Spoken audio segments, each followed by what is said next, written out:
up, what up, what up, what up? What's up, my dude? You know what this screen means, right, guys? This screen is a very important screen. I'm early today, you hear that? I'm really early today, a lot. I don't know what's wrong with me, right? Something's going on. I'm trying to stream earlier, get on earlier. Yeah, that's my crib, bro. Told you. I told you, the GoPro. I told you a million times, Aaron. You ever want to come swimming, my bro? I do. You want to play basketball? I got a basketball court back there. I got a pool back there. My pool's huge. Waiting for the invite. You're the one who can't come, bro. Your parents think I'm like child molest you or something. You hear that? You're the one. What are you? I'm gonna like rob you. I'm gonna like kidnap you or some shit. You hear that? I'm not the one with the issue. You come wherever the fuck you want. I don't even have to invite you. Come wherever you feel. You're like 20 minutes away from me. You wanna come over this weekend? Come over the weekend. Whatever you feel like you might do, come over. You can stream with me one day. We'll dual stream, you know? We'll have a special guest, Goku, as a stream, you know? He'll stream with us.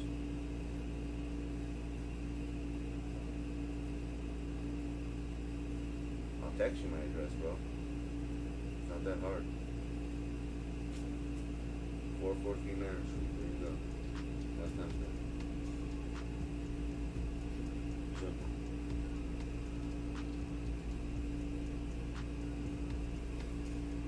Waiting for some people to come so you get their next screen. You know what the next screen is, right? There's something waiting on the other side. Some king, some Paxrodamus. Paxrodamus is the king, son. I'll text it to you.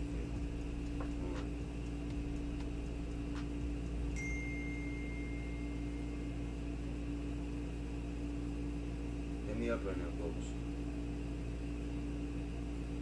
I was looking on the camera. Yeah, I look fucking fat as fuck on the camera. I'm so skinny, like in person, I don't look fat like that. Like my chin looks double. I don't know, I think I was holding the camera that way. It looks fucking nasty. I was like looking like, ugh. I'm not photogenic at all. I look way better as a different person. I don't even look like it. It's crazy.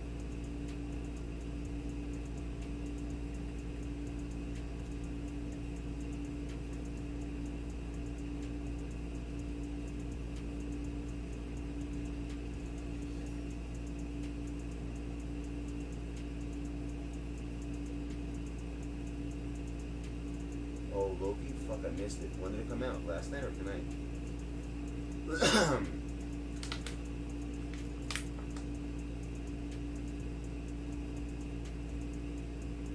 Bro, I think, Jacob, what do you think I've been doing? I'm the little start of dual stream, Jacob.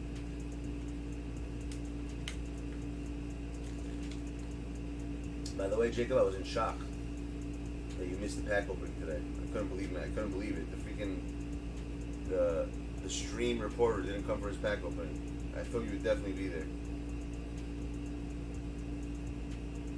Damn, I gotta watch it.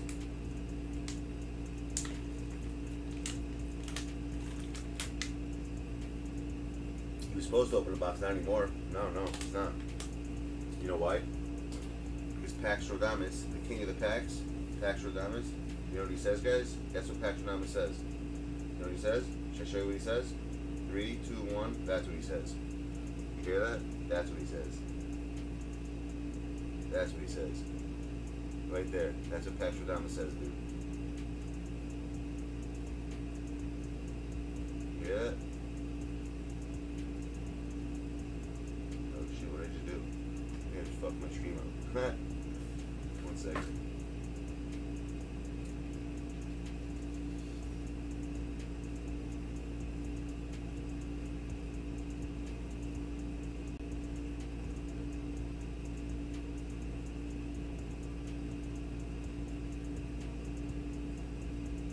Shit, where the fuck's my stream?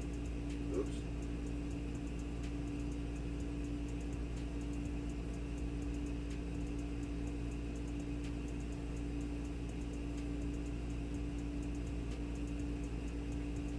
There it is. My bad. Paxrodamus, dude. That's what he says.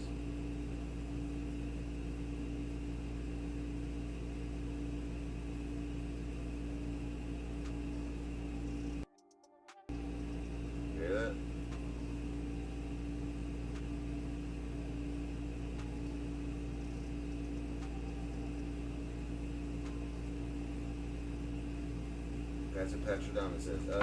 No, it's not an hour away, bro. if you're a grandfather, yeah, it's an hour away. But if you're doing a drive, bro, it's like 25 minutes.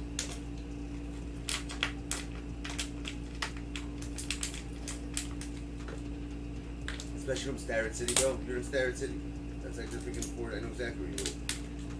Starrett City's not that far from you, bro. It's like 15 on the belt, 14 on the belt.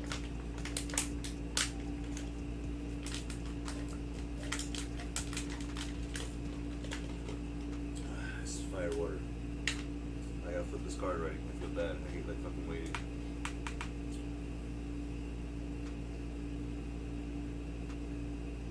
That's it. Jacob is showing full. Better be freaking. Yeah! What the fuck? That's what I'm talking about, son.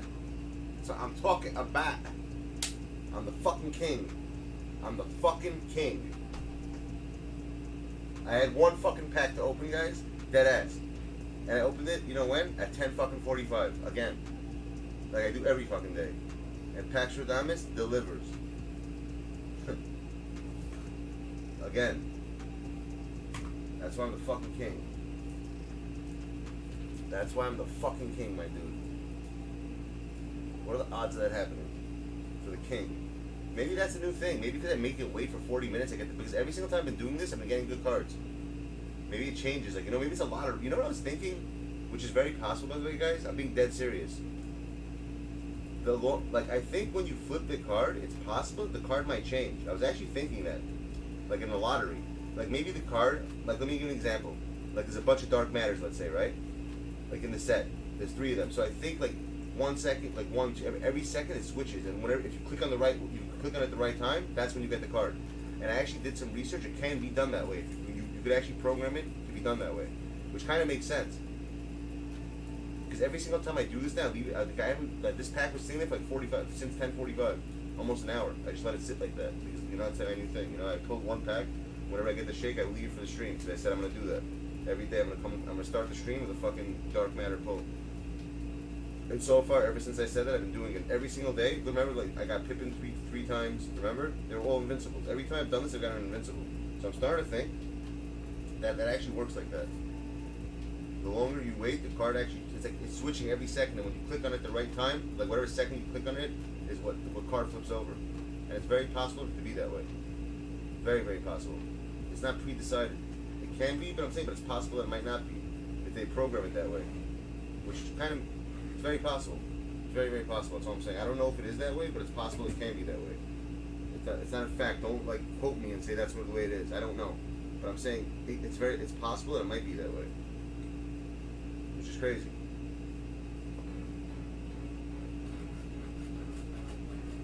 Fucking insane. I literally just every single day, the past 5 streams, I pulled a freaking invincible card. Doing it like this, waiting like an hour. I don't know why. Maybe one of you guys try it, put it to the test. If you have patience, that is. You know, if you get a dark matter, don't touch it. Leave it for like 20-30 minutes and flip it and see what you get. Same way how I got Danny Ferry. I remember I got the pack card. I forgot to fucking flip it. Well, I forgot to like click the button to get the card, and when I clicked it, I got that Danny Ferry card. You know, when I clicked it, the same way. I waited like 45 minutes. It's every single big card I've gotten this way so far for some reason. It's not a method. It's nothing. It might be coincidence. It's just weird. And it's funny. I'm about to make a lot of fucking MT because I'm gonna keep the original owner one, sell this one, sell the other one I have with the shoe. Let me sell the one I have with the contract, the one I got earlier, and I'm gonna keep this one. I just want to Jokic. I bought the other one. I sold some cards, bought them, like 7, 6 or something, and then I can make back the MT. That's huge. I gotta make a video out of that shit. Forgot about that. Well.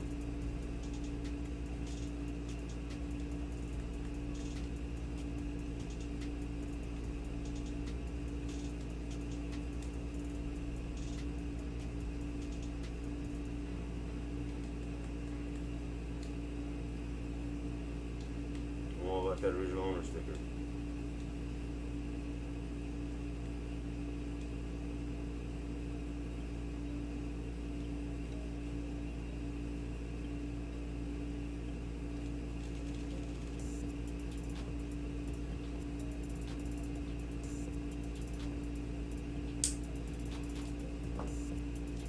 about that?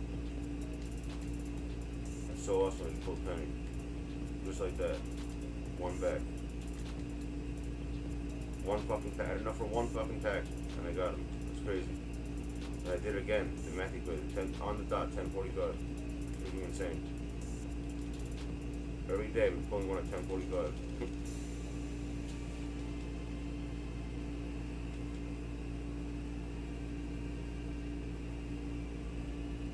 Did I pull anything this morning? Yeah, bro. I pulled every card in the game. You know that, bro. I pulled everything. I pulled like, yo, you want to see me Isaacs I pulled earlier? Bro, you gotta see this shit. It's fucking crazy. Look how many Jonathan Isaacs I pulled today. It's fucking insane. Hold on. I pulled 1, 2, 3, 4, 5, 6, 7 Jonathan Isaacs, bro. And 7 different packs randomly. How crazy is that? Hold on. Let me just make sure it's him.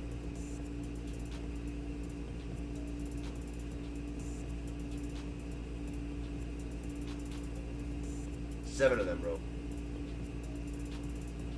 Literally, out of those 7, it was like 15 packs. And I was so pissed because they had the same number 1. I kept thinking I pulled penny. And I kept pulling Jonathan Isaac. That's 1. Evidence. 2 evidence. All singles, bro. Look at that. You see how much MT I have? That's how you know. That's how you know. Look at that, another one. Boom.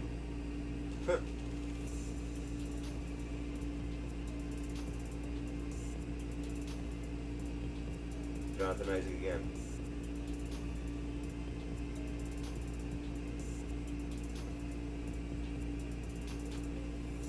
Yeah, the last one. Exactly, but I pulled 5 of them. Again, Jonathan Isaac. Shit. Honestly, I didn't even report the last one because I'm like, fuck it, there's too many of them. Again.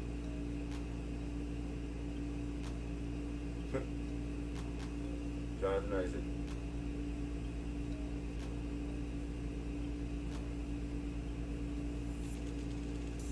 That's how I got penny. I was able to sell those, and I just had, I sold like 1 card and I had enough for penny. So I bought penny, and then now I pulled penny, like I always do. I told you I pulled every fucking card, man. The packing. Another Jonathan Isaac. Boom. That's from earlier. Actually, this is the first one from earlier when you guys were here. I had 110 lots left. That's from you guys. This is from earlier. That's the first one I pulled.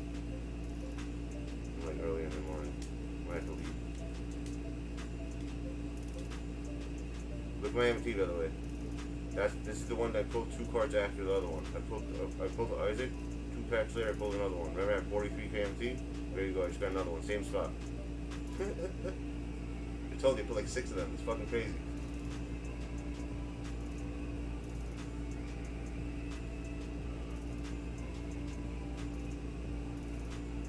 It's not pack luck I do. It's math, son. I keep telling you guys. And then, for you guys, lo and behold, the one, the only, the Master Disaster, the King of Sting, the Joker.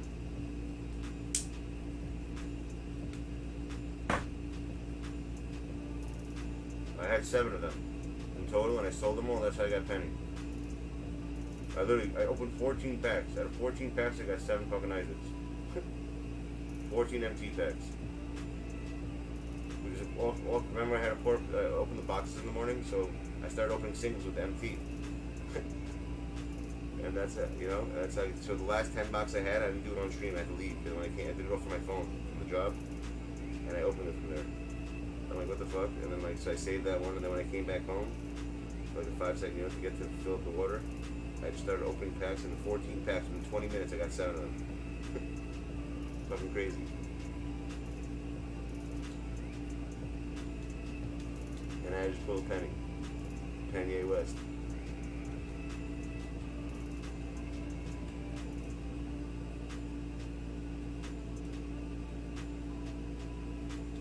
Yeah, I don't blame him, bro. He has the right to be overprotective. But like I have kids. I'm not like a fucking, you know, I have a kid, bro.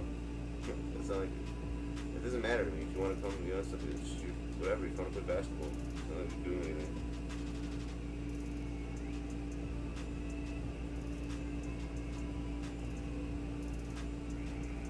What is upper trash?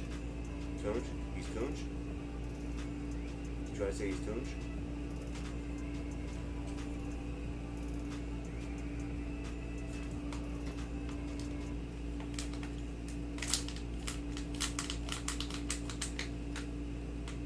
I'm gonna have a Mod Squad barbecue one day. Whoever's local, I'm gonna invite you guys all over. We'll have a Mod Squad barbecue. Barbecue, basketball, swimming. I'll get hanger steaks, skirt steaks, burgers, chicken, grilled chicken. We'll play ball and we'll go swimming. Can't beat that. We have to do it before the summer ends.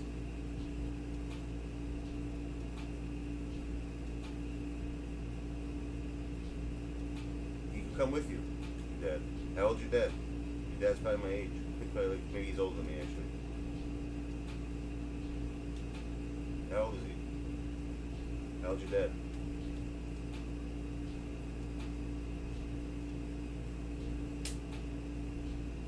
You're my daughter's age. She's probably, dad's probably the same. Are you the youngest or oldest?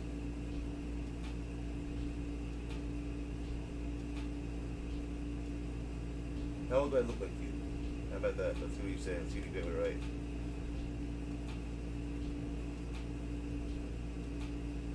Oh, your dad's older than me. Forget it, your dad's older than me. If you're the youngest, your dad's way older than me. Forget it.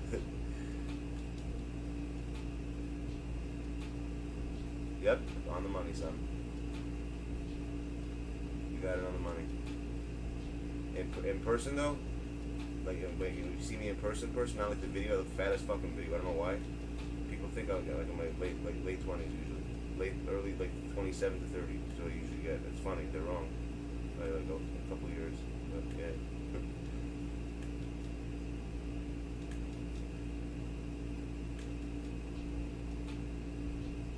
Oh yeah, your dad's way older than me. You're kidding? He's like 30 years old. He's like 20 something years older than me. Yeah. I'm the youngest too, though. Remember that. My brother's like fucking 41. My sister's like 50. My mom's like 70 something. Like I'm the youngest also. I have an older brother and an older sister. I'm the youngest. Same thing. But I got a kid your age. That's the crazy part. I had a kid at a really young age. But my daughter's older than me by 1 year actually. She doesn't live with me. She's with her mom. When I was young, I had a kid at a really, really young age. When I'm with her, people don't believe it's my kid. They're like, that's your kid. Like, how's it possible? Like they think it's my sister or something. When they see us together, they literally think it's my sister. Like, oh, you guys is that your sister? I'm like, no, it's my daughter. Like, no way. They don't believe it. Literally, if you ever saw us together, you guys would bug out. September 23rd, it's my brother's birthday. Yeah, it's my brother's birthday, September 23rd.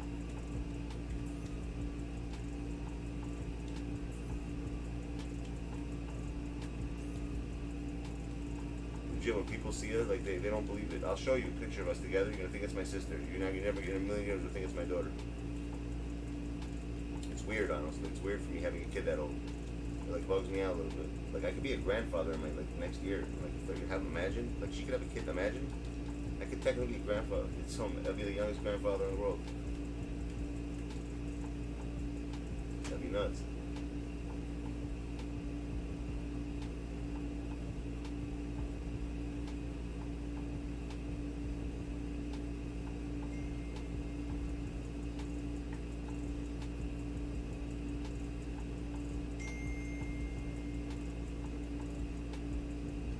Yeah, my brother, I'm August 19th. My birthday's coming up.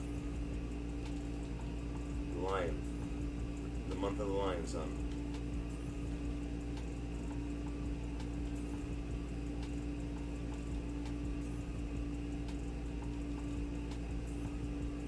Here you got a freaking contract. But diamond. Penny. I haven't even used them yet. I haven't used anyone yet. I haven't even played yet. I haven't used Penny, Joker, none of them. I haven't had time. I just pulled everyone and left earlier.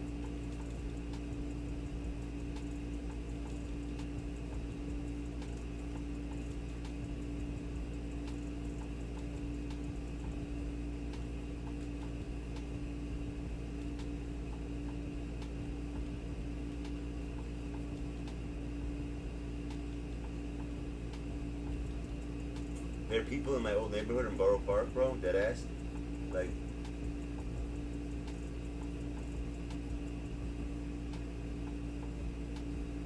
yeah, why is that crazy? Now they're older than me.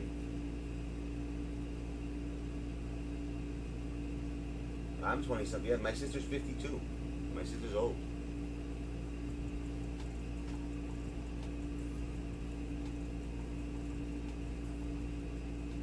Well, she's not old. She doesn't look it. My family, we don't look old in our family. The reason why, like, everyone in my family is bald and, like, heavy.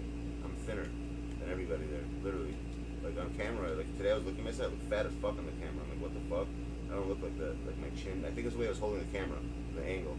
Then I was holding it down to up. I'm like, what the fuck? I looked like I was 500 pounds or some shit. I was laughing my ass off. I don't look like that. In person, I'm like not fat at all. Like, far from it. I'm actually pretty slim. It was weird looking at, like, when I saw the video over, I'm like, what the fuck? I was laughing. Italian? No. No. My family's Russian. Not Italian. They're Russian. See, my wife's Italian. My wife's family's Italian. My wife's dad is Italian. He's Sicilian. I'm not Italian. Thank God. I don't want to be. I don't like Italian people. Do you hear that? Fuck the Italians. What are you? Oh, you're Iraqi? I'm Italian. How about I smack you? I'm Italian. You know when you leave Brooklyn, guys? Ask Goku if you don't believe me. When you leave Brooklyn, it says forget about it. You ever see that Goku, Aaron on the belt? Where it says that? It says forget about it. And it's spelled like that. Forget about it. It's spelled like that. It's spelled the way it sounds. Funny as shit. Right when you leave Brooklyn like that. I think it's at between exit 17 and 18. That's where Queen starts. It says now leaving Brooklyn. Forget about it. Not Mother Russia, from South Russia. Then before that, they're from Spain. My ancestors are from Spain. All of them Spanish, like habla español, Spanish. Maybe Persia also. I think I have family from Persia. They're like all around those fucking Middle Eastern countries over there. My mom lives here for like fucking 56, 60 years. So like we were all born here. So like, you know, but I just speak all the languages because they taught it to me when I was young.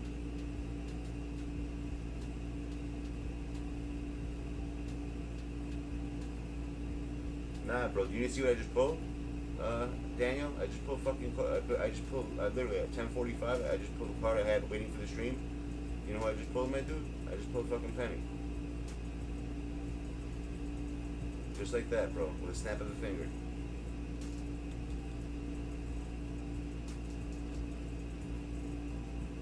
Pax Radamus gave it to me. The mighty mark.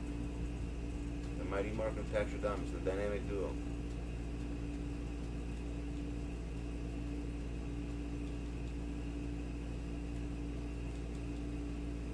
I really am the king of packs though. Like I really like mastered that shit. I just know when to open them. It's fucking weird, man. I know when to open packs. Can't explain it. I can't explain it. Like if you knew what I knew in my head, you guys would understand.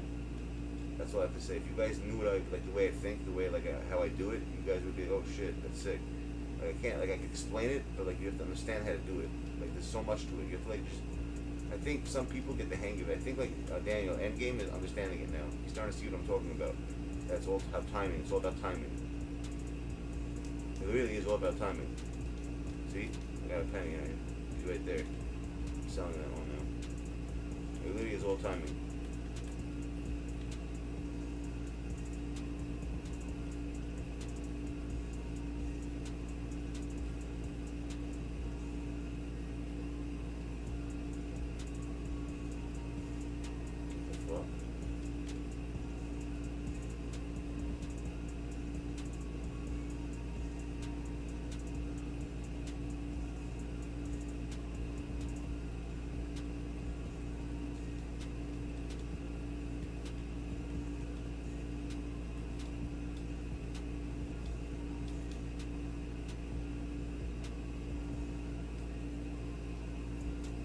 Let's shoot around these cards a little bit. I'm just curious to see how they play.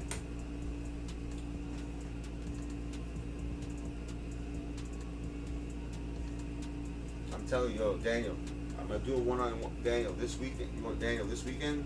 Let's schedule some time, just to be me and you. We'll do a stream together, just me and you, and then we'll go live after that. We'll do it like 30 minutes before we start the stream, and we'll give you like a one-on-one on this, like literally like an in-depth one-on-one how to do it. And once I think I show it to you, I think the next light bulb's gonna click and you're like, holy shit, and you're gonna get it, and you're gonna start pulling. You're gonna see exactly what I'm talking about. That's the only way I have to do it one-on-one to explain to you. I'm gonna show you the whole math how it works. I have to write it all out. You see how I do it with math, and you understand.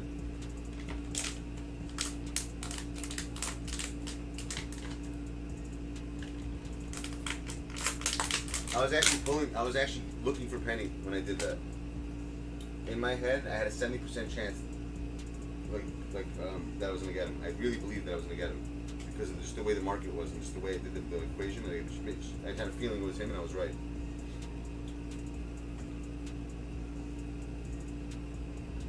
Yeah, of course you do. Because that's how it works, bro. It's a fucking program. I keep telling people that. People think I'm fucking. Oh yeah, it's bullshit. He's making it. Let them think. You know what? I want people not to believe me. Let them not pull it. I don't give a fuck, bro. Yeah, I'm making it up, guys. It's all fake. I just pull every card because it's like 2K likes me. No, I spend millions of dollars. That's it. I spend millions of dollars. That's the one. That's another one. I don't pay my bills. I just buy packs. I don't support my family. I just buy packs all day. No, that's not it. If Zoe wants to do it with you, then yeah. Let people think that it's bullshit endgame. That's what I keep saying. Whenever people say it's bullshit, I'm like, yeah, you're right, it's bullshit. You're right, I'm lying. Don't worry about it.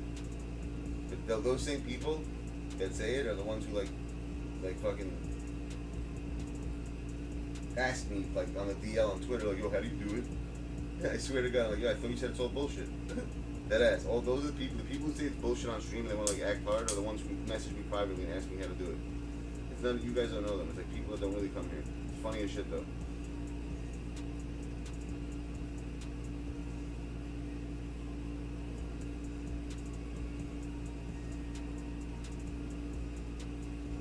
That's very fucking hard that we pull fucking Penny. Big fucking, as you guys would say, GG's. Good game, right? I picked up I got a card from a box. That's a fucking GG, right? Makes a lot of sense. Absolutely, that makes so much sense. I got a good card, GG, which makes good game. It's I guess it kind of makes sense. Opening packs is like a game, so you could say good game, I guess, when you open a pack, right? It's like a game.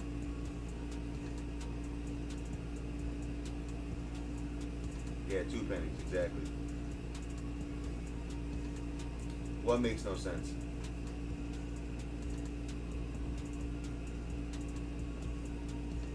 You talking to me? PB? And I spoke to Josh, by the way, yesterday, PB. So when you see him today, he's going to take care of you, whatever he is. And I had a new thing. What do you guys think about this? I had a new idea. So you know how we do trivia? And I'm leaving this to you guys. Instead of spinning the wheel and having those odds, would you rather this? I was actually thinking, this is a new idea I had and no one's doing it, and I think it's genius. And I think all my ideas are genius, obviously, but tell me if it sounds good. So I'm actually going to leave VC always in my account. So when we do that type of stuff, how do you guys feel like whoever wins gets to pull packs from my account? And if whatever pack, let's say I pull like a Galaxy Open, whatever I pull, I have to sell that card and you guys get all empty from that pack, whatever it is. Or you might get nothing. You know, it's just like the luck of the draw. Well, what do you guys think about that? You guys like that idea? Just like to have random things, like, you know, ask random stuff, and like, if I, like, oh, I like what you just did, you know what? You just want a pack. I want to start giving out packs, if that makes any sense. You guys understand what I'm saying? I want to start something different. I want to start giving out packs. Like, whatever the pack is, whoever that wins that pack, whatever's under that, and eventually someone, I mean, you'll see, people are gonna get dark banners out of them. You'll see, eventually, you know, like, it's gonna happen. It's really the luck of it, you know, it's the luck of the draw. You could, like, want me to, like, do the math with you. It's up to you guys how you want to do it. If you want to pull it, you want me to do it. You understand what I'm saying? Bet you're out? What do you mean you're out? What happened, man?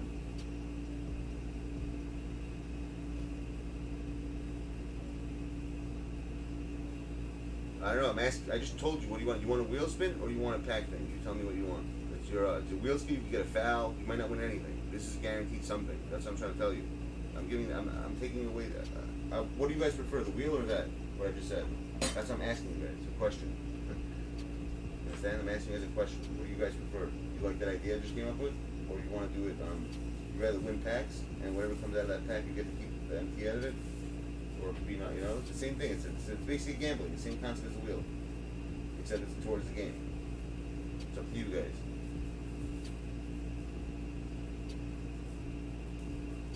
No, it's not one pack. It's 3 packs, bro. You have to get 3 questions right. What are you talking about? For that thing, it's 3 packs. It's not 1 pack, my dude. The 1 pack is just random if I do it with something. For the spin the wheel, it would be 3 packs. You have to get 3 questions right. Yeah, bro. So whatever it is, I would have to sell it, or whatever that comes out to, you'd have to get the equivalent in MT. You understand? Whatever it sells for. So what? Come on, bro. We're living in 2021. You don't think just because you're an Xbox, you don't think you can get it? Come on, my dude. Think about it. You're saying stupid shit now, Pierre.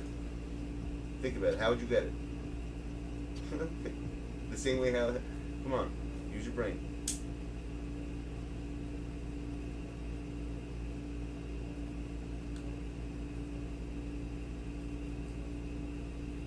You understand what I'm saying? Exactly. You have the chance to spin the wheel or do that. That's exactly. That's what I'm starting to do right now. Give people options, more shit, make it more fun.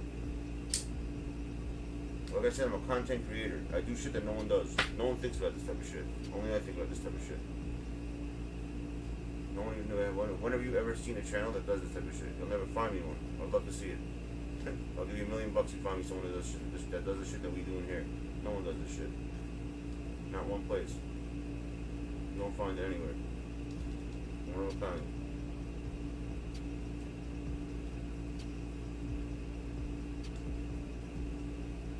Exactly. But that's what. Think about it. What's the definition of a content creator? You know what bothers me a lot? You ever hear this when people say, "Yo, dude, you're the best streamer"? What the fuck is a best streamer? You ever hear about that? What the fuck makes someone the best streamer? Oh, you're a streamer. Like, what the fuck does that even mean? Everyone does. We all do the same shit. We're all playing 2K. The fuck, you're the best. Like, what does that mean? Does that mean you win more games? Like, what does that mean exactly when people say that? I never understood that. No, they say you're the best streamer. That, if you think about it, it makes no sense. What the hell does the best streamer mean? What does that consist of? Favorite makes sense, but they say, I don't know, man. Favorite, yeah, because they like the way some people though, like I've heard people say it in streams, and literally the person sounds dull, like he literally sounds like a robot. I'm like, what's so special about what he's doing? All he's doing is playing the game, and he sounds like he's just repeating everything everyone says. I'm like, how does that make him the best streamer? Like, I don't understand it. Or maybe people are just saying it to make the person feel good. I don't understand it. It's just funny as hell when I hear that shit.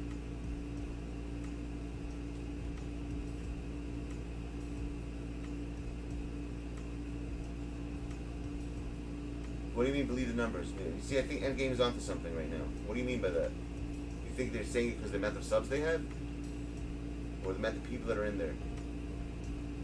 Bro, I'm telling you, the people that they're saying is the best are blind. I swear to you. And I don't mention names. And it's not people that we know, actually. I've seen some random people. Just when I watched it, I started laughing. People that I don't go to. I don't know. You know, I don't talk to these people. It's just funny as hell when I hear people say it. I'm like, what's so special about this person doesn't do anything?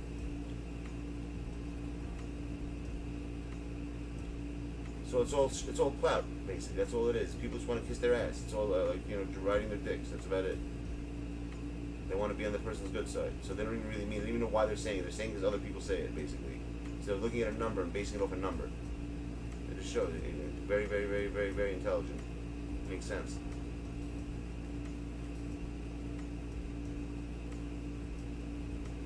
Who said it? We're not even talking about. These my friends. It's nothing to do with Eccentric. I like why. I actually enjoy staying in Eccentric stream. To me, I think he's funny as hell. For me, that is, you know. I actually enjoy it. I like chill, but I also have a lot of people I know in there, so it's different. I come for everything. I come for the people in there, and D-Bones is what I do, so it's different. I don't judge streamers. I don't say someone's the best, not the best. I don't do that shit. Everyone's the same to me. Unless someone does something different, like the shit that I do. If someone does that and I see that, that's the best to me. Someone has their own ideas and stuff. It doesn't like copy the meta. Like, oh, road to this, road to that. Road to 5,000. Road to the fuck roads, bro. Road. Like one person says that means everyone's got to copy him and use that fucking term. That's why I'll never say that word, road. I told you, I don't want to use anything anyone else. I want to use things that I make up. That's why if you ever notice, I'm that person who always when they hear something, I'm like, yo, fuck that. That's not what it's called anymore. It's called tooth. It's called this. I do that for a reason. I don't want to be known as a follower. As that, you know what I'm saying? It makes sense to make up your own shit. Pat. Exactly, something like that. But the road, that fucking road word, bro, bothered the fuck out of me, bro. I can't. I don't know why. I'm sorry if I know if some of you guys might use it. I'm sorry. You know, it's nothing against you. I love all you guys, but I fucking hate that word, my dude. And PP, you know what's funny? What do you remember about the 222 subs, PP? Let's see if you have a good memory. You actually said something. Oh yeah, you said it. You're right. There you go. You remembered. That was your number, 2222. Remember? Shit, I'm very impressed, PP.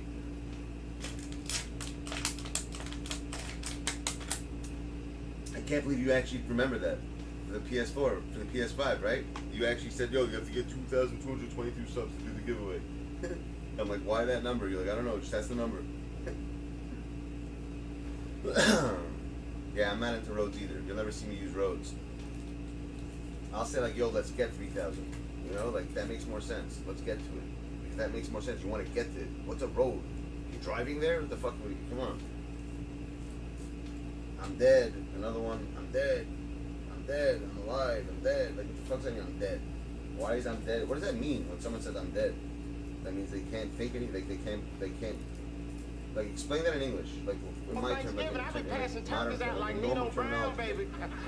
If someone says I'm dead, what would a normal human being say that? Like, what would that phrase be in English? Like, I don't understand what that means. I'm dead. I hear a lot of people saying it. I don't know why everyone keeps saying that they're dead. They seem pretty alive to me. So I don't know what it means. Oh, so like I'm dead means that something's funny as fuck? But think about what you just said, dead of laughter. Like, think about, like, these, for some reason, we're living in a generation, peeps, I don't even know why, but if, I want to see who agrees with me, that the more improper and incorrect you are, the more people respect you. As opposed to being proper. I don't know why, I'm starting to, like, come to that conclusion on my own. Like, things that are said improperly is what, like, people stick to as opposed to speaking, like, saying things properly. I don't know why it's like that, but I've really started to notice that, like, like OD. Like, people enjoy speaking improper or saying things that don't make any sense, and they stick to it.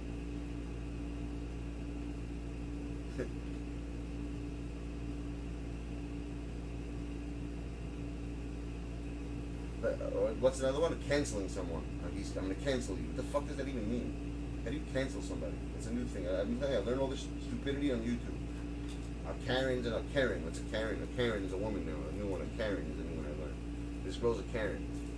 The fuck's a Karen? Like, where do these things come from? Who makes this shit up? No cap. Who the fuck made up no cap? Yo, that's fucking cap. That's cat. That's cat. Imagine you were in a fucking job and your boss said something to you and you thought he was like, yo, dude, that's cat. They look at you like you're fucking mentally retarded if you said it to someone in like the corporate office, you know? They wouldn't even know what the fuck that, what do you mean that's cat? They look at you like you're an idiot. Like, what does that mean? Exactly, but who said that though? Why is that? That's what I'm asking. Why is a Karen someone who speaks to a manager? Like, who made this shit up? I have to know that. I want to meet that person. That guy's a hard motherfucker.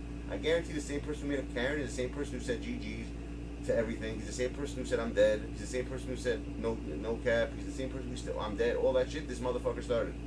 I gotta find who that guy is. It's this one person. We gotta find out who it is. I gotta find the owner of these words. And tell him he's a genius. Because he's literally starting his own, like, it's literally starting your own fucking like your own like metaphors, as you said, like, you know, to explain something which make no sense. Yeah, he started, I'll take it, exactly. He started that also, I'll take it, exactly. Oh man, fuck man, I just pulled that, fuck dude. But you know what? I'll take it. Yeah, I'll take it, you know, like everyone, and it's, every single person does that same routine. I'll take it shit, even D-Bones, believe it or not. But I love D-Bones, everyone. Everyone does it, I'll take it thing. I don't know where the fuck that came from, I'll never do that. But you know what, I probably do it subconsciously now, because I say it so many times, I probably just do it without even thinking about it. Maybe that's what it is. It's like subliminal messages. Yeah, I guess that's it. I'll guess. I mean, they act like they're upset they pulled a good card, but then like, you know what? I'll take it. Like they're doing the fucking, like they're doing a favor or some shit. Exactly. That's the expression you're getting when they say it. And every single person that streams 2K does that. I don't know why. Literally, every single person I see that pulls packs does that shit. I'll never do that, but I'll do that as a joke to make fun of people. But I'll never do it as like serious. Like these people are serious when they're doing it. Exactly. GG, my dude. They have to take it. Like the way they say it, they're acting as if they have a choice in the matter. Like, my dude, what do you mean you can? I guess I'll take it. You can't. What are you gonna do? Like, it's funny because if you actually say that to the person, they actually think like, you're right. What the fuck am I gonna do? I gotta take it. But they act like they have a choice in the matter. The way they say it. Like, you know, I don't have to take it, but I'll take it. I don't have to, but I will. That's what I'm talking about. Congratulations, Lino. God bless you.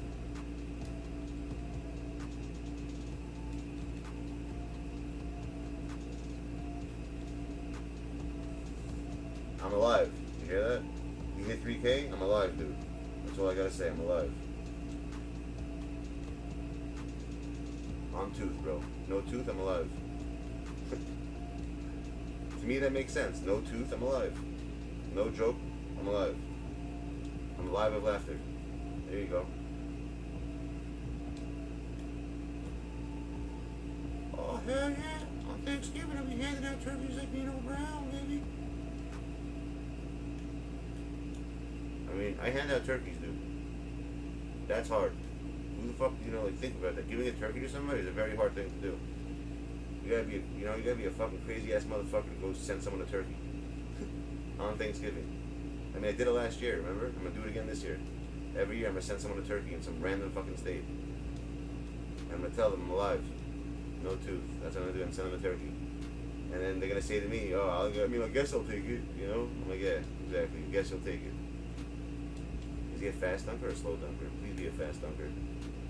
Fuck, man. Why'd they have to make him a slow dunker? Why? Damn, I'm not happy about that. Brandon Roy. Let's see what this clown does.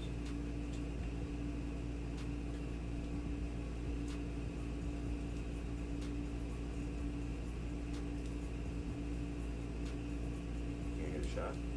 It looks like he has T-Max release. Is that T-Max release? It really looks like T-Max shooting. I feel like it's T-Max.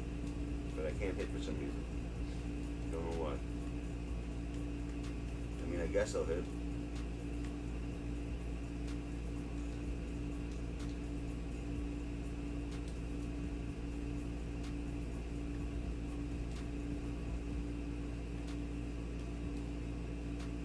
There we go. There's 2K mode, you know, between All-Star, between Pro and All-Star. It's actually between that two. It's even lower than All-Star. When you're playing Unlimited, it's lower than All-Star. How sad is that? You're playing lower than All-Star. That's what online versus is. That's between All-Star and Unlimited. All-Star and Pro. I gotta get used to this shot. No, I can't hit it. What's wrong with me? Hold on. What am I doing wrong? It's a T-Max shot, and I can't hit it. I love T-Max shot. But I guess we're just too far. See? I'm telling you, half the people in the world white, no one hits screens anymore. So you barely, you know, the one in game that is.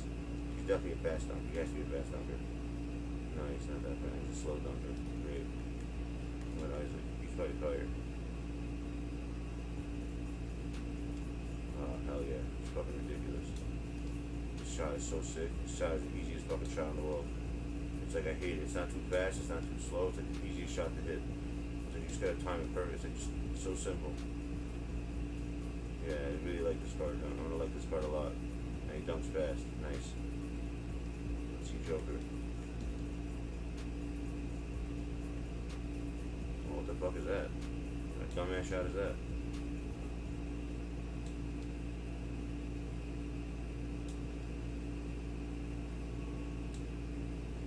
Easy as hell to hit, but it looks weird. Another easy shot. Very mad easy. Fast. No, it's slow. Alright, we play now.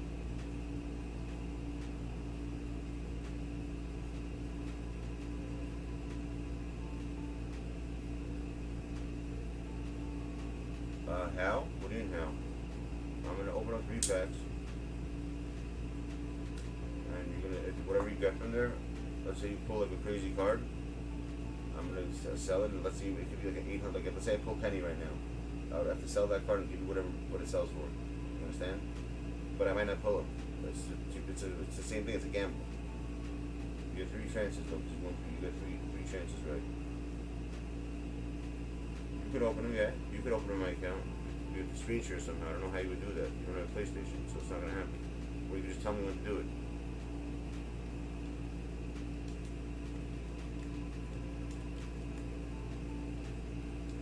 How much does Penny cost?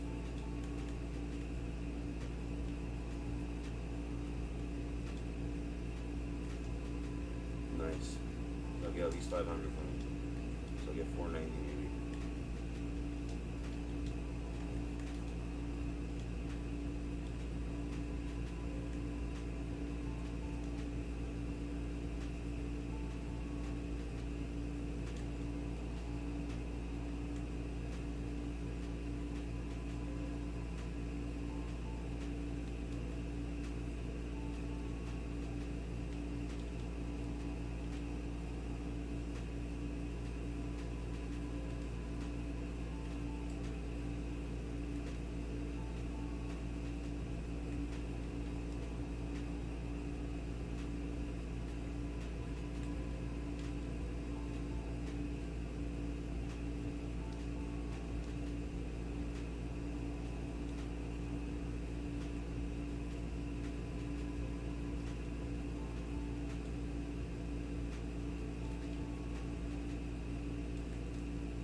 Really? Why can't it be perfect? Why does it be great? I don't like that. I don't want perfect. I'm not hearing that at all. No one doing any shit. That's still pretty good. I have to win this game. If I lose this game, I'll fucking go back a level. It's gonna suck. No, I'm not using D-Rose, bro. I gotta win this game. He's too small, bro. I'm gonna get fucked if I use him this game. I'll use D-Rose next game. Once I know I'm back in the pink diamond tier.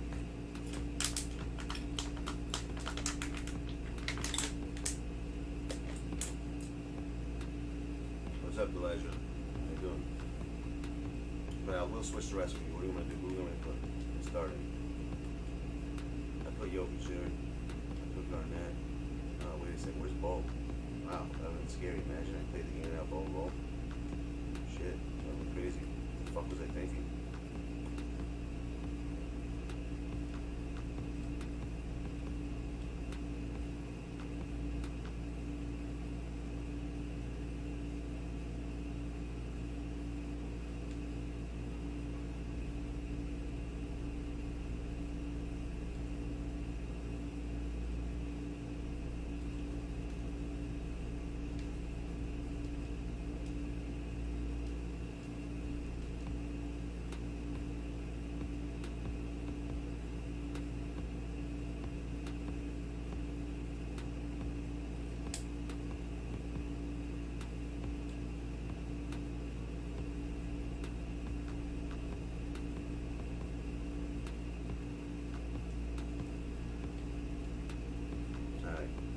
Separate the men from the boys.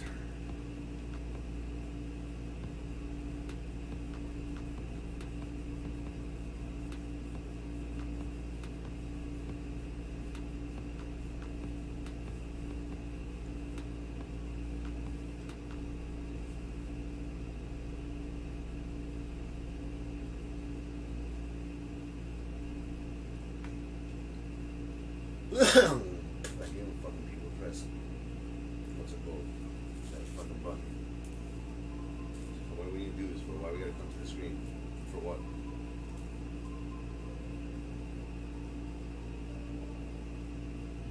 What team? What's your team right now? Elijah, you're on PlayStation?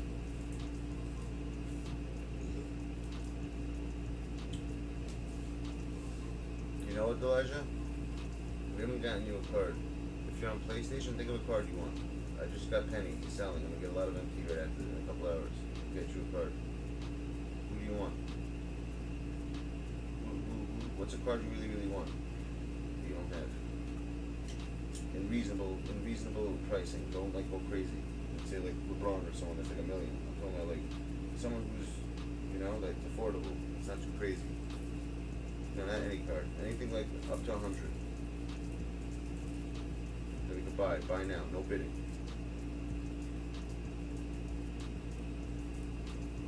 Understand? Something like that.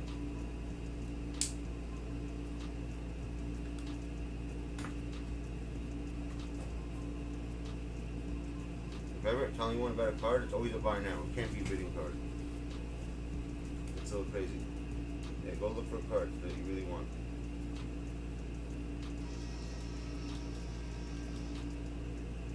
You make it unboring. We'll unbore your team.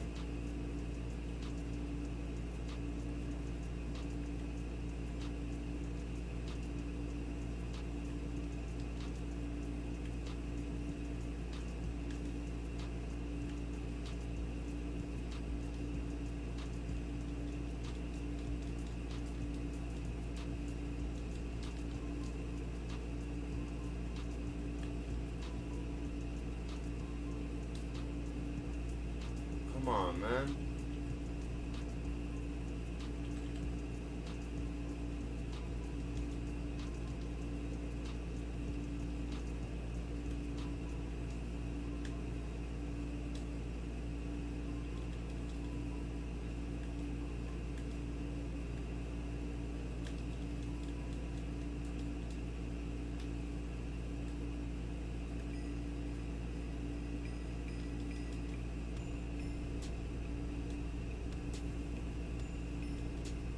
I think it's just controller. I really think it's just controller. More and more I see it, it's just fucking controller.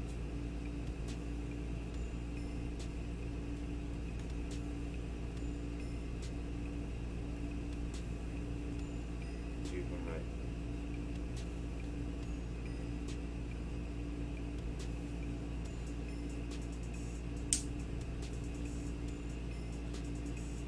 Yes, Elijah. It has to be a buy now. Don't go for the most expensive one, because there's some cards that are cheaper. Don't think that it's 100K it's a good card. Think of a card you really want. That's what I'm saying. Don't look at price like that. That's what, you know. That's how you know you're a real person. Look for something you really want. Just look at. Don't look at something that's the most expensive. And if you just don't like him, you just get him because he's expensive. Don't do that. You get something you actually want. That's what I'm saying.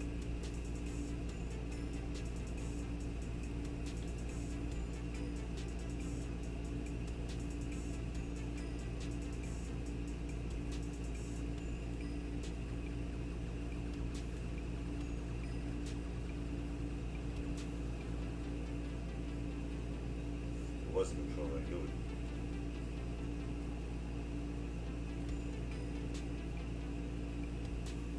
I hate that move so much when I do that shit. Behind the back bullshit.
plays, son. Something no one ever does. No one close plays in this fucking game.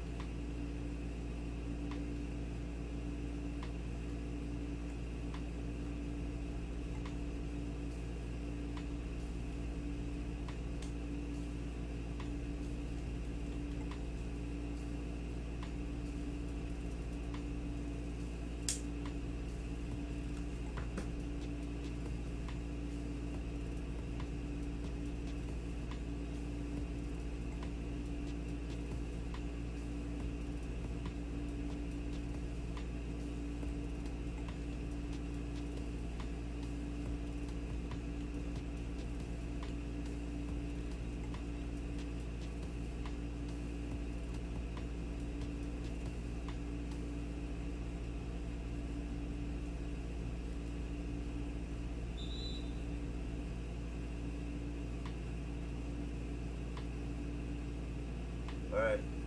Want to recognize it? That sounds about good. He's a good card. Alright. He's a buy now?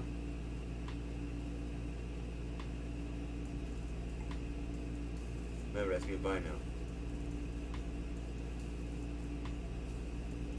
If he is, you're lucky. If he's not, you're not lucky.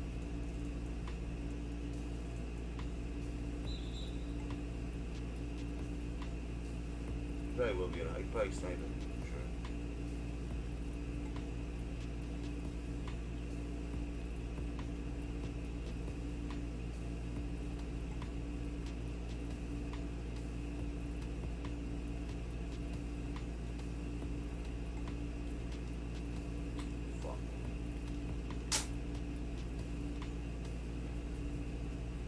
Jump through the rim.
Foul.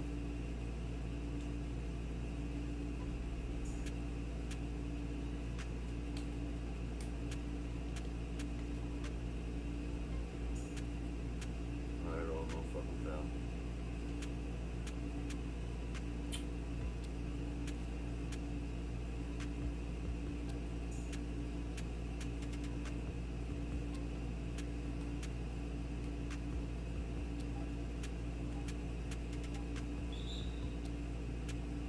How's that a foul? You like spin? This game is such fucking nonsense.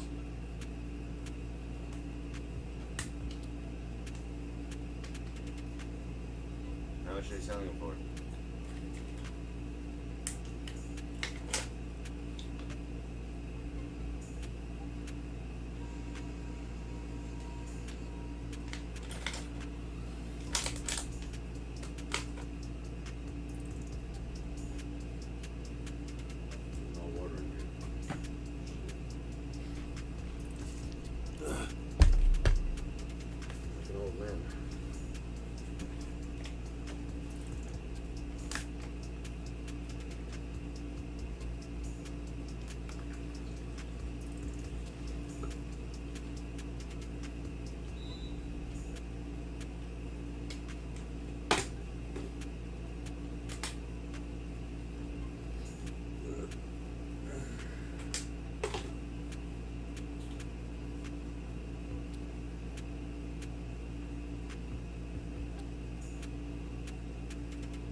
KD.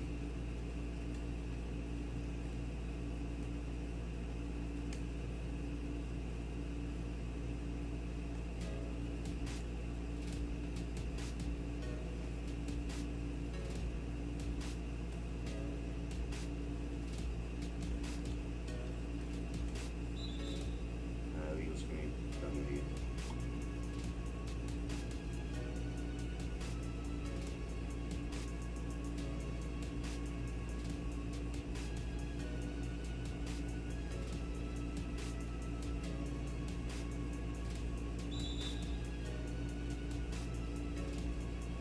Passing only the double O, fast passes.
Come on, bro.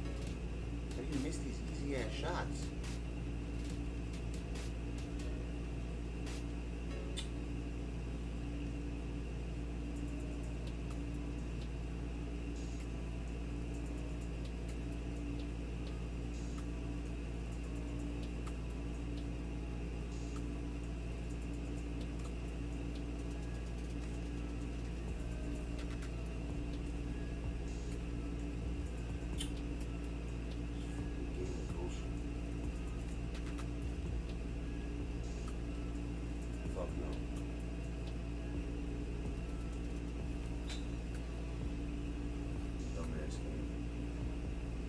I hear everything, dude. Happy birthday, Joshua. It's man.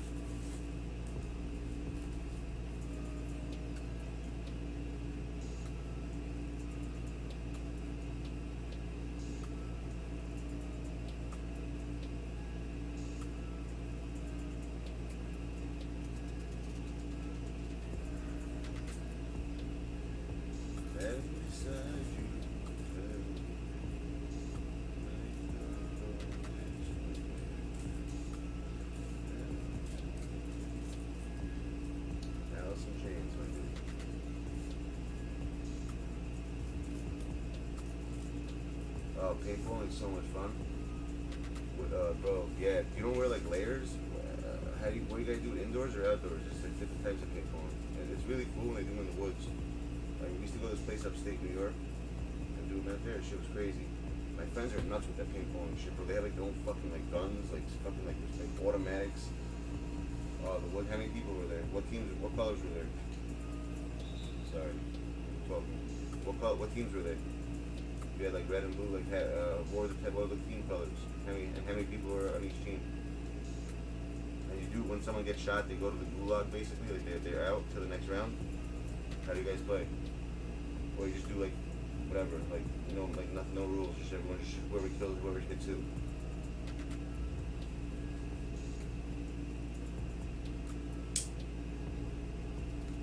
Did you guys win or lose?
nice, bro.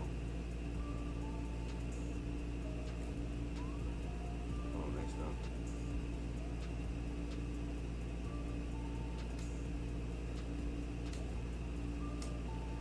Why is he staying all the way over there?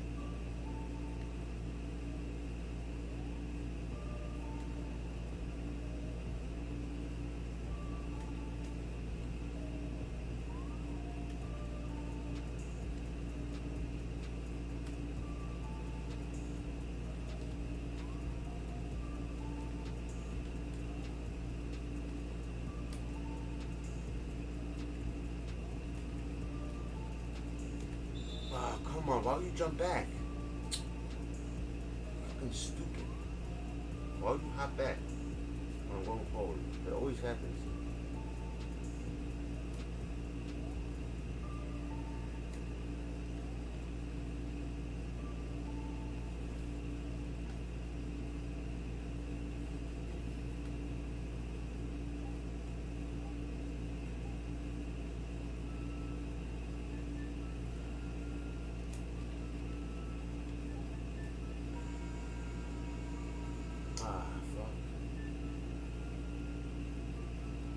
Why would you do that, bro?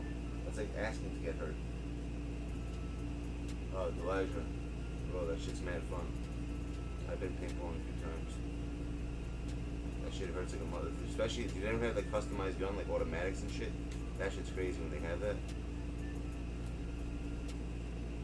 What?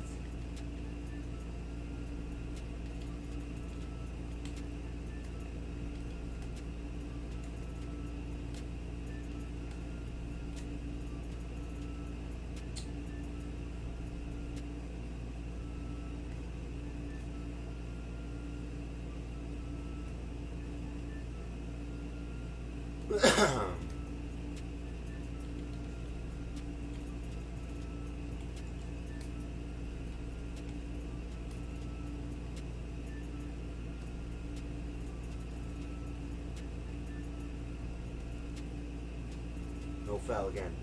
You're fucking shitting me.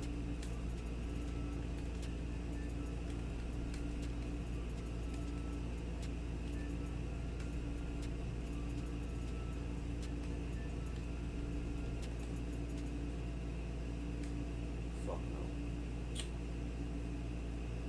How's that a 3 even?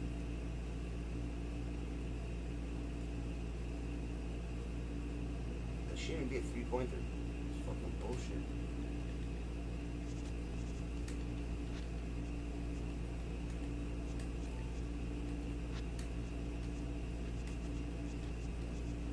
My ball.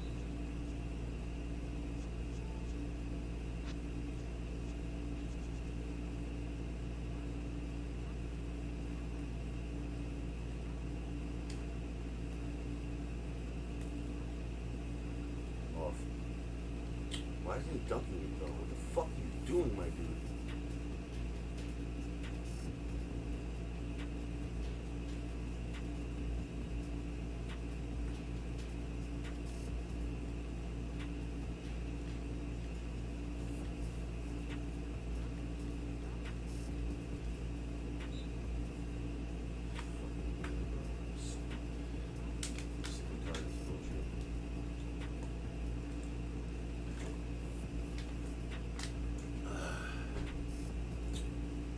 Whatever, bro. If you want to, yeah, I don't give a fuck, bro.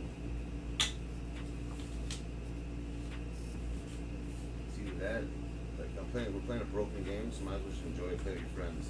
Fuck playing online, bro. This fucking everything is broken. Literally broken.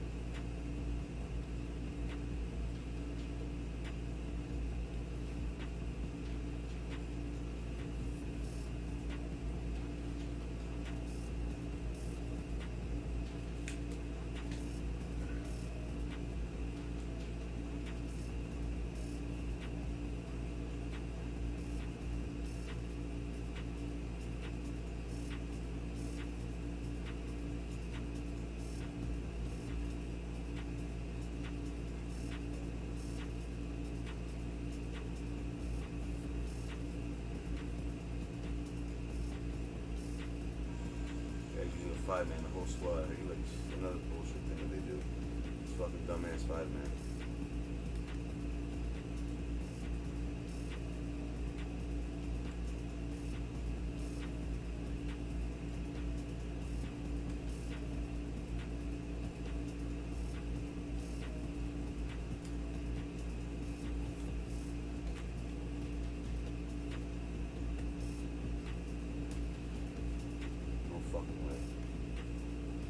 Do they ever miss shots in this game? Like literally, it's fucking pathetic already.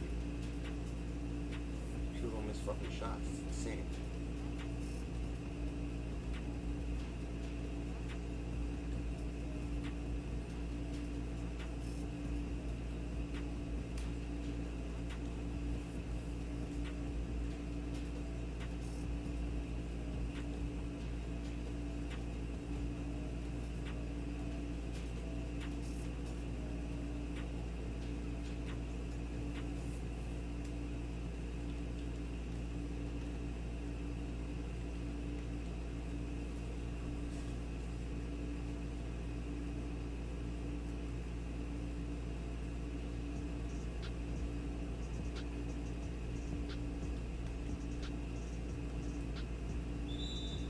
My ball. I went off him.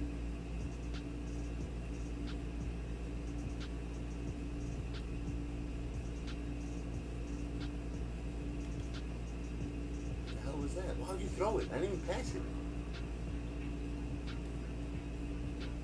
Wow, man.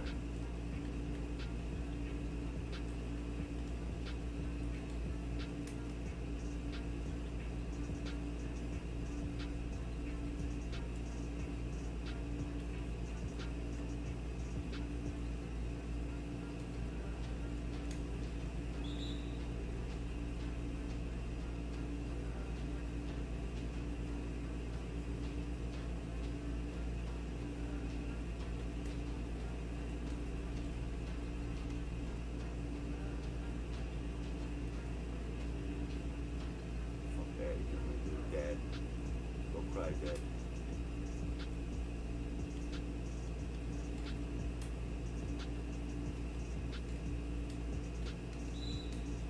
Fuck out of here, Dad.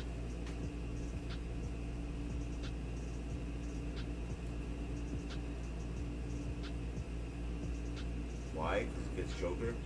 That's the only reason why? That's why it's expensive? Why do I keep doing stupid plays like that?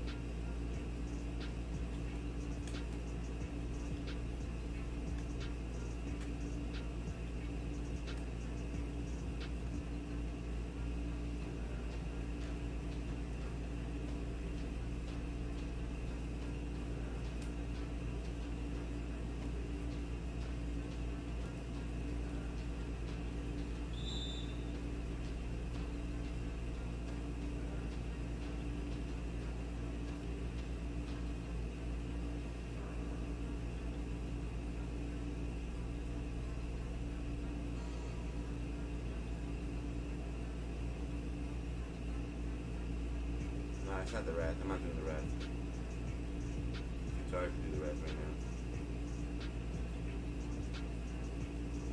You'll know when it's the rat. You see me do rat. That's when I do alley-oops, when I go crazy.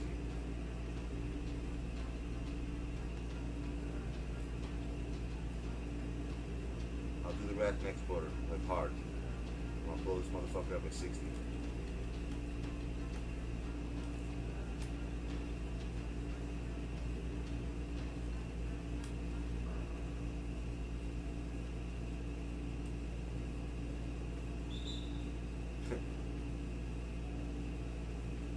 That's when the rat, you'll see the rat. You know when the rat comes. I have to be in the mood to do it though. I don't know, it's weird. I get like, you know, sometimes I just feel like playing like crazy. That's when I do the rat. Like I really focus, I start running. I've done it one time, I told you guys I'm doing the rat now. And like I showed you guys. Before the game started, I'm like, guys, I'm doing the rat now. I think I saved it, it's like 2 streams ago. And you guys watch that game, you'll see what the rat is.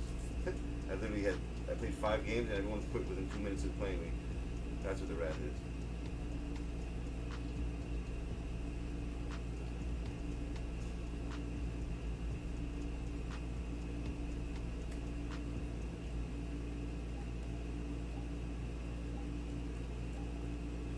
Fuck out of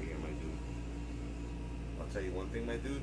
I have a lead right now. I can promise you, there's no way in fucking hell I'm gonna let you win the game.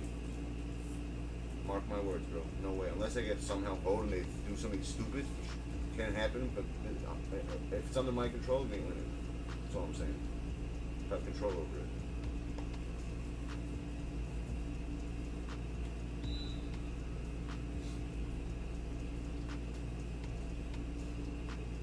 It's cracking some. It's on the streets. No, it's not. It's not at you, bro. If I'm playing against you, bro, it's not against you, bro. It's against this fucking game, bro. I hate this fucking game. The stupidity they do.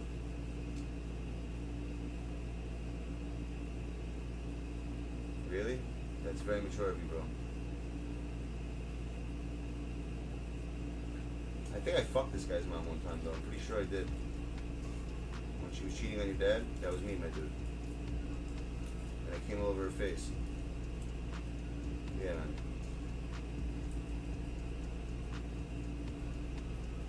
Dumbass.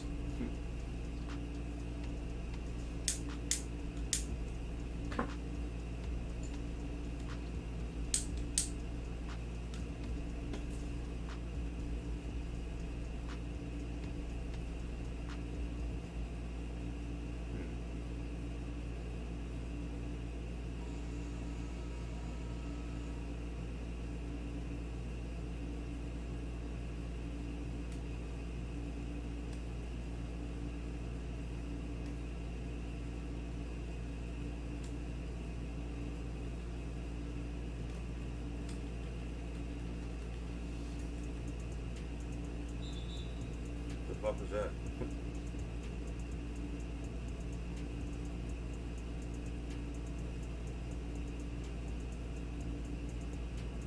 It's not really Ronnie's fault, bro. If anything, it's Mike Wang. Ronnie doesn't. All Ronnie is the face of 2K. He doesn't really do anything. Like, what does he do? He has nothing to do with the game. If you think about it, like, what the fuck does Ronnie have to do with the game? I'm a celebrity, you know. It's about it, guys. You know, I'm a celebrity, and that's about it, guys. I'm just a celebrity. I'm trying to have fun. And, physically, you know, when I think of this game, it makes me upset because I can't do what I want to do. And, you know, it's the devs at the end of the day, guys. It's the devs. It's not me. It's not Ronnie. Ronnie's always out. Ronnie's always out.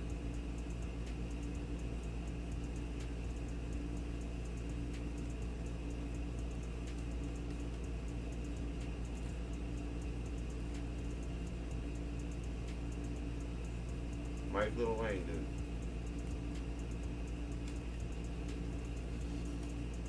Good pass. That's a good pass.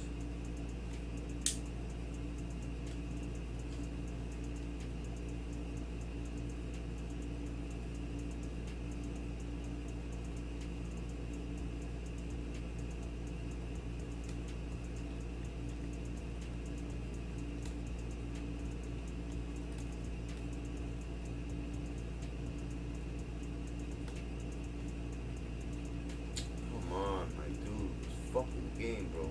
It's horrible. They throw the ball so damn slow. It's not even funny, man. Everything's has to be in slow motion when you pass.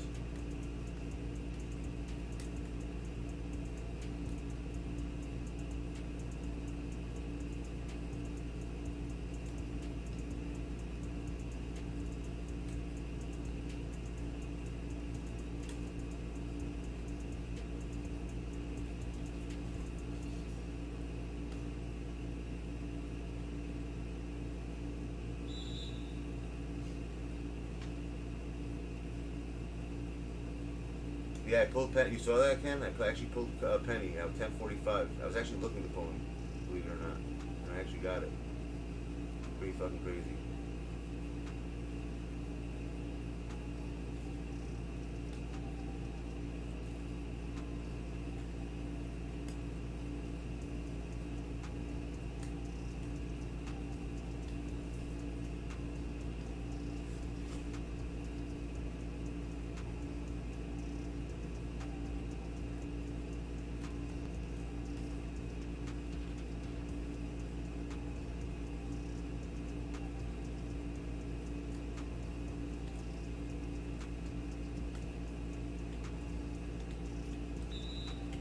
My bad.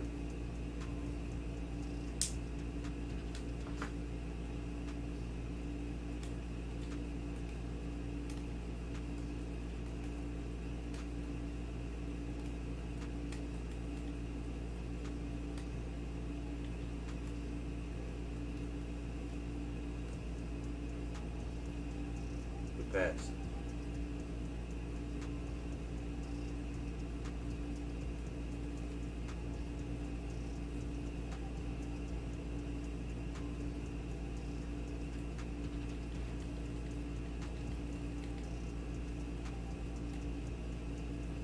Another good pass.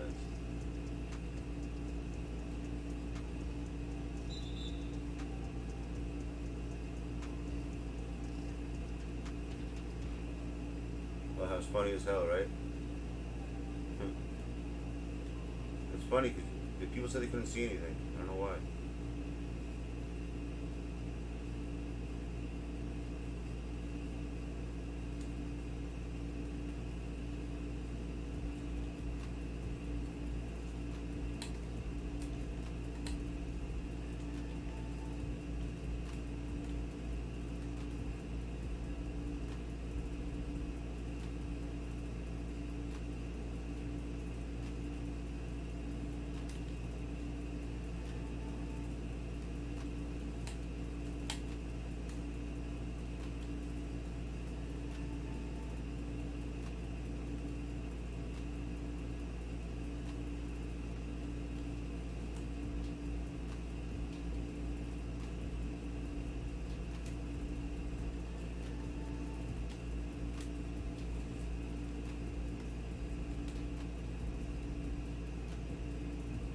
Stupid ass pass.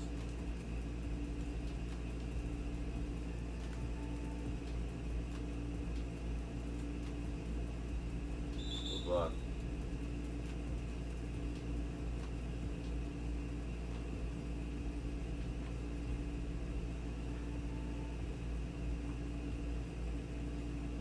How do you miss that shot, Joker?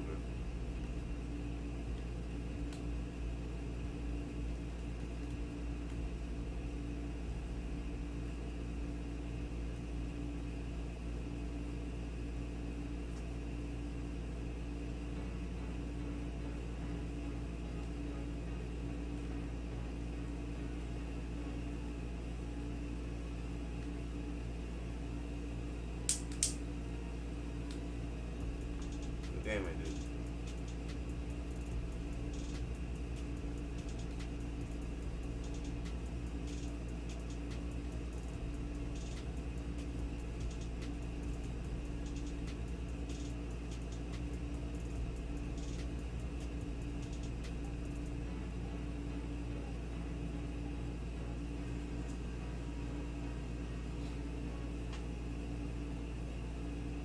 What does retard say? What did I miss? He's obviously the kid I was playing against. He said something stupid.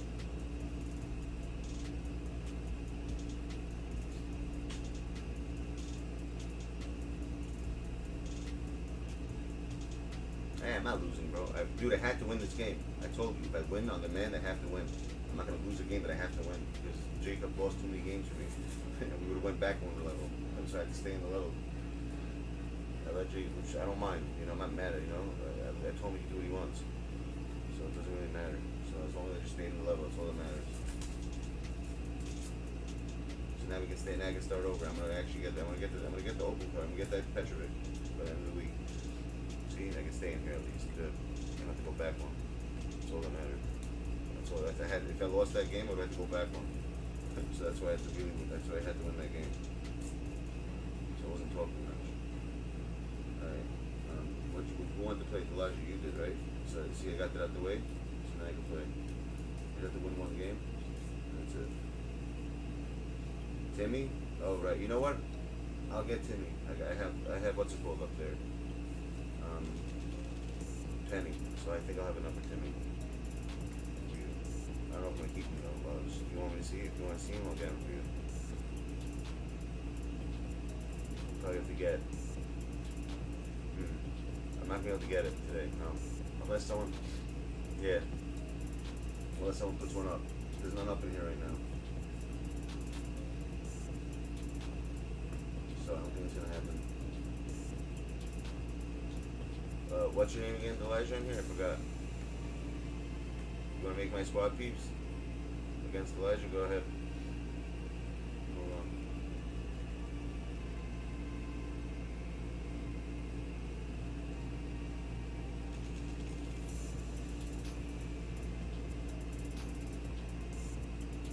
Play with friends. That's my play with friends squad. Go ahead.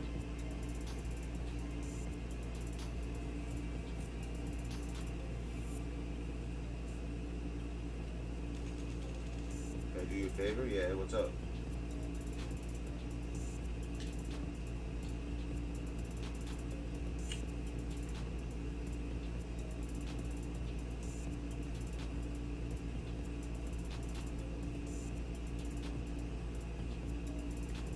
What else you want in here? Where you want to put him?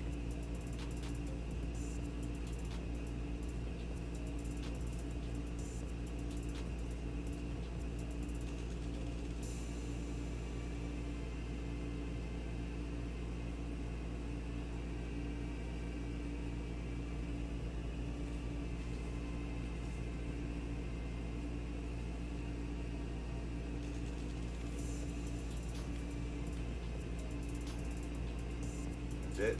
You want Penny? Penny's fire, actually. She's mad good.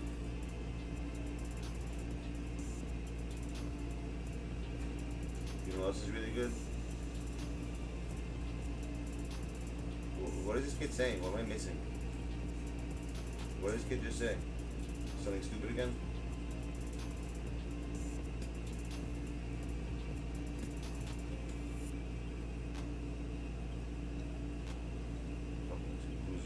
Yo, my dude, you're a lowlife, whoever you are. You have to come in a different name to say something that no one even gives a shit about. That means it shows how pathetic you are. Like, you know those, what are those things called in the street? They have, honestly, they have higher brain, they have more brain cells than you do, my dude. The fucking possums. Those, you know, those rats in the street, those huge ass rats. They're actually they're much more intelligent than you are. Because the fact that you have to come into a stream where no one gives a shit about you and say stuff that no one cares about and just get banned all your accounts shows how, well, literally, how pathetic you are. Someone who has no life and pathetic is the only person in the world who would do something that stupid. So keep doing it, bro. Keep giving me dislikes, keep giving me likes, whatever you want, my dude. Just whatever, keep doing it. Every time you come in here, I get paid. There you go. Keep coming in here with your dumbass accounts. Dumbass accounts, bro.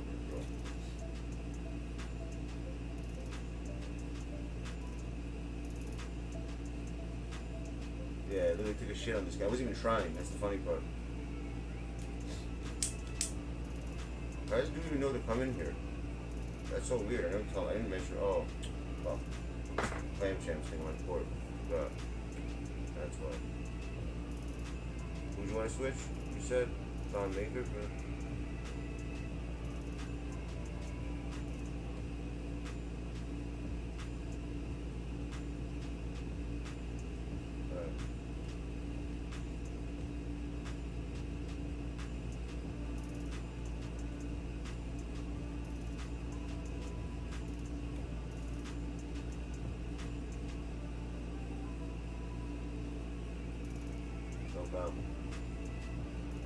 Alright guys, who's making my squad?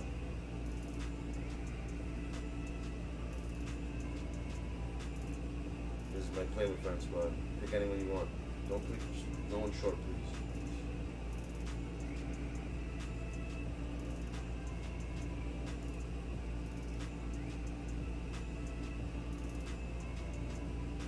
You know what you gotta get, Ken? You gotta get one more card for me. You gotta get that freaking, you gotta get one more card, Ken. I want you to get Peja. If you have time.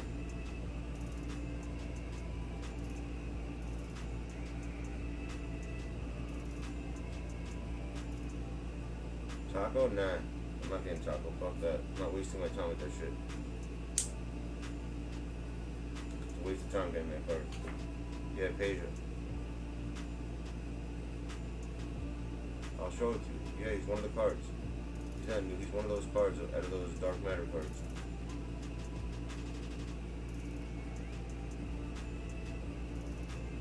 You gotta tell me, Rendango. I know.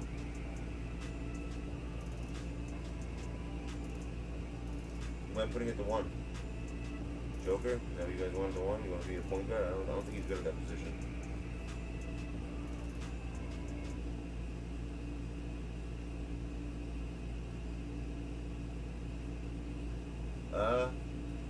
Honestly, he's not better than Sabonis.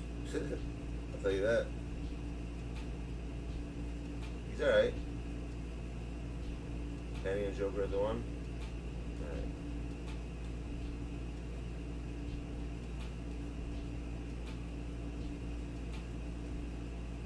Alright, who's the 2? Yo, Nick, I'm gonna text you a list of the names for playing chance. Pick your first player so I can do the lineups. Alright? Is Penny harder? Honestly, I just played 1 game with them, so I don't want to say that until I know for sure. I need to play a few games and I'll tell you. I just literally just used them 1 time. I just got them. Yeah, you gotta pick your who you want to play for playing chance. So I could make the squads ready. Remember, the 15th is when it started. I'm gonna have the lineups and with the dates, everything. If one of the dates don't match up with anyone, let me know in advance so I could change it. Don't tell me like 5 minutes before the game starts. Anybody, you know. You'll see it. You'll see the brackets like this week at some point. You'll have a couple days to look at them. Yeah, you got that one. Yes. Is that who you want there? Alright, next. Who you want power forward?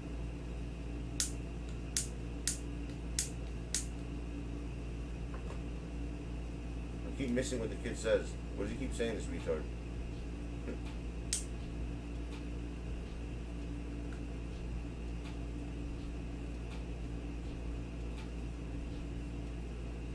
KG.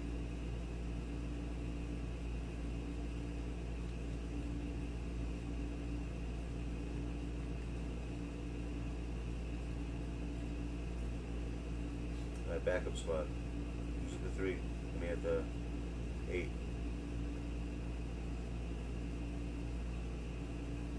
Bird. Alright.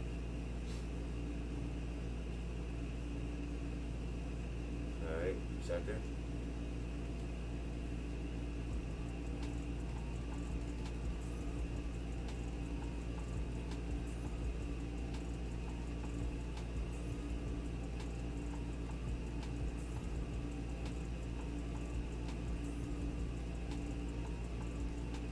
Guys, you got a couple more cards. You got 4 more cards left. Isaac, he can't play. He doesn't play center. Come over here. Need someone for a center. Backup center. You up? Alright. 11 and 13. 2 more.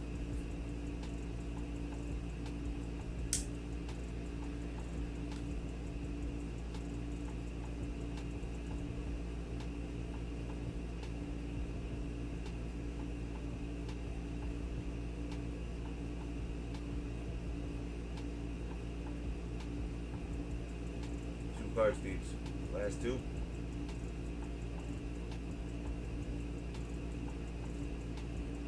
Anyone?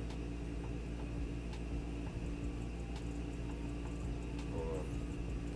Let's see the new cards for today. We'll try them out. What we get today.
Bamba? Why?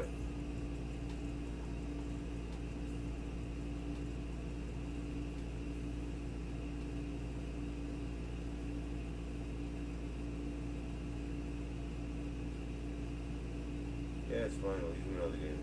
This is the game they chose. It's too late. They already chose my spot.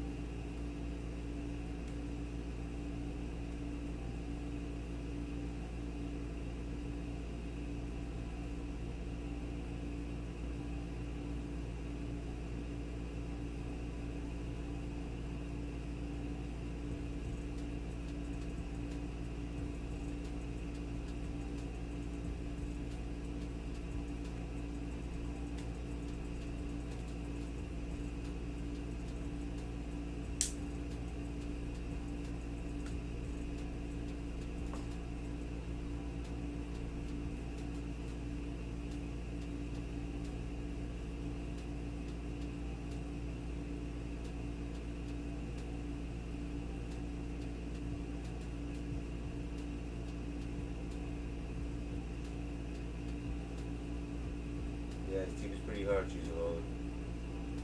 You are correct. I'll give you that. Whoever's new here, if you could sub up, that'd be great. I'm trying to do some good things. And the more subs we get out here, the more we can accomplish.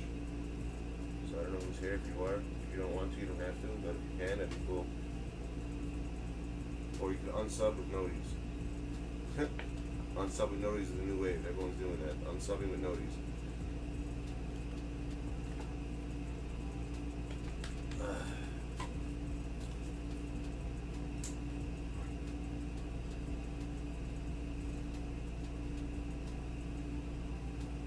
Yo, Elijah, where the fuck are you?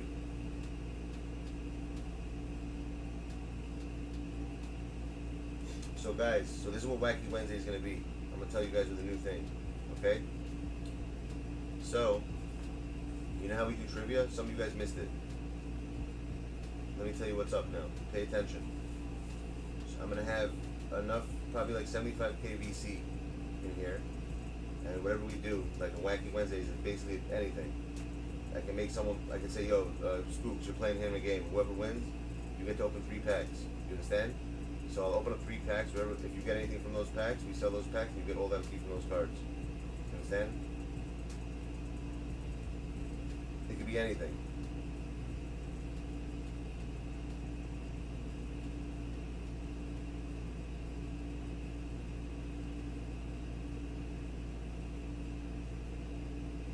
What up, Horace? You guys understand?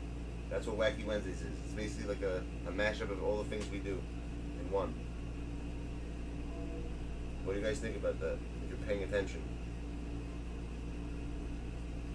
You guys like that idea? Not bad, Horace. How about yourself? How you been, my dude?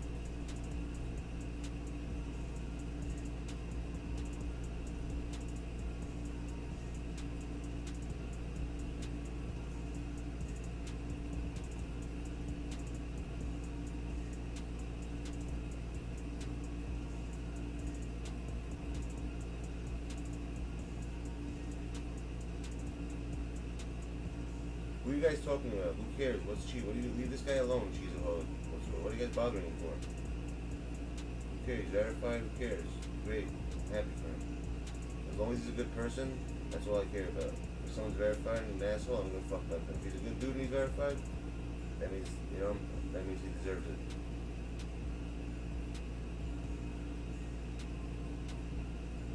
So far, he seems like a nice person. I don't think he's done anything wrong. So I don't know why you guys are starting with him.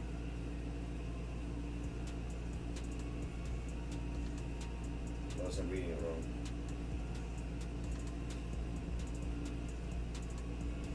Which is very possible.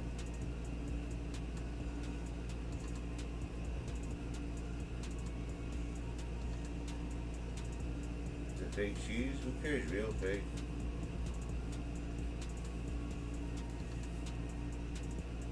Why? Because he doesn't have a check mark next to his name? You should know one thing. Not everyone over 100k has a check mark next to their name. Just so you know that. I've noticed that. It's only some people do. I don't know what consists of getting the check mark, but I've seen people with 3 million subs that don't have the check mark. So I don't know what that check mark means, but I know some people, not everyone has it. You know what I mean?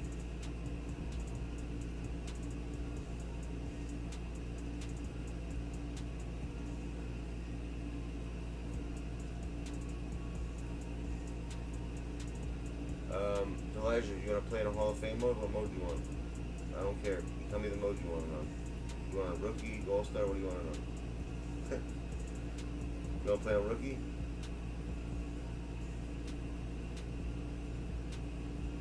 You want an all-star for real? Alright.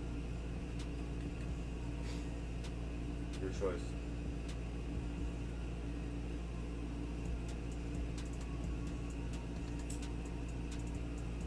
My answer? Swab and join over.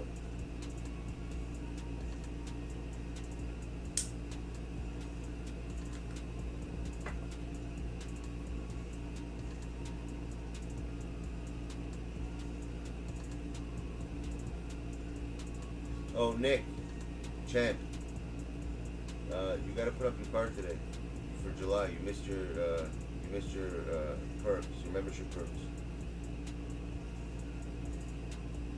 I already have the check. You didn't get it this month yet. I already have the list this month. I'm not making a mistake with last month. There's a lot of people that didn't get it yet. Joshua, Dollars, Medi, Zoe got it already. Hold on. A-Dub needs to get it. Kevin, K-Will, Lando, which he never takes it for some reason. You got the wrong team? Alright, so we'll start over.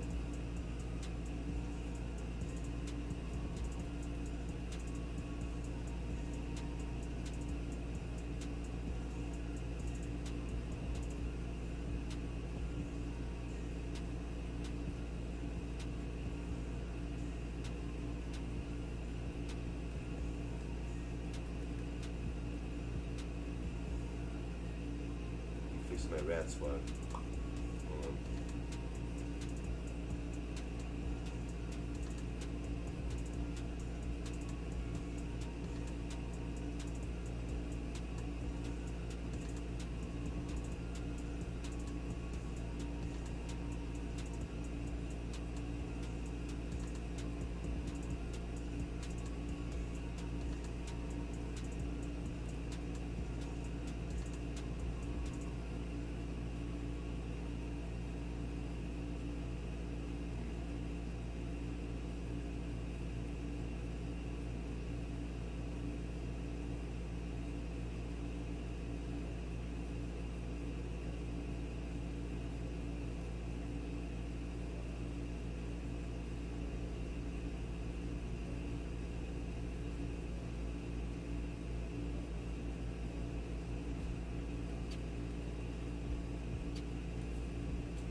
You know what I'm waiting for, Ken? Honestly, I'm really looking forward for Julius Erving.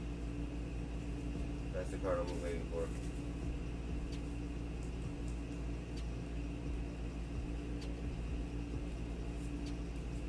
Once we get that Julius Erving card, it's GG's, as you guys would say.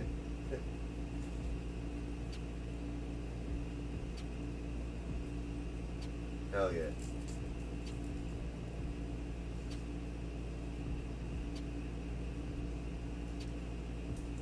Do I have next gen? Yeah, but I don't. I don't like it. I can't play next gen.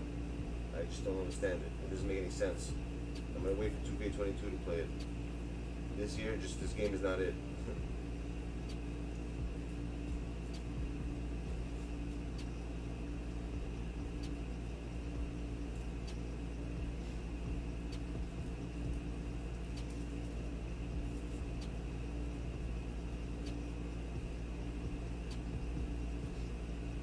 You guys know I'm a network administrator, so if I find out that all these strange names is someone in here, and you're going to have serious issues, so be smart. You forget who you're dealing with.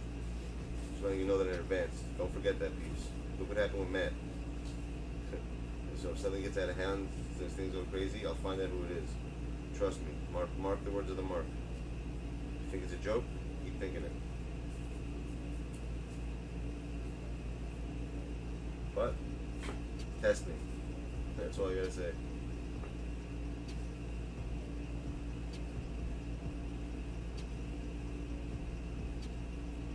I find out everything, dude. YouTube has logs of everything. I can find out everything I want. If I need to. So, just warning you right now. And I will find out, because I will look. And don't say, I'm sorry, I didn't know. You were warned, and that's it.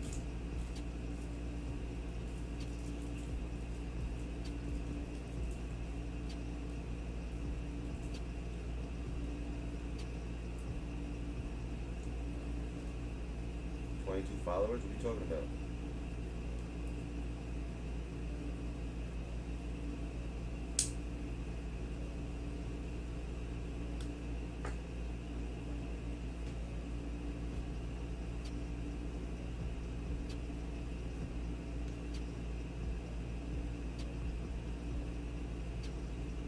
What's one weirdo? What are you talking about?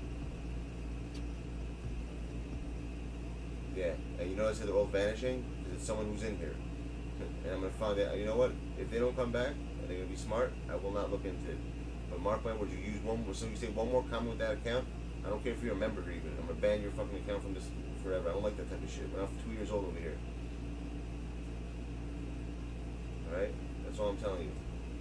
We're cool, we're chill here. You guys want help with shit? No doubt. But once you start doing this stupid shit, I don't fuck with that type of shit.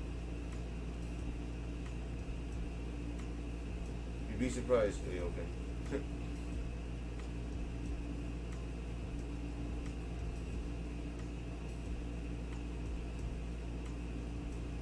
Ban who? All the 6 people who just left. They thought they were smart. And they think I'm not going to figure out who it is. That's who.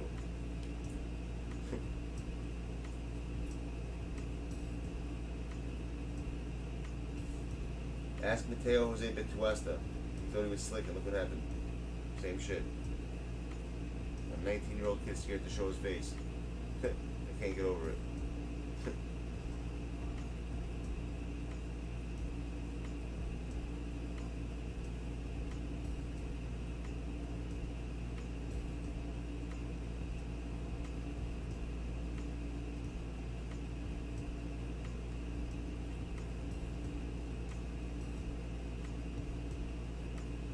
Are you serious, Jacob? You're asking me over there? Why couldn't you ask me over here? Look at this fucking kid. This kid literally just asked me in a message to play me when he's in my chat. You're a funny ass kid, Jacob. Sure, Jacob, no problem. You gotta wait, I'm playing him right now. So, do you guys understand what Wacky Wednesday is? We'll have to repeat it. Do you guys understand what that means? I like Jacob. I don't know why. He's a funny kid. He's a good kid. He's a nice kid. He's one of a kind. I like one of a kind people. He's different. Exactly. I like people like that. See, Jacob's a content creator. Exactly. Who does that? That's slick though. I like that. That's why I like Jacob. He's funny as hell.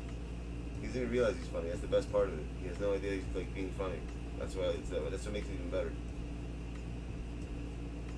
If you got a wrench, yeah, people who are mods, people who are members get wrenches here. That's my rules.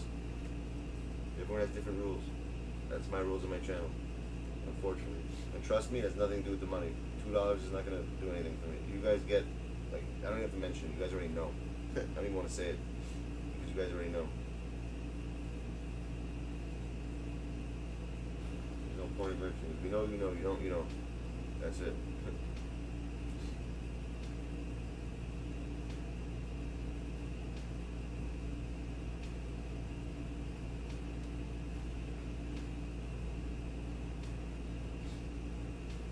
So don't look at it as like, oh, you gotta pay for memberships, you gotta pay for mod. You don't.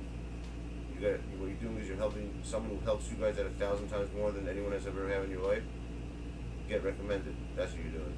And when I see someone does that, you know, it means a lot to me, and that's why I help them out a lot, which makes sense. So everyone has their own way of thinking. That's the way I think. You want it on All-Star, you said? What do you want it on? Trust me, whoever's a member here, you don't realize I really appreciate it. It means a lot. Because there's some mission I have to do, and it's gonna happen. And trust me, in the long term, you'll see all the first 50 people who are members here, you'll see what's gonna happen. I'm not gonna even say anything. Because I don't want to say something that might not come true yet. But at a certain point, I will tell you, and you'll see, and you'll be very happy. That's all I gotta say. Who lives close to me besides you and Ken? Energetic, that kid Energetic lives next to me. Doing streams. Nick.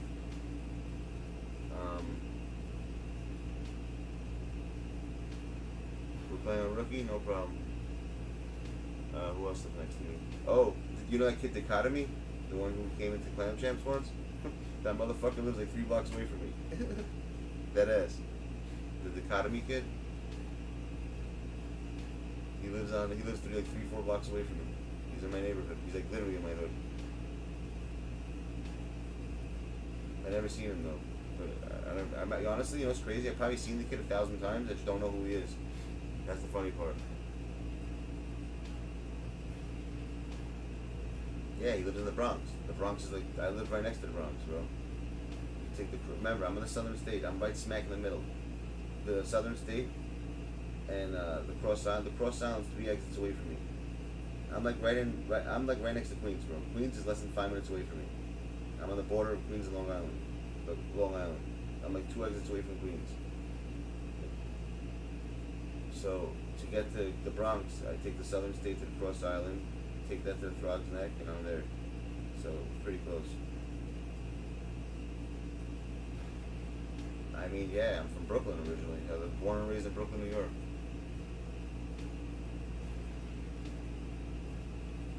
You wanna hear something crazy, Goku? I live closer to you than Ken does, and Ken lives in Brooklyn. Think about what I just said. If I was to drive to and Ken was, I would get there faster than him, because he has to go across Brooklyn. I just go one straight path right next to the highway. I'm right next to the highway. Like the highway's like 2 minutes away from me, and my highway connects right to the highway that goes to you. Where he's at, he's got to go all the way from fucking Bend. That's at the other side of the fucking Brooklyn. It'll take him longer to get to than me.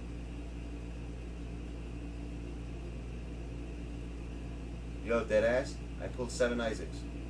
Me too. That's so funny. Yo, deadass, if you looked earlier in the stream, bro, I pulled 7 Isaacs within 14 minutes. That's how I got. Then I bought Penny, and then right before the stream, I pulled 1 pack and I got him 2.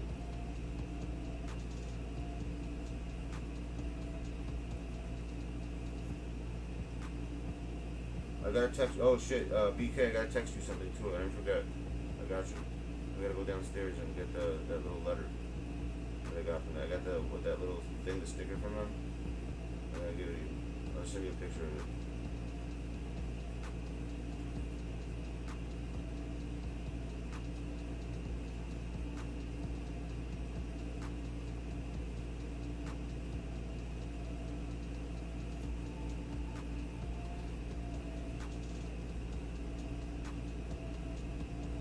He lives closer to Verrazano, yeah.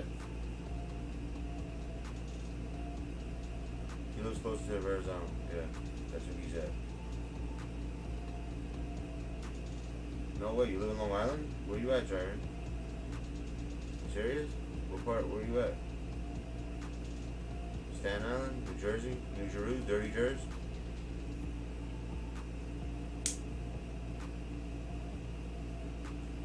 thought you were from Chicago when you were talking to PB.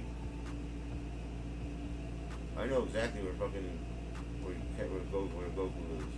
I've been to my aunt used to live there. Actually, not my aunt. Sorry, my stepsister used to live there in Starrett City, Pennsylvania.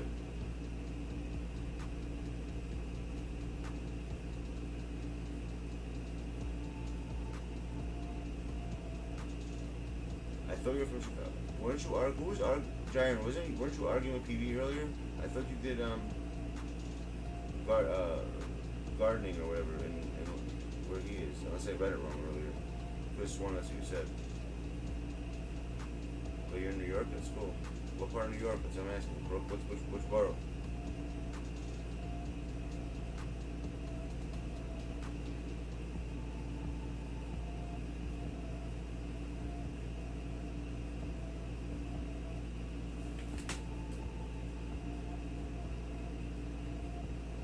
Which borough in New York?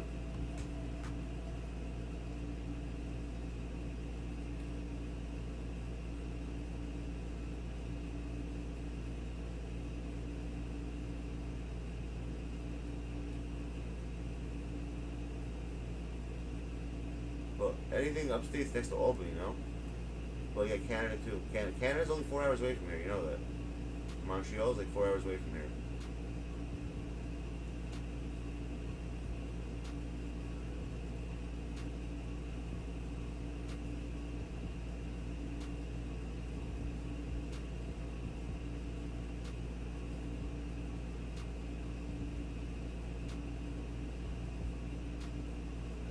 Oh, PA? PA's not that close, bro. It's pretty far. PA could be 12 hours away from me. Depends what part. You know how big Pennsylvania is? Pennsylvania is way bigger.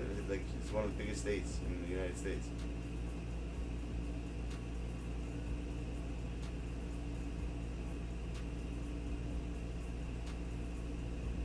PA is huge. It's really big. KG, Kyle, appreciate it, bro. Good call, my dude. And you said you want me to get Timmy too, right? So I'll get him for you. So you know, Kyle's my freaking card monitor. He lets me know what card he's the one who tells me which cards I gotta try out. That's his job. Tell me which cards I gotta get. Yeah, but you think I really need him though?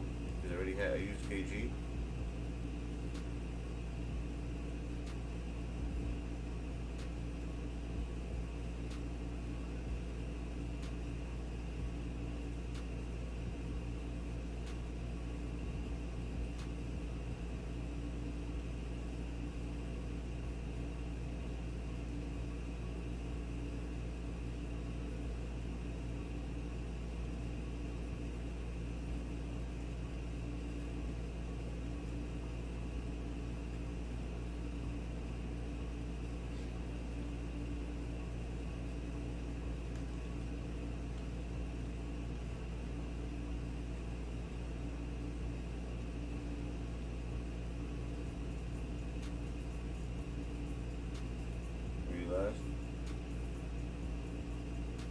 You guys are talking to Mike.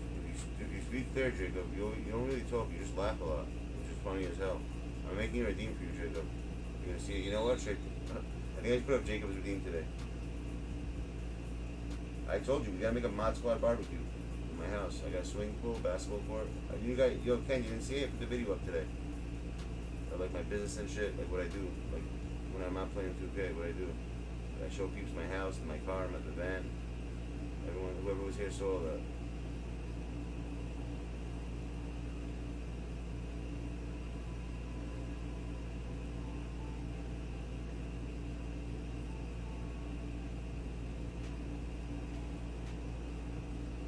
I seen it.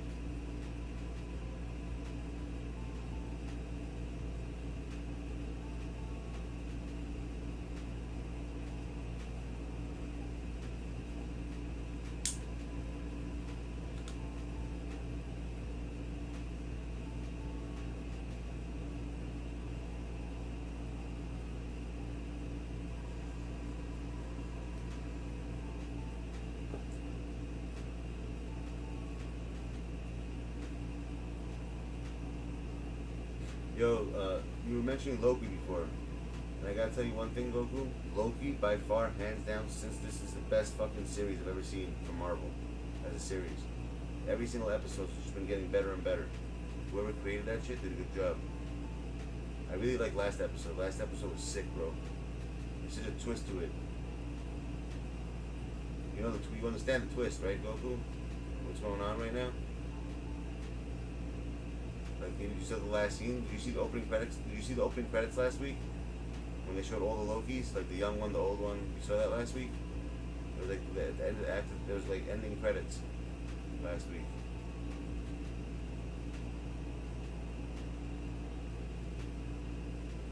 Yeah, freaking what's it called?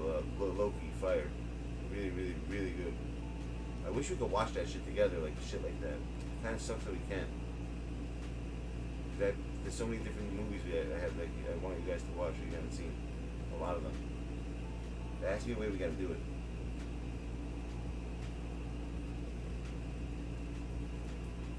But Loki's is really, really good. Really good.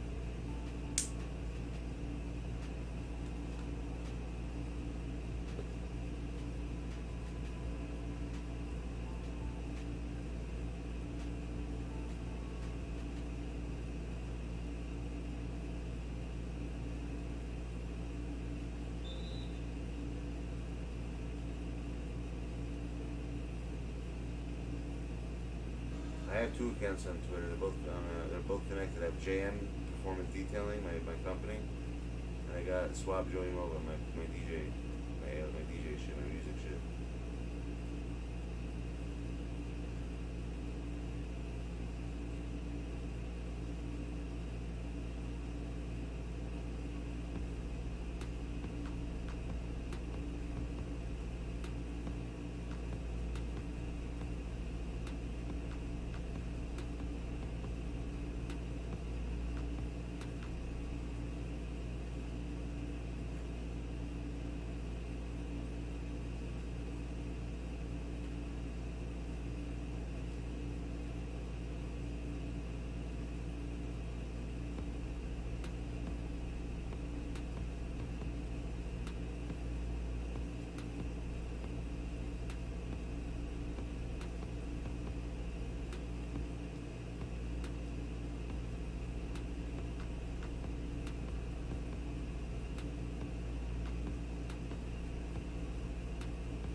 Kanye Hardaway. Kanye West, dude. Kanye is really good. Whoever doesn't have him, you should try him out. I like him a lot. Kanye is like a really good card. If anyone wants to try him, let me know. I'll let you guys try him out. He's really, really good. It's worth it. I like him a lot. But I always like Kanye though. That card's a lot of fun to play with.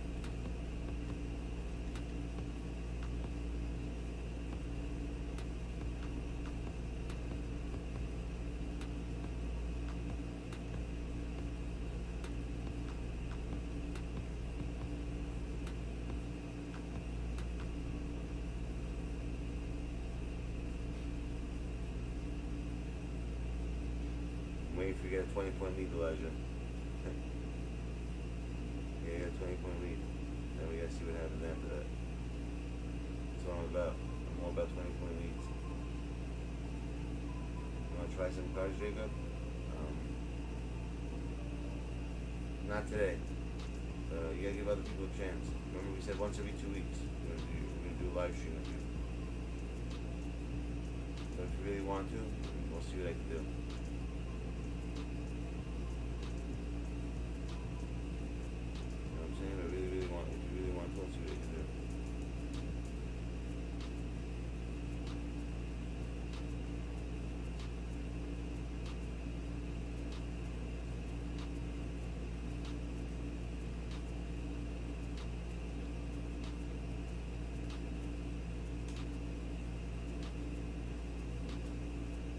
Dumbass shot was that, KG? Why don't you go donkey? Fuck it. KG's a dumbass. What's the score? 5 more points, bro.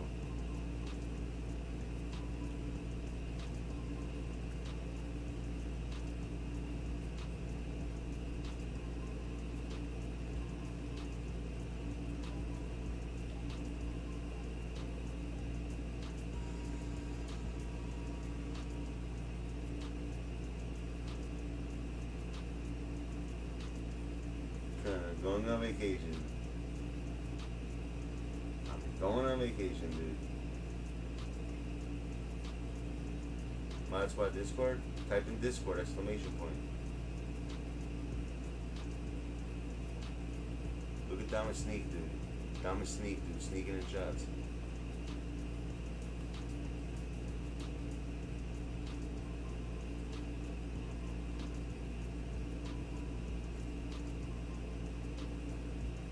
Yo, what's his name? Dre. The question to answer. Remember you asked me about 2 cards earlier, right?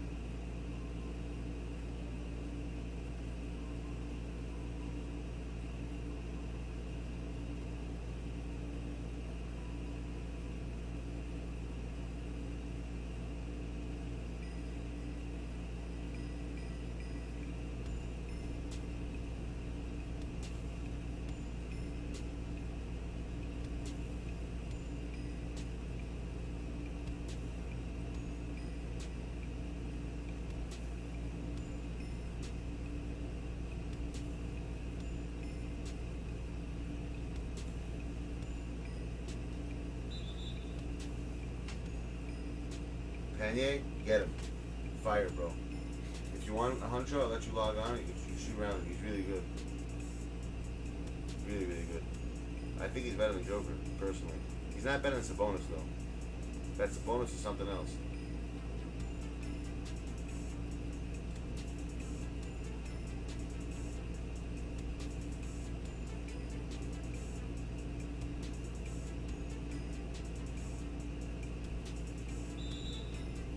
That's the bonus, bro, is something else.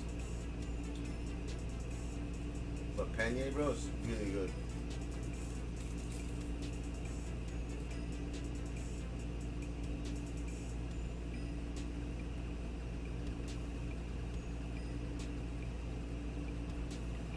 Pena is mad good, dude.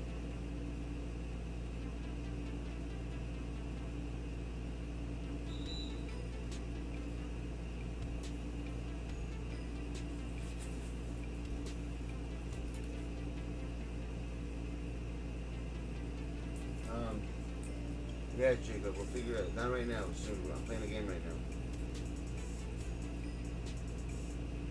You're a funny man. You're a funny man, you. Killer, kill, yo. I said killer, kill. They kill, killer, man.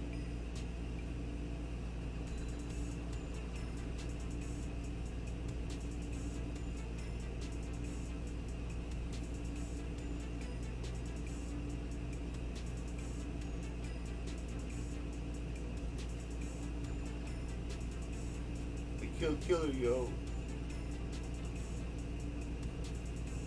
They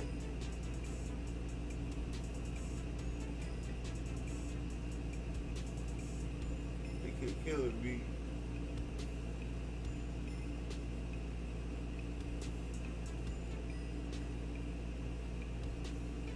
LeBron James. LeBron James.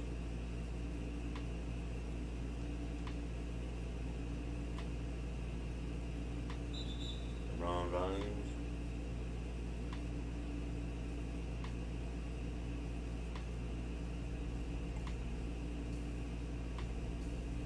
He killed Killer B. Yes. Killer kill, dude. Itchy yolks, dude. Itchy yolks.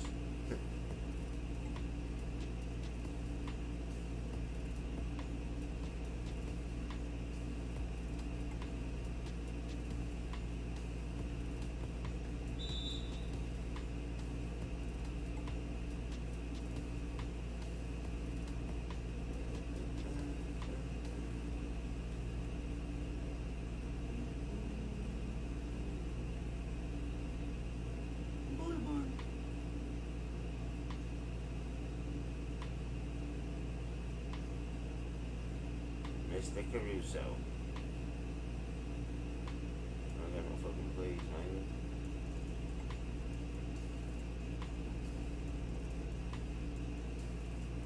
He says he represents the Tanaka clan. You don't look like Tanaka.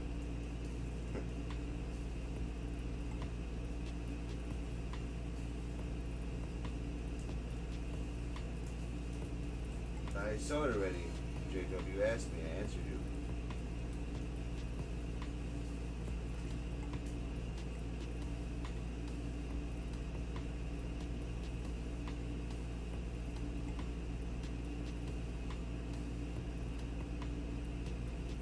Kevin Hornet.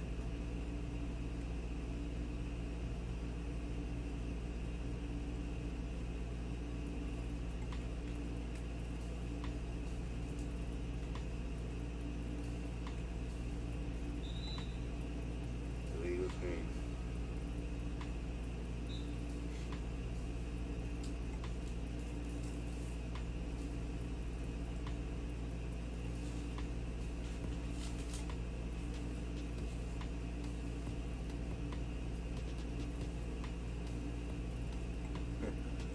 Yeah, look, Jacob's a boss, bro. Look at him, he's commanding.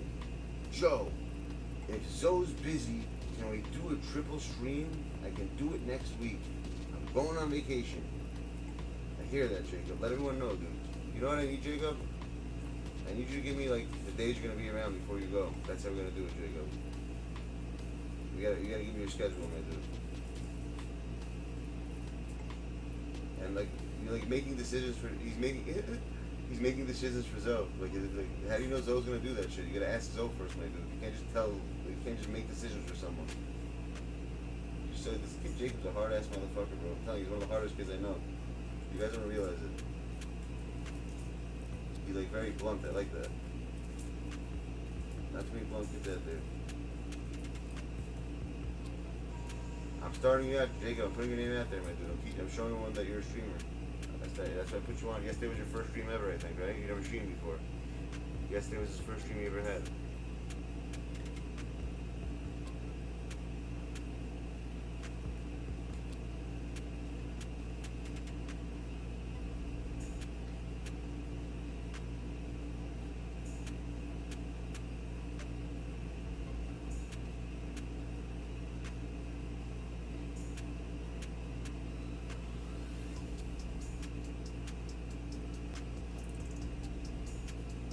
Boss.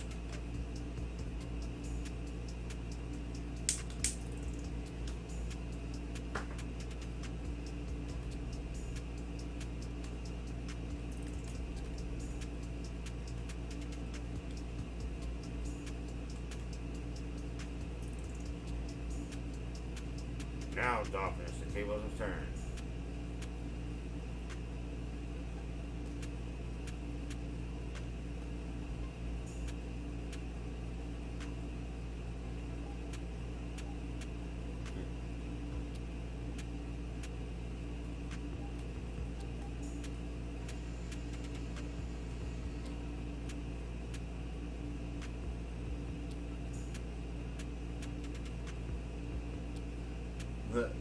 Jacob, you say that all the time, bro. But this channel is strictly built off evidence, my dude.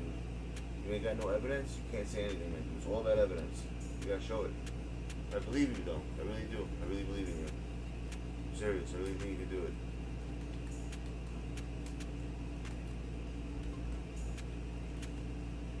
I really do. Why do it take forever to inbound the ball? I don't understand this game. What are you doing?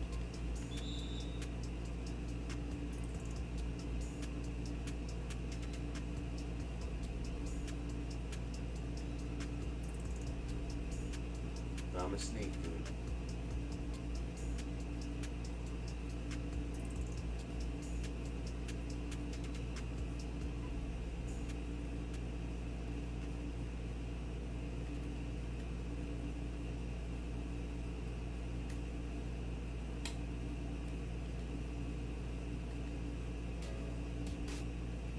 I'm a snake.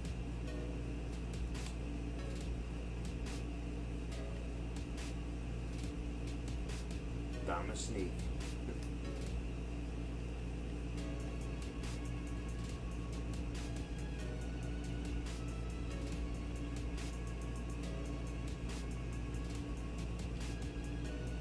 Penye. Penye. Penye's no joke, dude. Well, fuck a Penye, dude.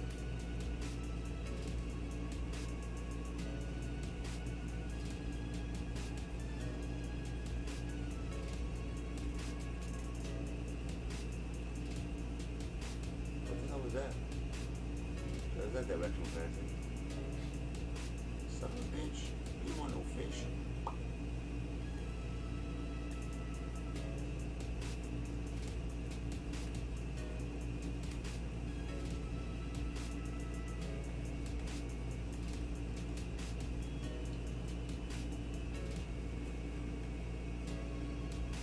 Can't eat bait.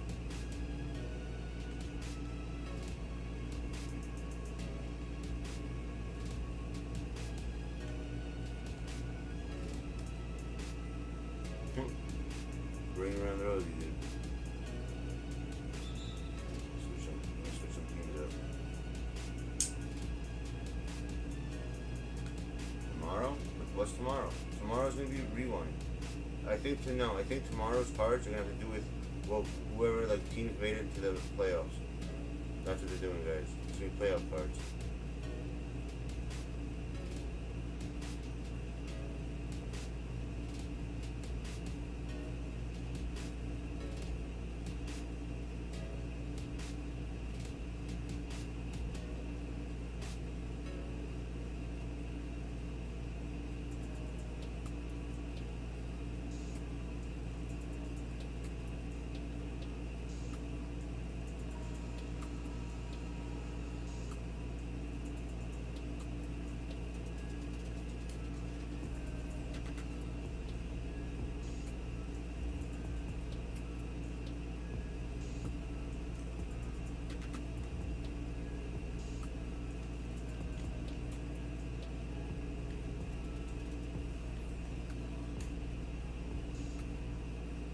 I'll take it.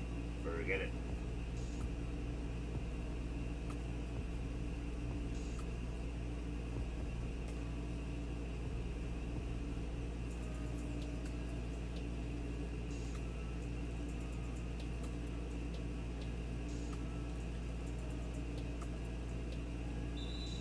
I'll take it. Forget it.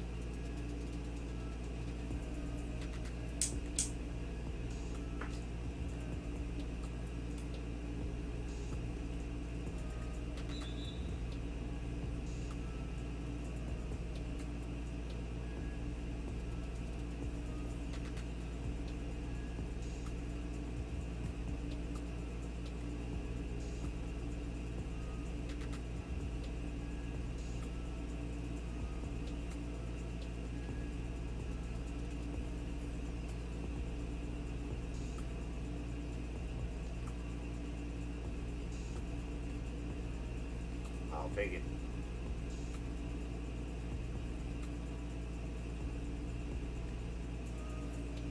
Jonathan Aesop.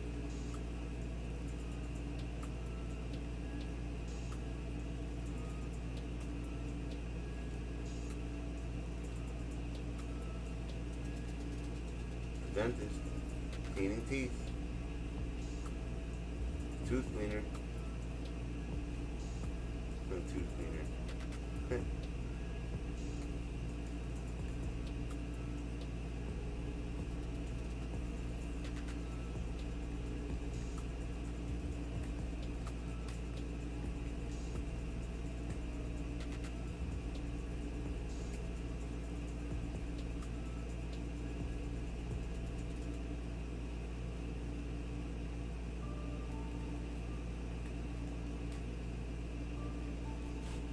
Tooth cleaner.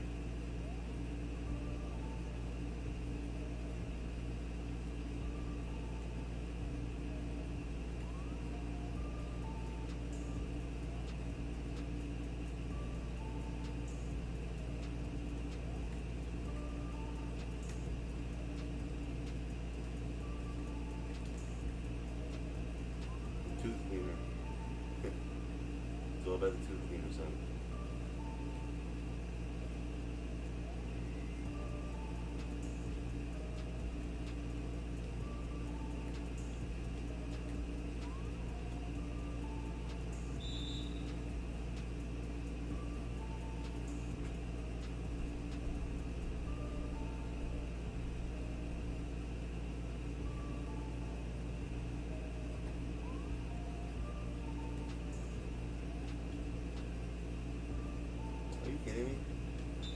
don't like Jokic.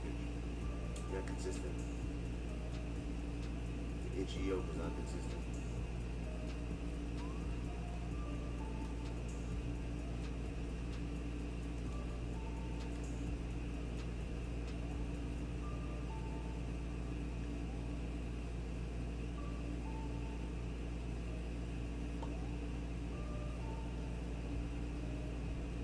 Stumbo.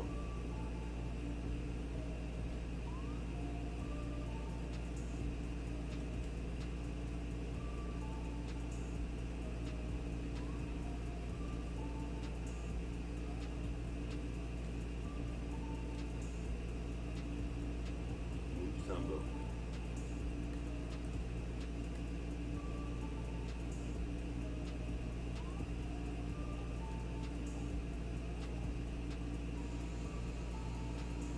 Damn, Jeremy, you killed me, my dude. It's crazy. See, I'm not good at the game. Elijah. Horrible. Yep. Good games.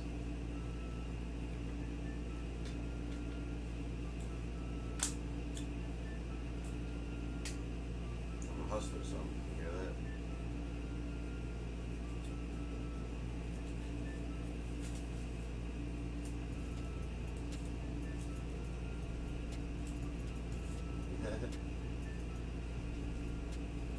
No, he didn't. Honest, I mean, you want to play for cash? If you play for money, I mean, I don't know. I mean, you think you can still beat me? That's what I'm talking about. That's where the real shit comes in. Did I put Wrath on from the start, my dude? I didn't even put Wrath on, really. Like, baby. Not really. But I play for fun, you know what I'm saying? Boring otherwise. I'm not gonna sit there sweating against one of them subs in here and like trying to, blow them out by 60 points. I'd rather you guys win. You hear that? I'm weird like that.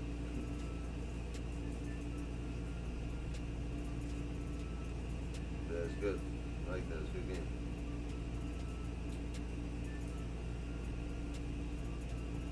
No, it's Wacky Wednesday. We have to do something first. So we're doing our first wacky thing today. And the winner of this is gonna get to choose 2 packs. Any 2 packs he wants from the packs that are out. Okay? And it's going to be a question. It's going to be a detailed question. It's not going to be something, and you can't look it up either, because you have to answer this question within 10 seconds. Those are the rules. You either know it or you don't know it. Looking it up, it's not going to help you. Actually, not 10 seconds. Yeah, 10 seconds. That's fine. How long? What card am I supposed to get you again, Elijah? I forgot. Which one did you want, my dude? You wanted me to get you, you told me you want, which card did you want? I forgot already. You should have a bad memory. Oh, I know. Jonathan Isaac. I remember now. Jonathan Isaac, so you wanted. Now you want USA KD? Shit, man. Look at you. Alright. You don't want Jonathan Isaac no more? Let me see USA KD. We have another hour and 40 minutes.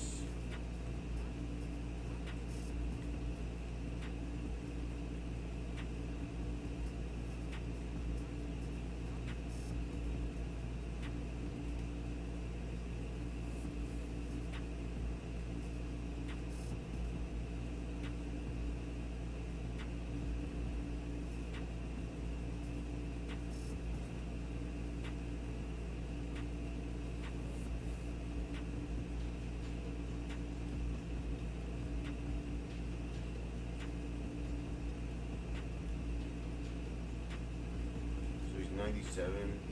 How much MT do you have on you?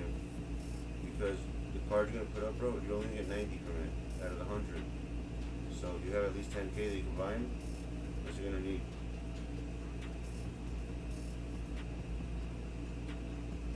Okay, well start saving, man. Start selling shoes and shit, my dude. Because you're gonna have to have at least, he's 97. He's gonna be like close to 100, and it's only gonna come to 90.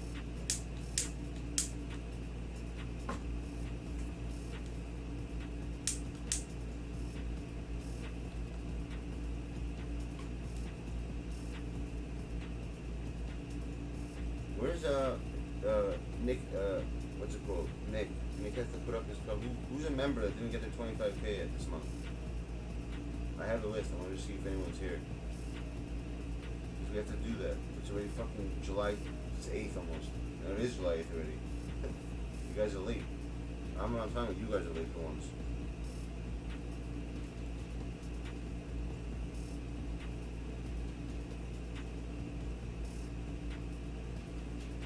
You're ready to sell? Well, by the time it sells, man, dude, play unlimited. Play now, like play a triple threat online for a little bit. For like, you get another hour and 40 minutes. You get 10K in less than 25 minutes.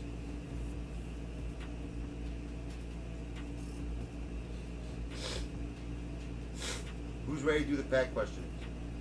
I have one question, and then I have another thing. Okay, I'm gonna have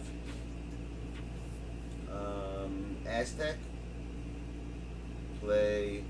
Aztec, you're gonna have to play.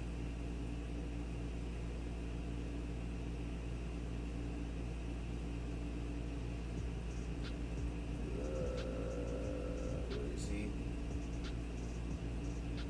Jamiro.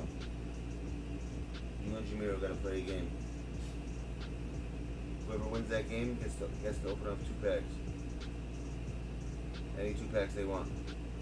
No, I'm sorry, 3 packs. No, 2 packs, sorry, it's 2. Any 2 packs you want from any set, any of these sets. And whatever card you pull, you're gonna get the equivalent of MT for that. And I'm gonna sell the card, obviously. You get either your Pantheon or the Idols. Okay?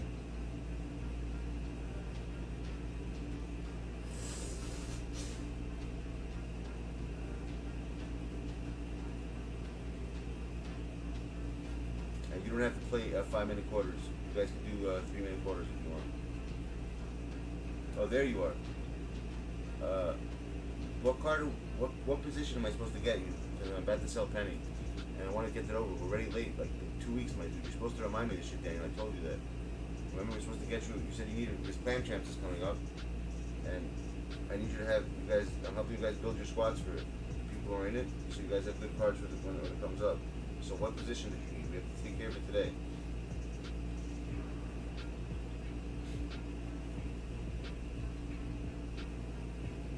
I want everyone to have comp cards when they play.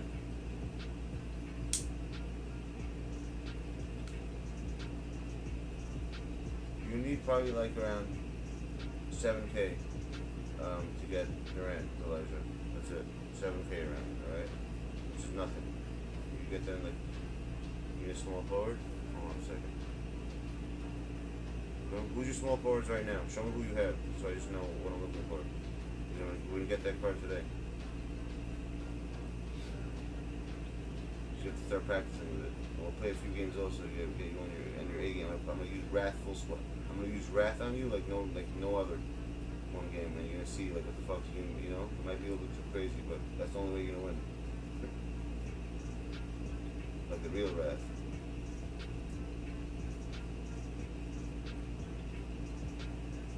Well, I want to pick. I have to know what boards he has, so I have to know what we're getting him. Because I promised him 2 weeks ago we're gonna get him. We still haven't gotten it yet.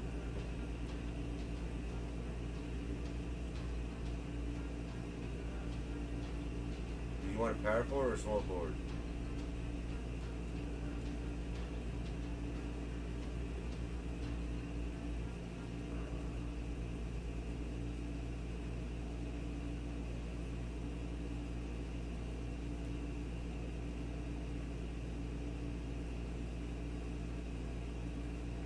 Probably like 120, I would say. More. It's probably like 140. We'll see right now. So 118 right now.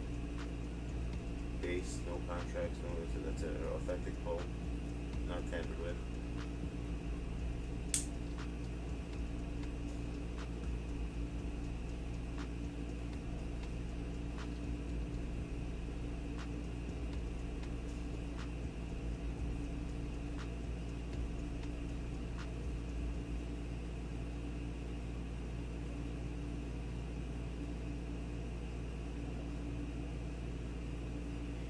Okay, 120 looks like this price for that one. But we only do buy nows. We don't do anything over bar now. That's how it works. But instead of getting a card like this, use your brain, my dude. What would a smart person do with that instead of getting one card? You get 4 cards for this card if you do it that way. You know what I mean? Makes no sense to get this card.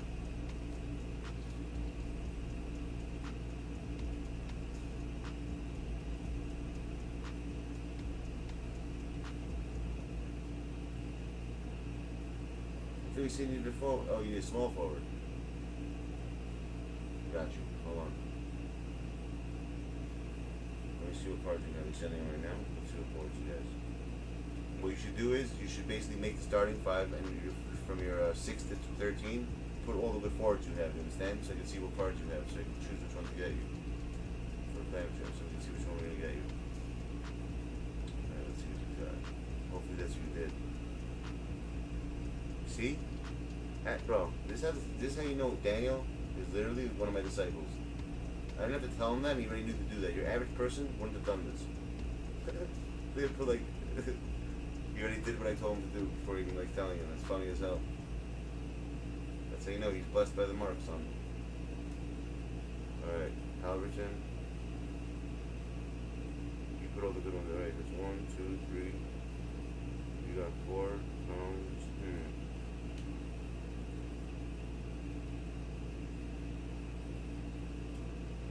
No, you didn't do that. I thought you did. No, you did. You did. You had Mitch Richmond, I see. You saw it. No, I didn't do it. Barge launch. Point guard, Wiseman.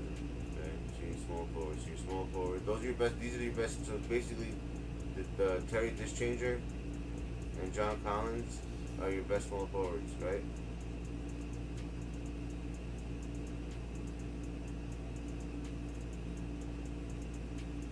Like, dude, are you fucking kidding me? If you have Giannis and you have Bobo, what do you have? You need a forward. You fucking crazy? What the hell what do you have right there?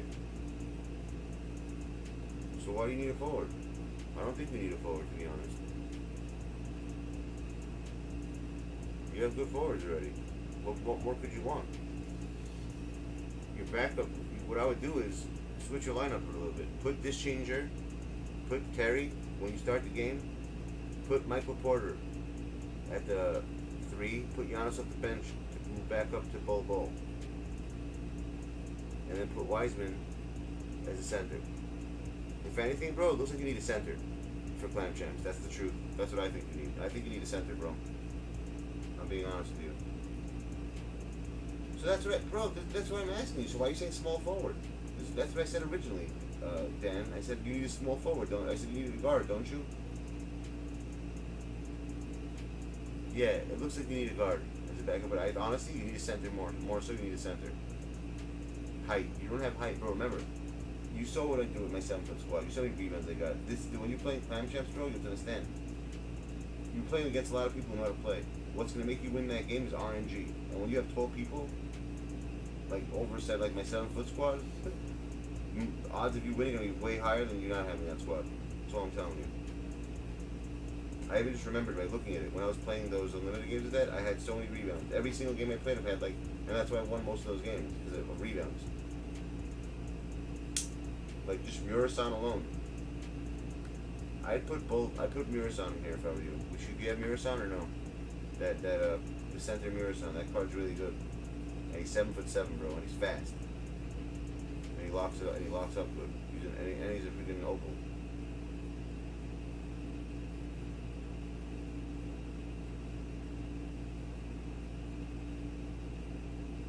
You want to try him out first? You can try him out at Adam. And you'll see what I'm talking about. Nah, B-Roy's not worth. He's an E-B-Roy. He's got freaking Zach Levine. What the fuck's an E-B-Roy for? And he's got Mitch Richmond, who's ridiculous also, actually.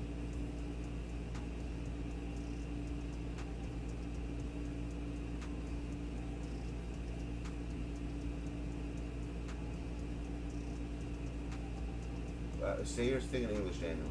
I think you did a lot of typos in that sentence. I don't understand what you're asking. Joe, what's ever card is the best? I'll try. You have a card expert? Wait, Joe? Whatever, that's what you're trying to say, not the what's. Whatever card is the best is what he's saying. Okay, the apostrophe shouldn't be there. Okay, so for you, honestly, try these cards. I'm telling you, just like I told you about Sabonis. Mark my words on these. For your squad, for what it looks like, you definitely need, definitely. You know what we should get you? I have a good idea. This is what you need. Just by looking at your squad. Those are your best cards pretty much, right? Alright, watch this.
Alright, write down this card as one of them. Take Lonzo Ball as one. Yeah, I play Warzone, yes. I'm not really good at it. Alright? Get this card right here. Put him on your list. As a point guard.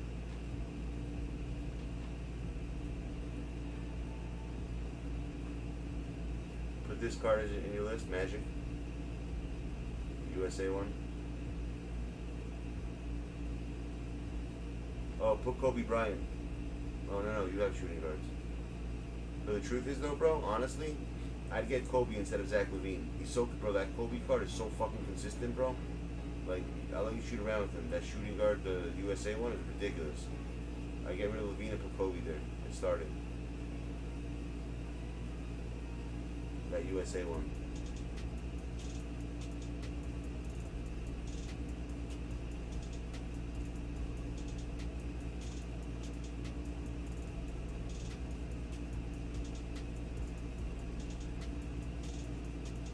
Yep, thank you, Leo. Appreciate that. I'm gonna tell you what else to write down. Hold on, there's more. Okay, let me just see what other guards they have here so that I can think of that fits what he's playing, his squad. But you'll see, he'll thank me. Those cards, he's gonna do really well, those cards. Because the I'm looking at all, like, what he needs. He needs defense, so, and height. So he's obviously not gonna be able to get Benson. He's too expensive, right? So Magic Johnson's comp for that. He could block fucking Benson. He's fast. He's quick. He's got ridiculous handles. He's never gonna lose the ball really when he dribbles. No one's gonna be able to do those bump steals on him. You know what I'm saying? He's gonna have a lot of leeway with that card. I want to try this card out. This Murray. I gotta buy him. That's what I'm buying. I'm buying Murray, and it has that boogie. Does anyone even know? I didn't even try to open those cards. So that's all for the point guards for now. That's what we're gonna choose. I think Magic makes more sense. It's just just a stat. He's pretty much like the invincible one.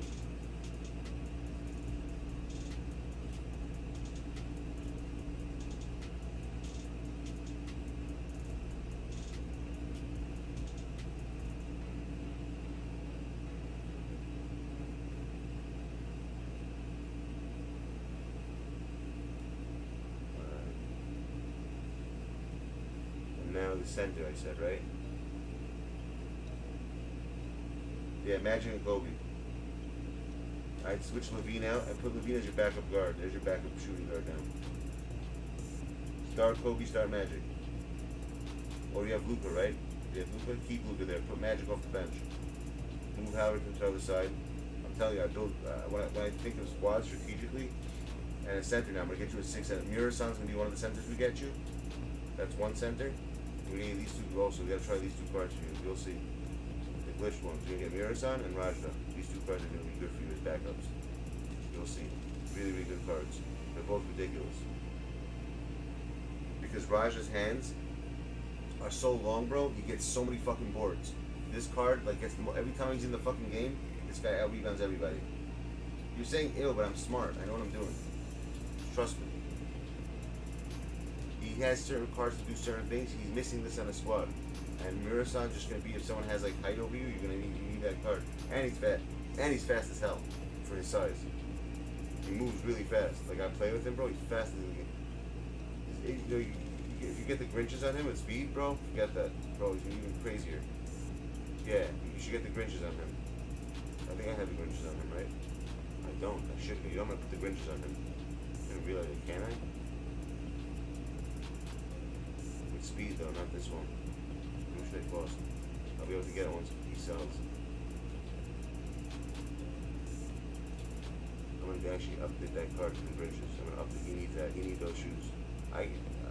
Yeah, he definitely does. He needs those shoes. They're not gonna be cheap, so I'm gonna start it around here, let's say. I think it should be around there to here. We'll find one. Hold on, maybe like 17, 15.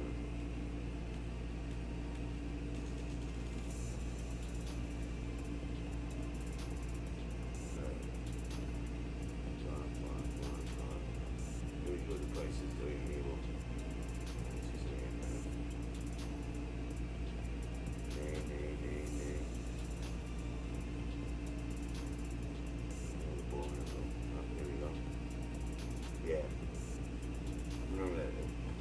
Acceleration speed's really cool. Let me see what they're doing. You get cheaper than that? Yeah, it's too expensive. That 136. See, we can get all the stuff. You buy the shoe. You buy that shoe with him. It's gonna help him out a lot.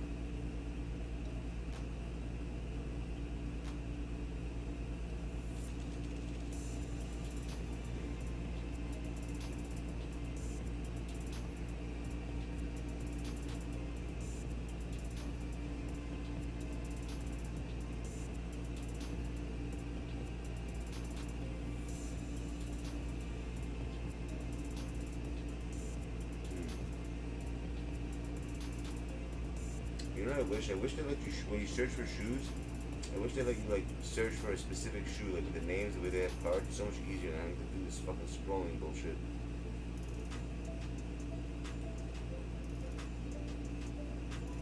$30K around I'm gonna need for that. Alright, let me just see something again.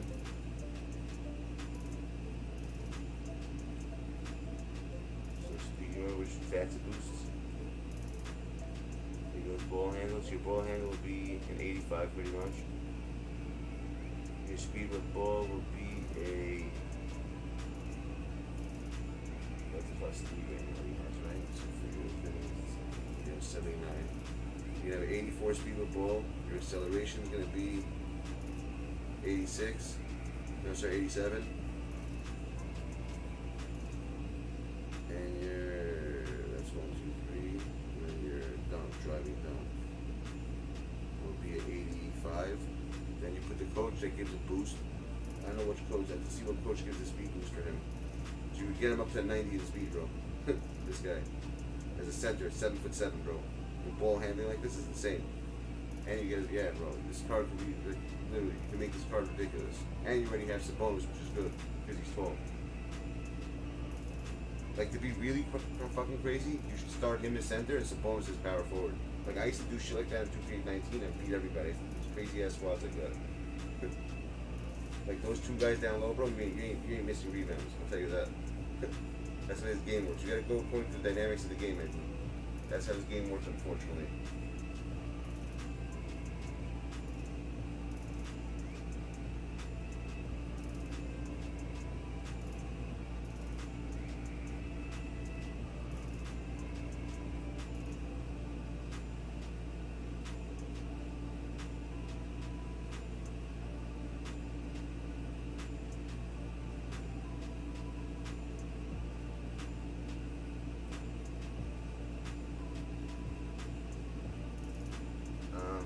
Harry, sorry, I didn't even know you wrote something. I was actually looking at my game. I was looking at the board. What's up, man? What comments do you ask?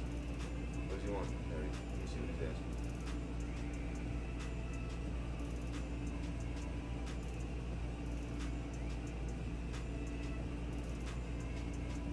What do you mean? Selling what for so cheap? What are you talking about?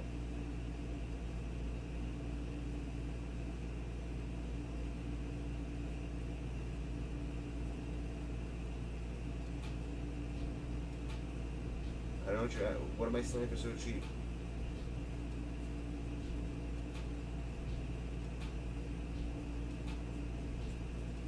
You got John. What does he boost? Go see what he boosts on the centers. Actually, I'll tell you. Hold on, let me do it for you. I'll tell you right now.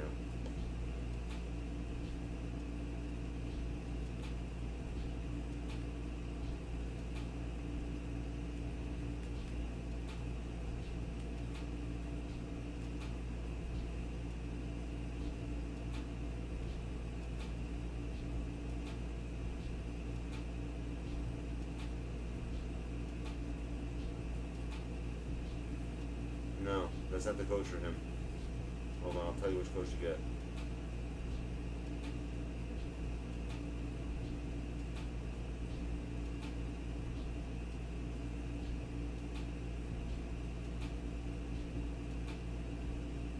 So far it looks like Vogel. One sec.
This is the best coach for him.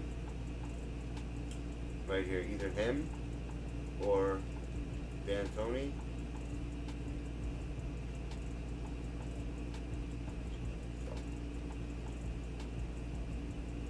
Or Post Malone, or Post Malone. Actually, Post Malone.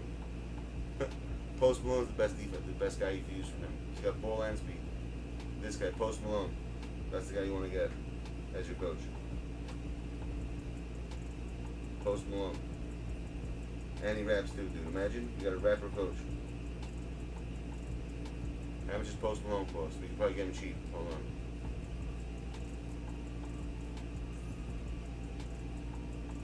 What team is he on, Post Malone? The Nuggets?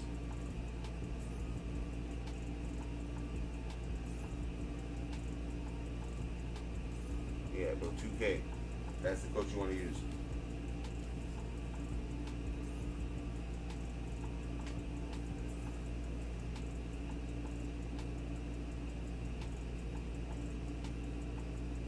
What do you mean, Vince?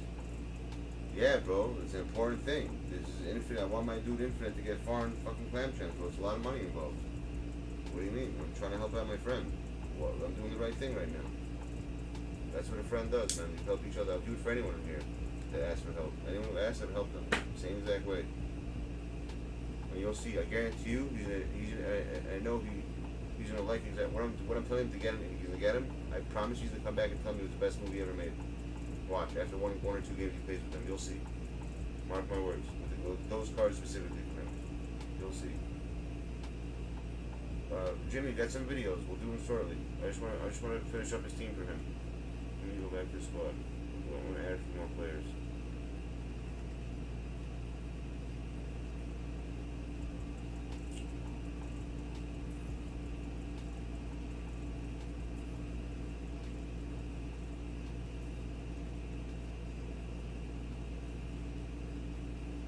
Okay. So we got Mirasan on there now. Alright. We're going to put in Kobe. Zach on the bench. We're going to put Magic over Halberton. Lee Wiseman.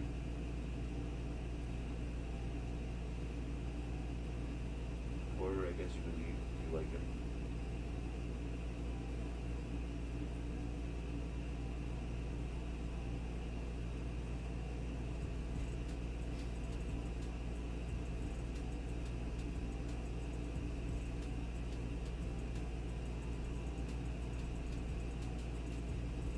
You get rid of Gobert, and you put in Mirasan instead of Rudy Gobert. That's going to be your swap.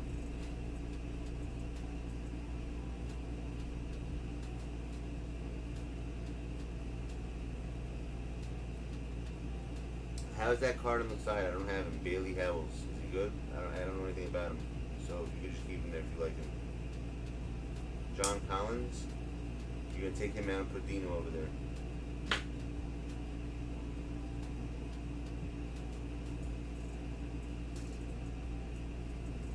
And you're good, bro. That's your squad. That's like a fucking 10 squad for you. Mark my words, bro. You'll thank me for that. That squad's gonna give you everything you need. Or you're gonna cover all your fields. It's not that expensive either. You get that. I'll get it for you. It's way under 100K. So that's what I'm gonna buy you. That's what we're gonna get you when he sells. You wrote down those cards. That's what we're gonna get you. We'll write them down. So right when he in about an hour and. We're gonna get those cards for you. We're gonna put up a card. We're gonna do the math. I'll give you a little extra, obviously.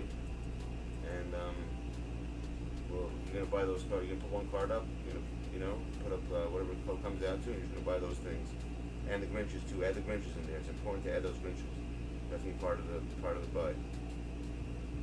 All right. Add the Grinches. Add Mirasan, Raja,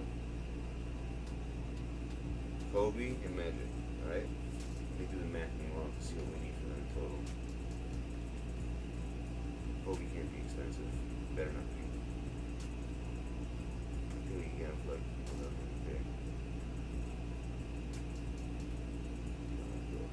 60. No, it's not. Math put a whole lot in that. See, maybe we will fit him in. Hold on. 70 basically. You know, they're like cheap. Magic you can probably get 40s maybe, I think. See if I'm right. 40s, yeah, actually 40s. Oh, he went up. And he went up. It's crazy.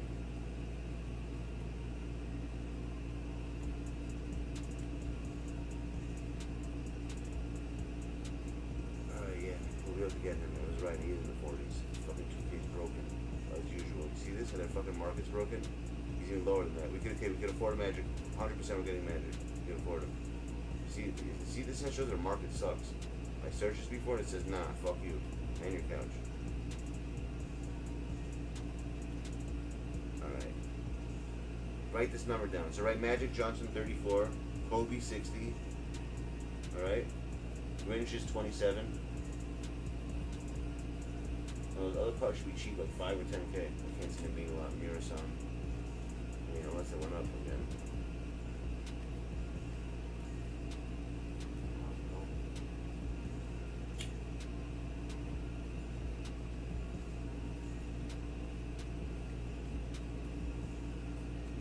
Fuck.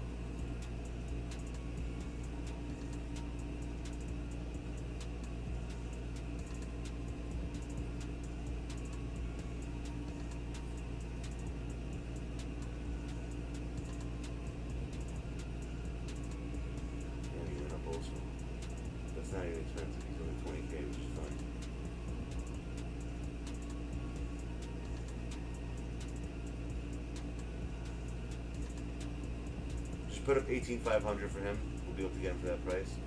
For mirror sign. We'll get this guy like 8K. Pretty sure. Yeah. Even less, but I think around 8 to 10K we'll get him for. You know.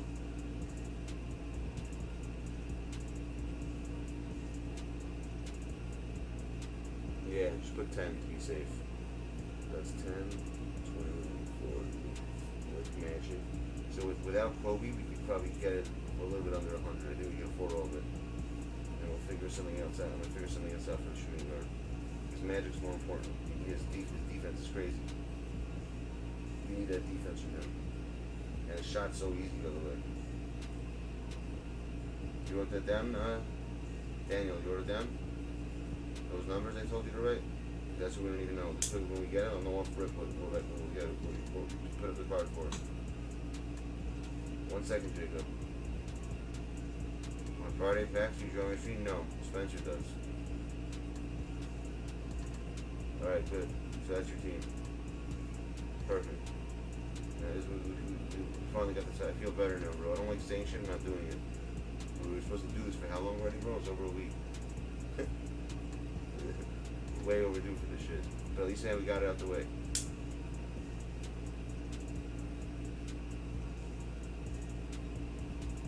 I'm also gonna wait to see what comes out Friday.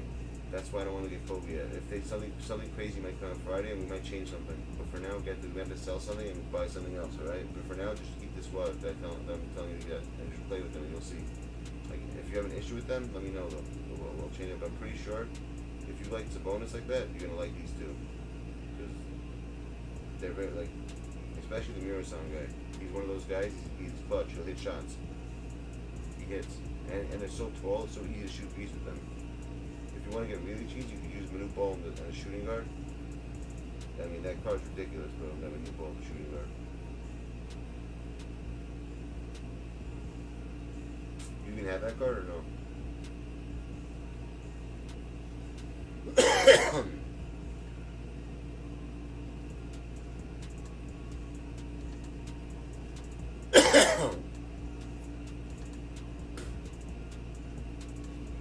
Alright, we gotta wait anyways. We'll do videos now until the card sells. Alright? Let's see. I'm gonna get some cereal. We got an hour. So we can watch videos for an hour. And then we'll come back and we'll finish your squad. We'll get the squad up and we'll play a game right after that. I wanna see how you use them right off rip. How you gonna play with those cards.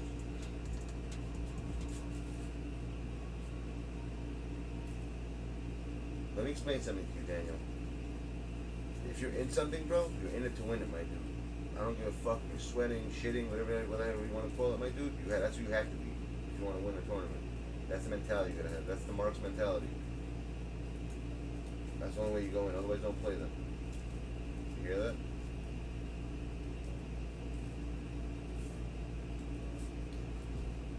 Bro, Jimmy, we're gonna watch it for an hour. We're gonna come back, and then we're gonna come back to it after that. Just gonna get him in squad, bro. That's it. It takes 5 minutes to do that. I already took the hard part out, bro. We did all the shit that I needed to do for him. I'm telling you, bro, I'm an expert. When I build the best fucking squads, man. If I really think about it, I'll strategically build a squad, like a good one, that I know for a fact that will like it's gonna be very hard to beat.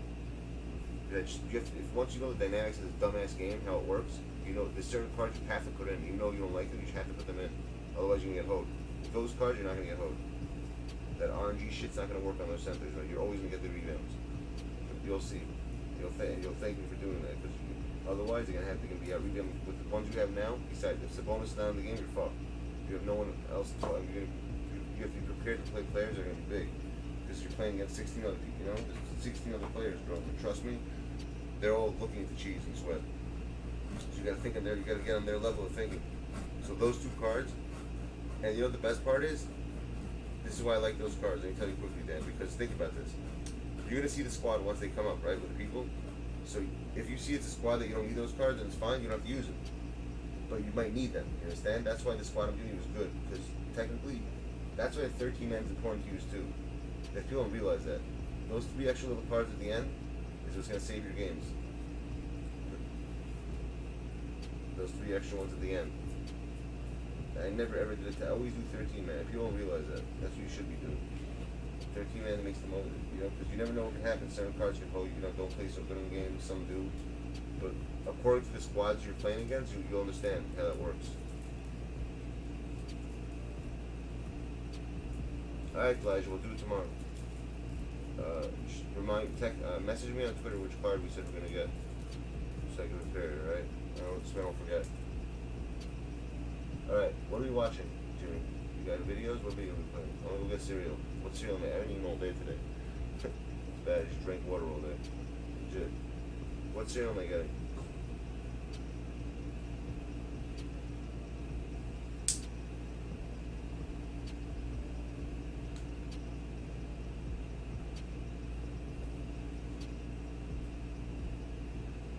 Jim, you're the one who tells me to go videos and you're like fucking always taking your sorry ass time. What cereal? What video are we doing today? You want to do? Fine, I'll give you the topics. We could do paranormal. We could do places that you can't go but you went at places that people shouldn't go but they went anyways. We can do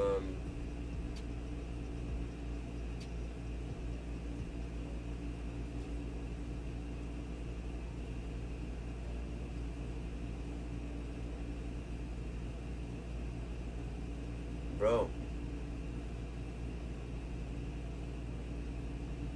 The fuck you talking about, Jim? We're gonna watch for an hour, take a 5-minute intercession, and come back. The fuck is wrong? What's wrong with you?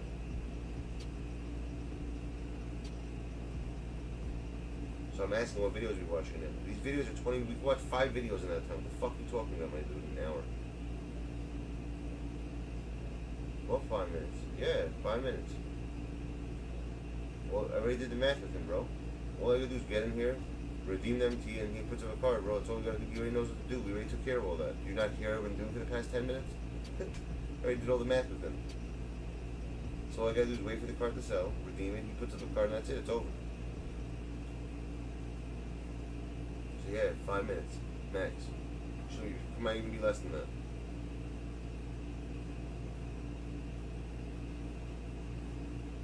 Want to just do balling tonight? Alright. I mean, he has a new video that came out. I didn't watch it yet. I'm down to watch that one.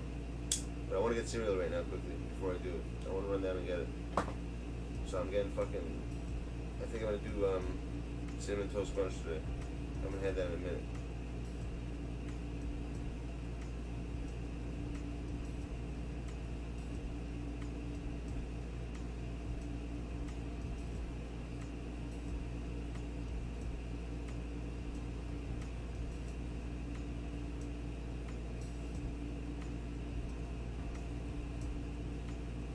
Got that or no?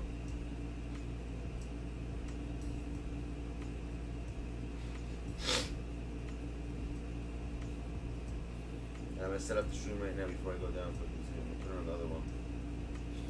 I'm gonna set up for the video right now. Actually, hold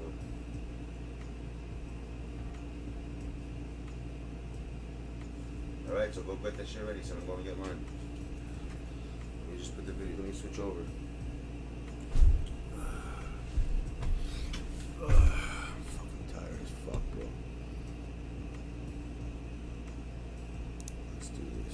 Do this. Alright.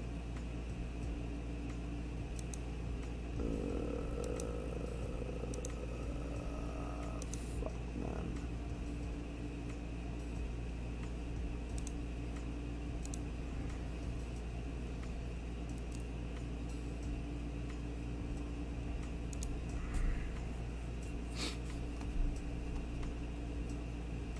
Bravest kid in America.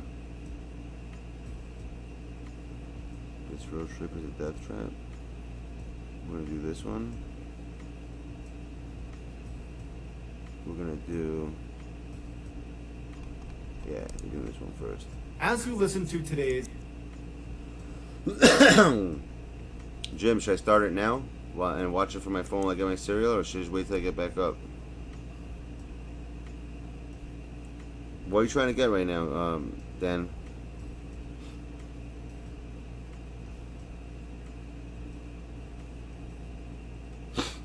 What are you trying to pull? I'm gonna tell you exactly. I'll do an in-depth equation for you. Wait. All right, fine. I'm gonna go get my cereal then. I'll be right back up. I'll be chilling over here, and we're good.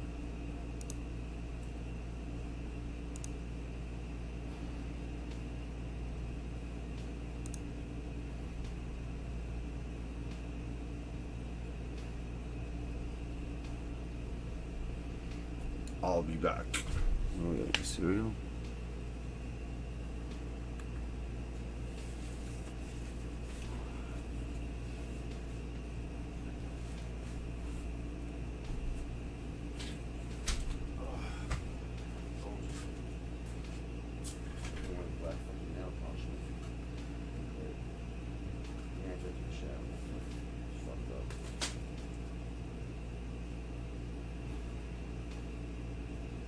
Starts on the 15th, July 15th. There's two Daniels, by the way. One's Endgame Daniel and one's Infinite Daniel, just so you know.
god, cherries, bro.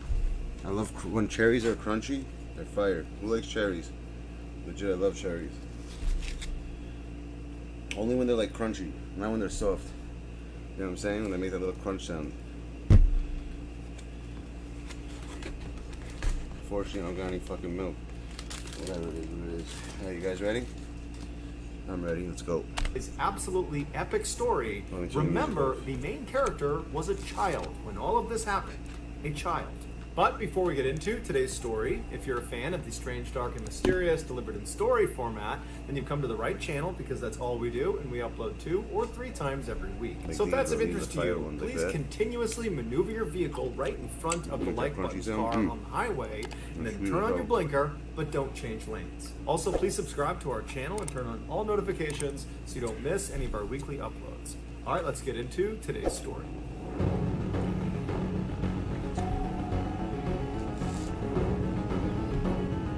Eat quickly. We'll be back in a second, the cam. Let's see what's on the streets. In 1937, the Japanese declared war on China and invaded their country. The United States, who was friends with China, initially did not intervene in fear of provoking Japan. But after the Japanese murdered hundreds of thousands of unarmed Chinese civilians and the Japanese attacked an American warship, the United States was forced to step in. American officials responded to the Japanese aggression by placing serious economic sanctions and trade embargoes on Japan, believing this would cripple their war efforts in China, causing them to have to retreat. However, the sanctions and embargoes did not have this effect. You ever notice that in war? They always try to take out the economy. It's funny. Instead, they just angered Japan and made them even more determined to hold their ground in China. Over the next few years, the United States and Japan attempted to negotiate some sort of settlement, but neither side would make any concessions, and so neither side would budge. A few years later, on the morning of Sunday, December 7th, 1941, the Japanese launched a surprise Dan, I'm not aerial sure. We'll attack find out. on the I'll American definitely be the first to military find base out. in Pearl Harbor, Hawaii. After the 2-hour attack was done, over 2,400 Americans were killed, with another 1,000 wounded, and 300 airplanes and 20 ships were either destroyed or significantly crippled. The Japanese had hoped this attack would goad the United States into lifting the sanctions and embargoes they had placed on them back in 1937. But instead, all the Japanese did was goad the United States into all-out war with them. One day after the Japanese attack on Pearl Harbor, the United States officially declared war on Japan, thus entering World War II. On the day the Japanese bombed Pearl Harbor... Peeps, if you ever don't know, you see the name Endgame in here? He's a good dude, known him for a while, and he streams too, so if I'm not around, let's say, and you see him online, you guys should check him out. Really nice guy. I believe that's his channel right there. So you guys should sub up to him. Just for FYI. Is that or is it Endgame? Hold on. I thought it was EG. I mean, that's it. Trust me, there you go. Every day we're going to have a sponsor, a new one. Today's his day. Now let's continue. Jack Lucas, like every other American in the country, was glued to his radio listening to the news. He was devastated and shocked at this carnage he was hearing about in Hawaii. And so by the time the President of the United States was declaring war on Japan, Jack had already made up his mind that he was going to join up and he was going to fight for his country. However, there was an issue. Jack wasn't old enough to join the military. You needed to be 17 years old, and Jack was only 14. But this was not going to stop Jack. So he created this fake document that said he was 17 years old, and he forged his mother's signature on it. And then, after bribing him, he got a notary to sign off on this document as well. And so Jack took his forged documentation, he gave it to the recruiter, and before long, Jack was accepted into the armed services and was on his way to Marine Corps boot camp. After completing initial training and becoming a Marine, the Marines found out Jack's paperwork was actually faked. But instead of kicking him out of the military, they said, Jack, you can stay in, but under one condition. You can't go overseas to combat. You have to stay in the United States. You can drive a truck and help out around here, but you can't deploy and go to war until you're of age. Jack was not happy about this, but initially he did as he was told, and he did just I wonder drive why. the truck around and supported as best as he could. But after about a year and a half, 2 years of this, Jack just couldn't do it anymore. That was not why he had forged this document to get into the military. He had done that so he could actually go fight. Did he even say the reason why?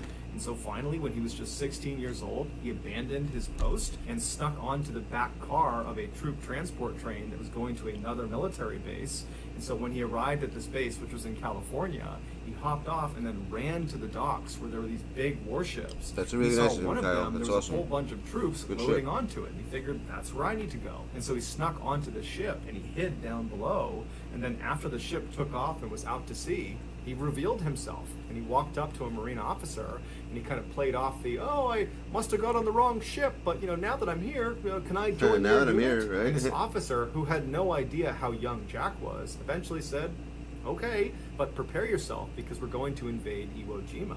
Now, Jack had never Iwo Jima, heard of son. Iwo Jima and did not know its significance. But frankly, Chichijima's Jack cousin, didn't really care. Iwo Jima. He was just glad that he was actually going to see combat. What Jack couldn't have known, and what the other Marines on the ship couldn't have known either, is that the battle for Iwo Jima would become one of the bloodiest and deadliest battles of the entire war.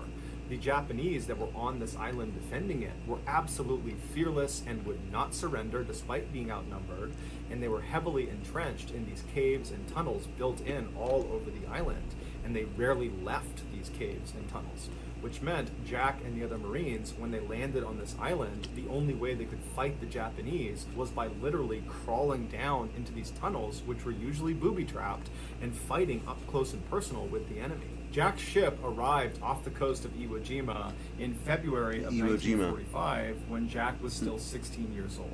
On Iwo February Jima, Iwo 19th, Jima. the first wave All of the same. Marines climbed down the side of this big ship down onto these smaller amphibious landing crafts, and then one by one they began making their way towards Iwo Jima to begin the invasion. Jack was not part of this initial If invasion. only Dean was here He right would be now, going he out would on love day this name. two He would change his with name the to second Dean of wave Iwo Jima. Marines. And so Jack and all the other second wave Marines just stood at the front of the ship and watched as these amphibious crafts made it up to the beach and then just got completely gunned down by Japanese machine gunners that were lining the beach. And so by the second day, when Jack and the rest of the Marines are getting ready to launch their assault, there are literally thousands of dead Americans just lining the beach. But Jack and Yeah, the right on other game, second time wave flies. I know you Marines, for a they minute knew already. this was their job, this was their duty, and so they were undeterred. They climbed down the side of the ship, they boarded their amphibious landing craft, and began the journey towards the island. As they got closer, the Japanese machine gunners opened fire not only on Jack and the boat he was in, but all of the crews that were coming towards the beach. And so hundreds of Americans were just getting gunned down before they even reached the sand. Jack and Right, his they crew usually would. managed to get to the beach, and so as the gate dropped on their boat, and as Jack is running onto the beach, the men around him are just getting cut to pieces by these machine And guns. who never thought we'd start Jack streaming, manages right? not to Endgame? get shot, Because we and both he, started, we along weren't with streaming, three if you other remember. We never did Marines, this run shit. up It's the just beach chilling and decentric lay stream. down in That's front the of funny the part. sand dune that protected them from these machine gunners. Jack knew he couldn't stay there for very long because the I just started Japanese this shit were like also almost- firing I artillery think it's shells a year right onto now, the a beach, year ago. and so it would just be a matter of time before he was blown up. And so Jack and these other three Marines that had arrived at the same time, they began moving north, doing their best not to get shot or blown They really up, are, by the way. stopping behind rocks and trees. Speaking of fearless, do you guys know what the Japanese what are they called again? What are those? They're suicide bombers. I forgot what they're called. What you guys definitely? It's just like I know it if it's like it slipped my mind. The Kawasaki's? No, what are they called? The people who blew themselves up like with their jets. What are they called in that war?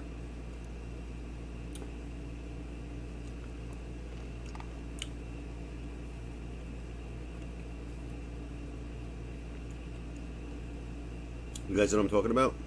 Or not? Kamikazes, thank you. Jumping into That's the what I'm sand talking about. dunes, and after a couple hours of doing this, the four of them reached the airfield at the northern end of the island. And when they get there, a machine gunner inside of a pillbox. A pillbox is like a small concrete fort that Yo, these only cherries has are so openings on fucking 3 or good. I wish I 4 could share them with you sides guys. that are just big enough for They're a that machine good. gun to poke through. A machine gunner Mad good. inside one of these pillboxes notices Jack and the other three Marines, and they open fire on them. And somehow, They're crunchy, Jack they're and sweet, these they're other everything I three look for in a Marines cherry. managed to not get shot, and were able to maneuver and then fire through one of those openings and take out the machine gunner inside.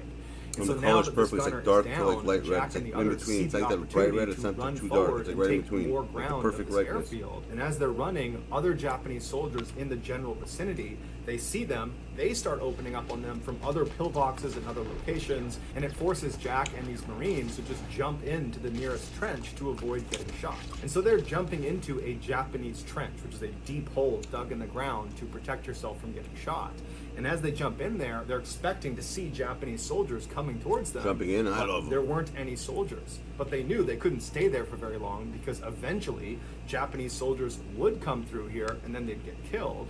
And so they quickly decided their best bet was to basically get out of this trench. That's and crazy, run bro. They're really towards the crazy, Jimmy. pillbox You're right. Where they knew they had taken out stuff the they machine do, gunner inside. they So really could don't actually give a take fuck, that bro. They're pillbox fearless. for themselves. And so their plan was they would run towards it and stop inside of each of the trenches along the way to protect themselves because they know there are other Japanese that know where they are. And then once they get to the pillbox, they can regroup and call in reinforcements. We find you. We blow So you up. one of the men Jack was with said, okay, I'll go first. And so he climbs out of his trench as the Japanese are shooting at him, and he sprints about 10 or 15 feet until he gets to the next trench on the way to this pillbox. And so Jack is watching as this guy jumps into this trench, and as soon as he disappears out of view, this Marine is immediately turning around and scrambling to get back out of the trench, and he's trying to run back towards Jack and the other two Marines he was with. It would turn out this guy had jumped into another Japanese trench that was full of Japanese soldiers. He'd actually landed on top of an actual soldier. But these Japanese soldiers were so caught off guard by this, they didn't have time to react and shoot this Marine before the Marine was able to scramble out and get back to Jack and the others. And then for the next several minutes, Jack and these other three Marines opened fire on these Japanese soldiers in this trench like 10 or 15 feet away. And these Japanese soldiers, they too opened fire on Jack and the other three. Jack was able to take out two of the Japanese soldiers before his gun jammed. And so he ducked down into the trench to work on his gun, and as he's down there, he notices there are two grenades on the ground right next to him. And so without any hesitation, he yells, "Grenade!" to the other Marines, and then he jumps on top of them, smothering the grenades with his body. One of the grenades was a dud, and so it didn't explode. The other was not a dud, and it went off. The way a grenade works is there is a small piece of explosive that is inside of metal housing that's usually spherical, and this metal housing is the thing you actually hold on to and throw when you throw a grenade. And so when this small explosive is triggered by pulling the pin and releasing the spoon, it detonates and it causes the metal housing itself to be ripped apart and sent flying. Basically, when a grenade goes off, it's like having hundreds of pieces of jagged metal shot off in every direction that are all traveling roughly at the speed of a bullet or faster. And so naturally, a grenade up close is incredibly lethal. In fact, the kill radius of a typical fragmentation grenade is about 5 meters. When the grenade under Jack that was not a dud exploded, it sent Jack flying into the air, and then when he came back down again, his comrades saw him and they could see he was clearly devastated from all the fragmentation that had been pumped into his body, and so they assumed he was dead. But even if they thought he was alive for some reason, there was nothing they could have done to have helped him, because they were actively being engaged by dozens of Japanese soldiers that were only about 10 or 15 feet away. Quick question, guys. Do you think that if we didn't nuke them that we would have lost that war? What are your thoughts on that? And so eventually, these three other Marines that Jack had just saved were forced to leave Jack where he was and retreat back to the beach, and they would all live. The Japanese soldiers in the trench that they were fighting against would eventually come into Jack's trench, but most likely when they saw Jack laying there just completely ruined from this grenade, they assumed he was dead, and so they just kind of left him there. But Jack wasn't dead. He just couldn't speak, and he couldn't see anything, and he really couldn't move, although he could wiggle a few fingers on his left hand. And so for hours, as he lay there in agonizing pain, in and out of consciousness, he just wiggled the fingers on his left hand, hoping an American would see him and know he was still alive. And you gotta figure, this whole time, it is just constant chaos all around him. His chances of survival are incredibly slim. The idea that an American is gonna find him and be able to evacuate him is almost zero, and he must have known that. But by some miracle, eventually another American unit did find their way into Jack's trench, and they did notice him wiggling the fingers on his left hand. And so they were able to evacuate him from the trench down to the beach, and from there, under the cover of darkness, they were able to bring him out to a hospital boat offshore, and there he would begin the first of 26 major surgeries to remove the grenade shrapnel from his torso, his arm, and his face. Damn. Despite his grievous injuries, Jack would surprisingly make a full recovery. And 8 months after his injury, the President of the United States would award him the highest decoration for bravery, the Medal of Honor. He would be the youngest recipient of this award since the 1800s, and to this day, he is one of only a handful of minors to have won this award. Following his departure from the military, Jack would survive a near-death experience while skydiving when both of his parachutes, his main and his reserve, failed, and he just smashed into the ground, but somehow lived. He would also survive a very bad house fire, and he would survive an assassination attempt on his life by his ex-wife. And so naturally, he titled his memoir Indestructible. Jack would eventually die of natural causes on June 5th, 2008. He was 80 years old. So that's going to do it, guys. If you found the secret in today's episode, let us know in the comment section what it is. Yeah, that was crazy. Where you found it, so give us the timestamp. And for the first to do that, we'll pin you at the top of the comment section. This guy got another 10,000 subs in a day. And you haven't, it's insane.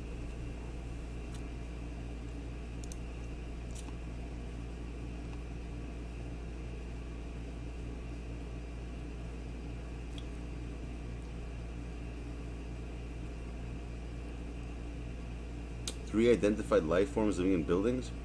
I think we saw this one.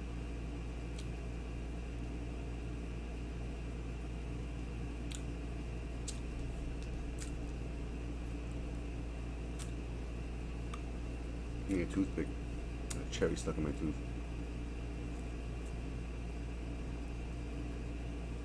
The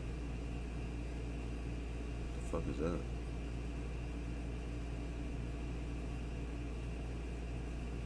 The Real Exorcism of Emily Rose.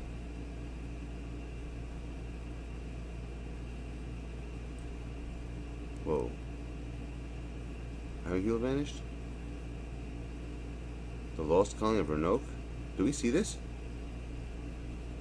You want to watch this, guys? Actually, no, this is it. 5 strangest disappearances in forests.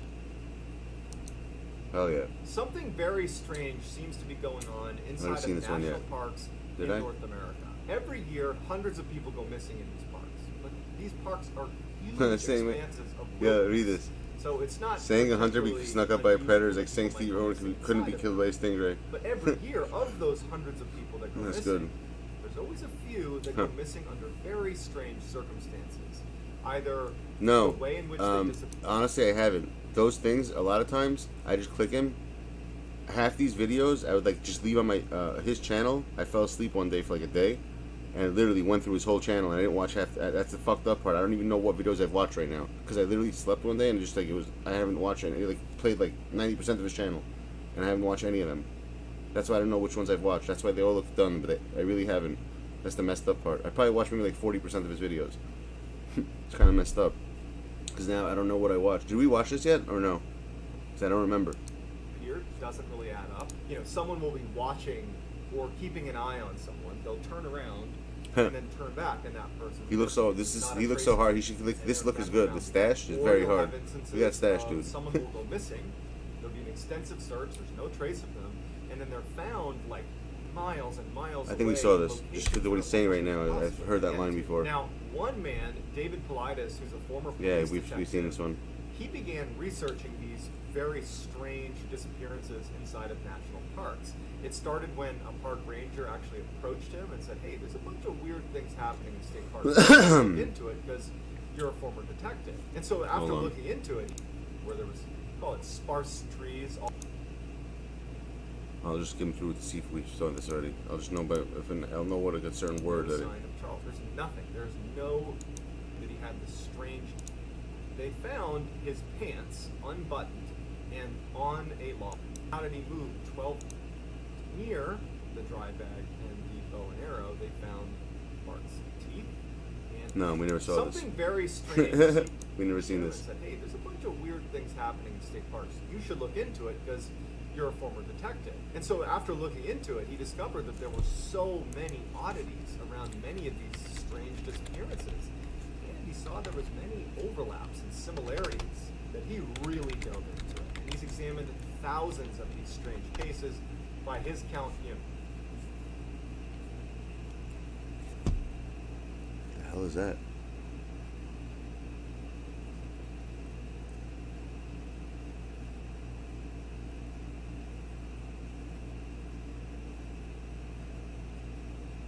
Daniel, a plan story? What the hell? We never seen this. I never seen this. Or this. It's often said that truth is stranger than fiction. And in today's Alright, we're watching this. That's definitely the case. If this were a work of fiction, I think that readers... Alex Jones, they hate him, bro. They took away his fat, poor guy. They took away everything from that guy. He has no soul. They took away his soul. That poor guy. Make it scary. Alex Jones. It would just feel like, Come on, sec. this is not relatable. Yeah, this is not relatable. But it's true. And if you were to look it up online, this story, you'd get dozens of resources confirming it's true. All the legitimate media outlets and blogs and police reports would all show you that this really did happen. But because it's so well documented, Yeah, watch all because those, it's Jimmy. so true, the way it's presented, if you look it up, is here's what happened. Here's the answer to the mystery, because it was a mystery, but it was solved. They start with the solution, and then they tell you what led up to it. But what I'm going to do is I'm going to tell this like a mystery. I'm going to tell you the strangeness first, before I reveal what ultimately happened, because there is a solution, and it's crazy and tragic, because this story I'm going to share with you today is actually the prequel to a whole host of horrible things that happened. I would like to see her. Before we get into today's story, if you're a fan of the strange, dark, and mysterious Saying that story people vanish, man, format, like I'm it's weird. promising to do today, then you come to the right channel, because that's all I do, and I upload 3 to 4 times a lot of a this week. stuff. So if I'll tell that's you your later. deal, I would ask you to gently press the like button, and then subscribe to my channel, and turn on all post notifications, so you don't miss any of those 3 to 4 weekly uploads. All right, let's get into Really? today's You story. like home invasions? Well, technically, we all vanish here when we die. Yeah, we all vanish. Our soul doesn't vanish. Our In bodies vanish. 1986, It's just Annie and inside their Jessica bone. Andrews, who were teenage sisters, unfortunately lose Speaking their of mother bone, to tell me, cancer. you don't think it's It was a interesting how our relatively skulls? abrupt death, Look at a human skull. Tell me this doesn't look like an alien. Surprise, You should get a skull of a so human. following her death, Right? Annie and That's Jessica. the way the eyes are. That's like what aliens look like being alive. Like what our Now, skulls look like when Ryan we die. It's worked kind of weird. a lot, but You ever with think the about death that? of his wife, he had to work even more to make sure he was bringing home enough of an income to provide for his first 2 daughters. Annie and Jessica were hit very Yeah, I know hard that shit. by I the know. loss Yeah, I of know. one of I'm their very sure I know my friends what they like. and with their father being gone Yeah. so much, That's those me two too, were left so, yeah, alone you a know. lot at the house and left alone with their thoughts, and they missed their mom. And so one night when Brian was out at work, the girls decide. True, yeah. to Ouija Daniel, I'm board gonna send you some actually try to interesting contact them. links. And they would on even Twitter. Check them admit out. that they I think a didn't lot of really stuff. Me and you, expect Dan, I it realize we to like a lot of the happen. same shit. They just We have a lot of wanted stuff. We some have a lot of sort stuff in common when it their comes to mother like who they missed research and terribly. shit. I have a lot of stuff you're Went gonna like. down in the I'll send you some basement, good got stuff the you're Ouija gonna board, like and appreciate it. I know you're gonna appreciate They it. have like a seance. They didn't really do much research into how to do it or what to do. They basically just started, kind of asking if their mother was here. Really? Could she give them some sign? And they have this Why is that, Jimmy? word seance, and nothing comes of it. Brian is not home for this. Their father is not home, and it's just those two. And after a couple of hours of doing this seance, they ultimately put it away. And in a way, it was kind of a cathartic experience that they got to, think about their mom really intently and kind of think maybe she could be with them right then. And in many ways, the seance was a success because it made them feel closer to their mom, even if it was just for a moment and it was artificial. So they put the Ouija board away, and the girls go upstairs, and they're kind of having a low-key night, and ultimately decide to go to bed. Now, their father has not come home yet, so just the girls, they're used to this. This is how a lot of nights went. And as they're laying in bed, they both start hearing tapping sounds. Now, they're in separate rooms, and they heard the same tapping sound, and in fact, Jessica would get up and come into Annie's room and say, "Hey, you hear a tapping sound in the wall?" And he's like, "Yeah, I hear it too." And they're listening, and there's silence, and they hear this kind of like tapping sound. Infinite Daniel, They didn't know what it 25 minutes was. They'd left. never heard it before. And the girls, again, they miss their mother so terribly, and they were basically hoping that it was their mom. They knew it couldn't be, but they were hoping it was. And so they're like, "It's mom. Mom's seance. It must have worked. And they start asking their mother questions like, "Are you here with us right now? And can you show yourself to us? And are you looking after us?" Just like questions that you would imagine people might ask if they thought the ghost of a loved one was in the room with them. And so it was scary, but it was also kind of reassuring that you have, what they believed to be the spirit of their mother looking out for them. And when their father finally came home that night, the tapping at this point had stopped, and they rushed to tell their father about the tapping that they heard. And they were happy about it. They weren't scared about it. They were happy about it. And Brian, he's worked all day, and he's grieving the loss of his wife, and he thinks that his daughters are making it up, especially because they told him about the shit board. And he's just thinking to himself, they're grieving. They're struggling with the loss of their mother. They're grieving, and he felt really bad for them. And he even considered that first night putting them into therapy. Not because he was upset with them or anything, but because he's like, this is a manifestation of grief. But he ultimately said, "Look, guys, just go back to bed. I'm sure she's looking out for us. Go to bed. We'll talk about this tomorrow." And so the girls went back to their rooms. Brian didn't think much of it. He was just thinking, should I bring the girls to grief counseling, something like that. And everybody goes to bed. Now, this tapping would persist for several days. The tapping got so frequent that it actually started disturbing the girls' sleep. And every time they would yell to their father to come in and check, the tapping would stop. And so it was like kind of driving them crazy. And then when they would all leave the house during the day, in the evening, whenever, anytime the house was empty. And so they would come back to the house and, things would be moved, furniture would be moved slightly out of position. Some of the silverware had been moved around, just little things all over the house. And, Annie and Jessica's father is quick to say, "Guys, I know this is you. I know you miss your mom, and I know you want this to be real, that you want your mom to be here with us right now, but she's not. And you gotta stop this whole ghost thing. You gotta stop moving the furniture around. This is not healthy. If this continues, I am gonna ask that you guys start seeing a grief counselor." And the girls were insistent that it was not them. And the fact that their father didn't believe them, and they knew it wasn't them, it put them in a really bad spot because they felt totally alone, scared to be in their house, because now it didn't really feel like their mother. It felt like something screwing with them. And that's not something their mother would do. And so they're thinking that this is like an evil ghost that they've unlocked through that Ouija board seance. And it's now terrorizing them. And there's nothing they can do because their father doesn't believe them. And it's just consistently happening. They don't know what to do. One evening in January of 1987, the girls were together in the front room of their house, and they started hearing tapping sounds again. And so they hear this tapping sound not coming from the walls, but coming from the basement. And suddenly they feel, some confidence, like they're gonna go down and confront this thing because their father doesn't believe them. They don't know what to do, so they're just gonna go face this thing head on. So they head right downstairs into the basement, and there's nothing. The tapping stops as soon as they're down there, and they can't find anything. As they turn to go back upstairs, feeling a little bit silly that they're gonna go fight this ghost, they notice writing in red that says, "Come find me, I'm in your closet." And they're horrified. Because now this is like confirmation that this thing is screwing with them. It's not their mother. And it's now interacted outside of just tapping. It's actually writing on the walls.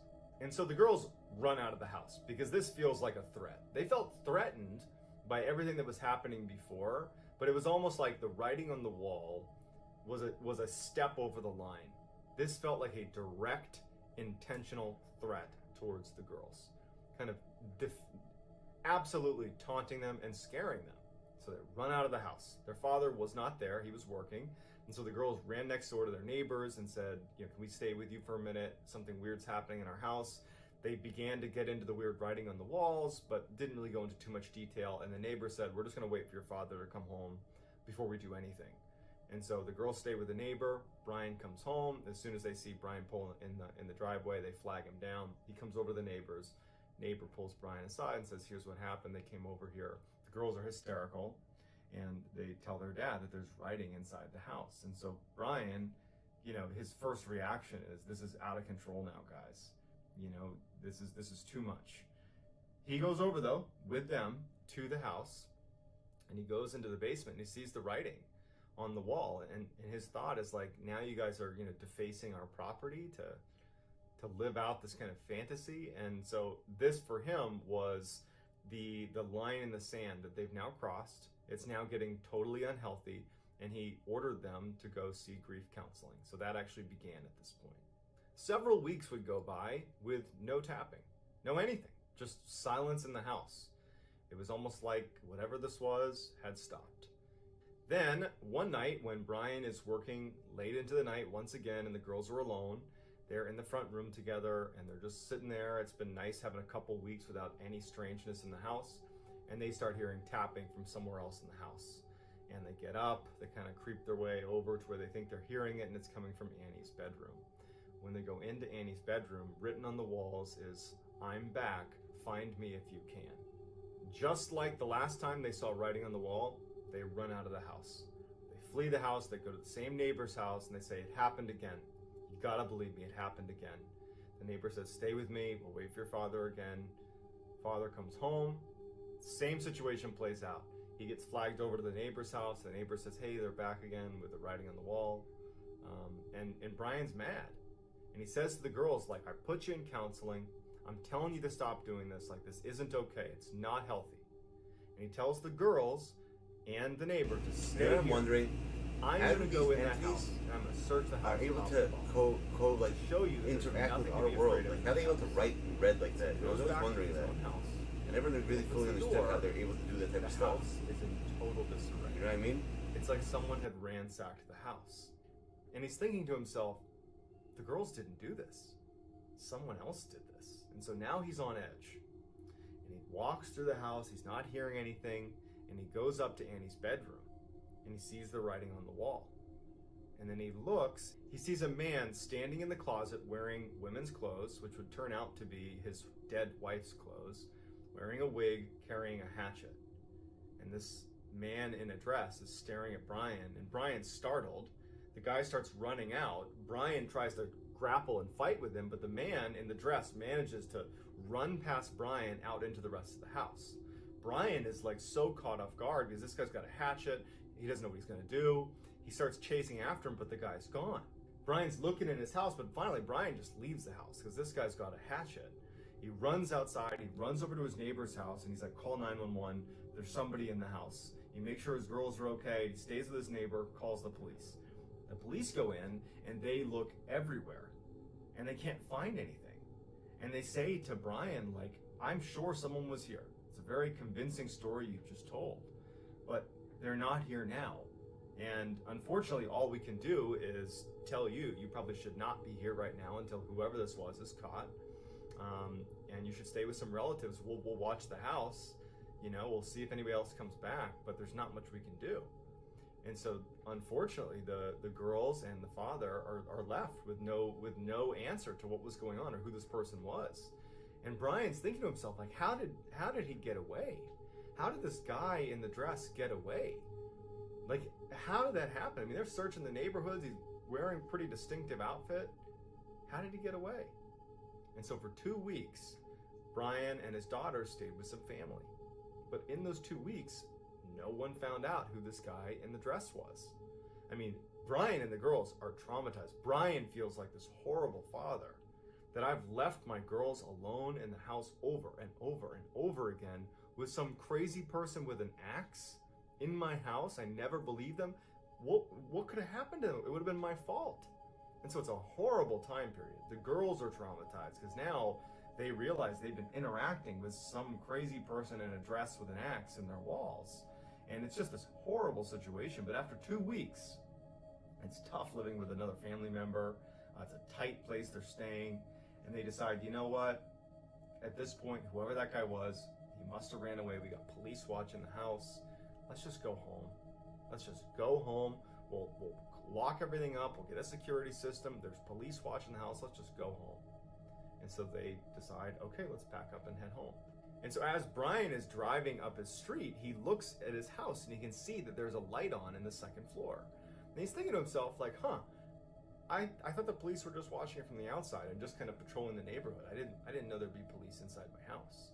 And as he's looking up at the window, about to pull into his driveway, he sees the guy in the dress suddenly walk across the window. He sees him clear as day. So he stops what he's doing and he calls the police. Police are there in a second. The house is surrounded. So with the house surrounded, police finally go inside. Now, no one's been inside the house since Brian and the girls left. They locked it up and they were monitoring it. There was no police inside the house. There was nobody inside the house, supposedly. The police, when they open up the door and go inside, the first thing they notice is not only is all the furniture flipped upside down and moved all over the place, but there are pennies glued to the ceiling. All these pennies glued to the ceiling. And there's red writing all over the house, on all the walls and weird places, just writing, strange cryptic writing. But they search the house and they don't find anything. But one of the officers who was down in the basement at one point noticed that there was a little piece of wood covering up what looked like a crawl space behind the washer and dryer. And he found that he could very easily move aside the washer and the dryer, and there was this board that when he pulled it aside, it was the entrance to a crawl space. In the crawl space, they find that someone had kind of burrowed between all of the insulation all around the house into all the walls, and there were these little peepholes in all the different rooms that whoever was in the crawl space could look into any room at any given time. And as they're searching this intricate crawl space that spanned the whole house, they find Danny LaPlante, who was this totally deranged teenager who had briefly dated Annie. Annie had broken it off with him, and so he had snuck into their house and had been living in their walls, listening to their conversations, had heard about Annie's mother passing away, and had kind of adopted this "I'm gonna pretend to be your dead mother" routine, and had been writing in ketchup on the walls and tapping it. He had watched them do the seance, and so he had all this stuff to work with to really spook them, and had been sneaking out and moving furniture around, then sneaking back into the walls for months. And that's not even the worst of it. Danny LaPlante, after he was brought out of the crawl space, was arrested and then put into a juvenile detention center. And then when he got out of the detention center, later in 1987, for reasons that no one understands, I don't even think Danny understands, he broke into someone's house and murdered almost an entire family in cold blood. I don't know about you guys, but the idea of somebody... Like, when do you even have the time to think of even doing this type of stuff? Doing anything living in someone's horrifying, fucking let walls. alone What a fucking crazy man. The psychopath that he was. But what really trips me out is when the police went in that second turn, when they had the house surrounded, and they find pennies glued to the ceiling and writing on the wall, and then they find him in this intricate crawl space. Like, that's straight out of a horror movie that wouldn't be scary because it's just too many weird elements. But it happened. And I just think about the trauma that the Andrews family undoubtedly has suffered, not only the loss of their wife, their mother, but imagining what could have happened to them, because Danny would go on to murder almost an entire family. And it just as easily could have been them. And so I would imagine I'd be shocked if they ever got over it. That's a deep-seated trauma that, I can only hope that they were able to recover from. If you enjoyed this story and you want more content like this, if you would, please gently pulverize the like button, and then also subscribe to my channel and turn on all post notifications so you don't miss my weekly 3 to 4 video uploads. If you want to get in touch with me, message me on Instagram. My handle is JohnBallin416. I'm also very active on TikTok. My handle is Mr. Ballin, same as my YouTube channel. And I go live 3-4 times a week on TikTok as well. So I hope to read your comments and see you on other platforms. And until next time, that's going to do it. Thank you guys so much. Take care. Jimmy, insane is not the word, my dude. Insane is not the word. This guy's like... We all like to people believe are psychotic. that we are They have these home infatuations with people. They do this crazy shit, and they don't use their brain. They don't think. They just do tucked away stupidity. inside of our bedroom under our covers that we're safe. That our family members in their bedrooms, they're all safe. In reality, that's A not home true. invasion. Alright, Most of the we'll watch time this it one. is. And most of the time that illusion of safety is enough that you don't think about it very often, that someone actually could probably break into your house if they wanted to. Not all houses. Some people are much more prepared than others. But most people never have to worry about that actually becoming a reality, someone breaking into their home. But there are people that do live that nightmare, when the place they look at as safe becomes unsafe. Today's story is about someone who believed they lived in a safe house in a safe neighborhood. But in a moment's notice, that illusion was shattered.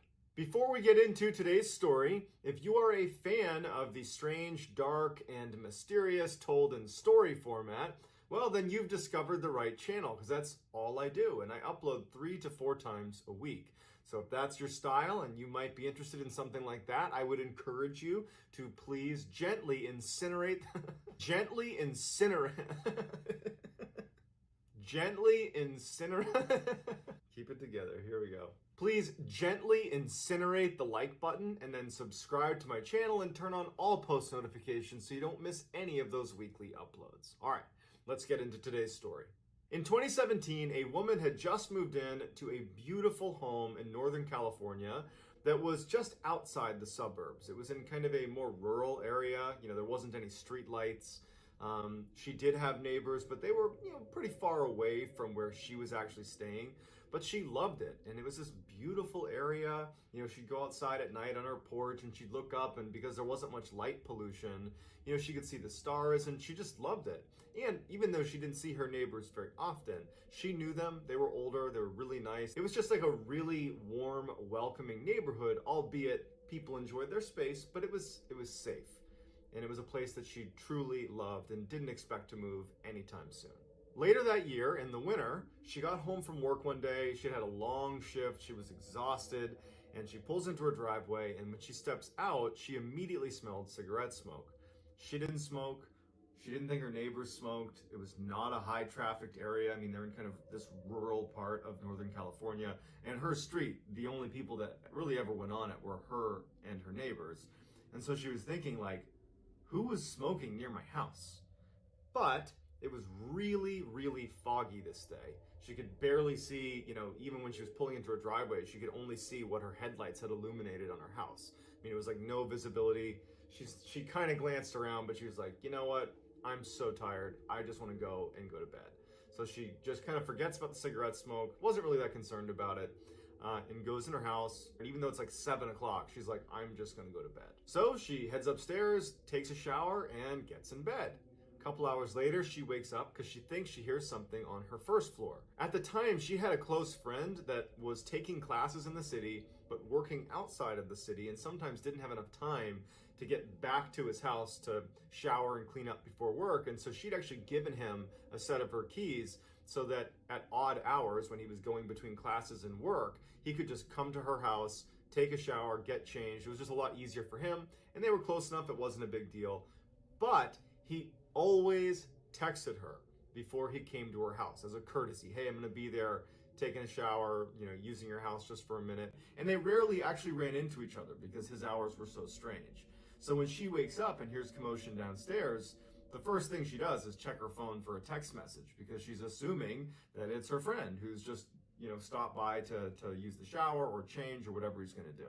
So she reaches over to her bedside table, grabs her phone, and she opens it, and it blinded her because she's just woken up, and she kind of squinted at her phone, and she couldn't really tell if there was any unread messages from him or not, but she just put her phone down and decided she would yell out, just a lot faster than trying to read this text message. So she yells out to him, and there's silence downstairs. And she yells out again, hey, is that you? And there's silence. And then all of a sudden she hears very loud footsteps running across the first floor, charging up the stairs. She instinctively leaps out of bed, runs into her closet, which is right across from her bed. And as soon as she's literally stepping into the closet, she can hear whoever was downstairs now is in the hallway upstairs. And so the layout upstairs is there's a bedroom on the left, a bedroom on the right of the hallway, and straight ahead at the end, there's a bathroom. And the 2 bedroom doors were shut. The bathroom door was open. This person bombed up the stairs and ran right past the bedroom doors, one of them she was in, straight to the bathroom. It allowed her an opportunity to pop open the attic crawl space that the access was inside of her closet.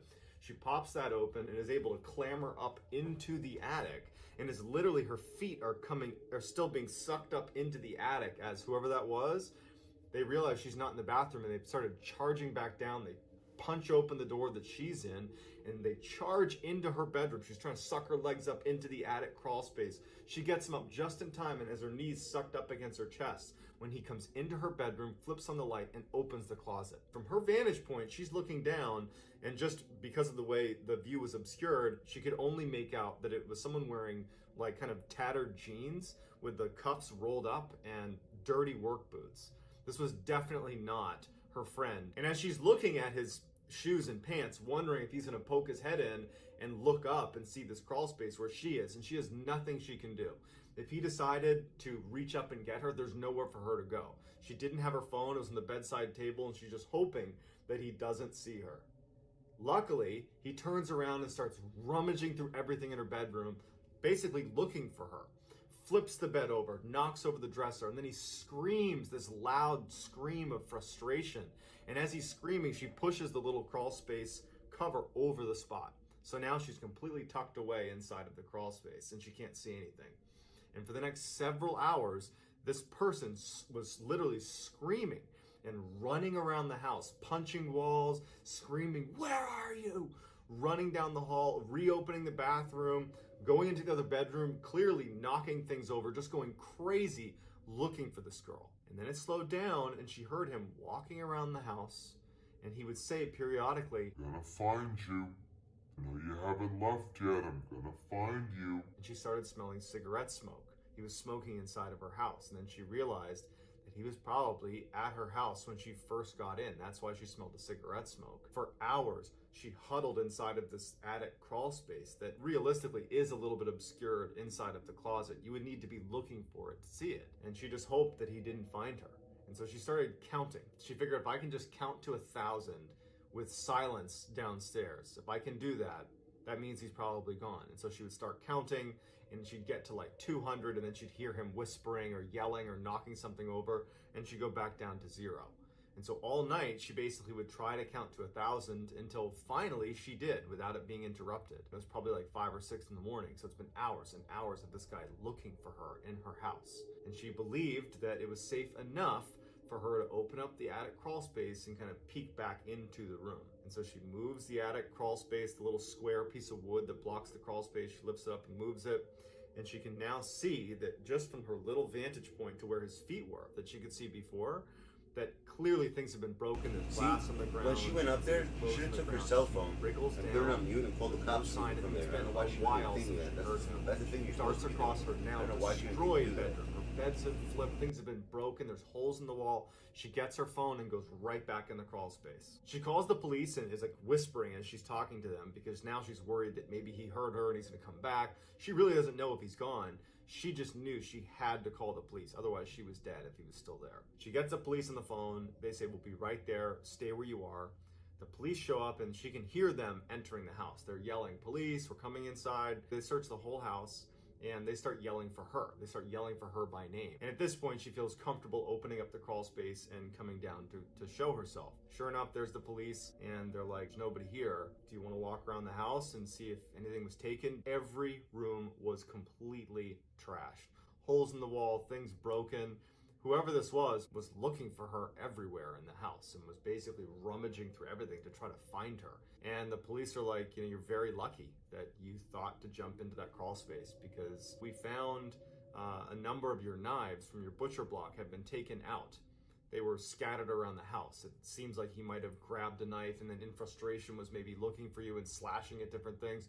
Then he'd throw a knife and get another one. It's pretty clear this person was trying to do you harm, and you're very lucky that you had the wherewithal to immediately, when you heard those running footsteps, charge into the closet and hide in the attic. That almost definitely saved your life." Although she would stay at this house for another 3 years after the incident, it ultimately proved to be too difficult to stay in that house. She was constantly afraid that it was going to happen again. It was very traumatic, and so she ultimately moved. So it just goes to show that while we believe we are safe when we are home, the reality is all those locks and cameras and all the stuff we install around our house to keep ourselves safe, that's really just to keep the honest people out. The monsters out there, the evil people that want to do us harm, they don't care about breaking windows and forcing their way in.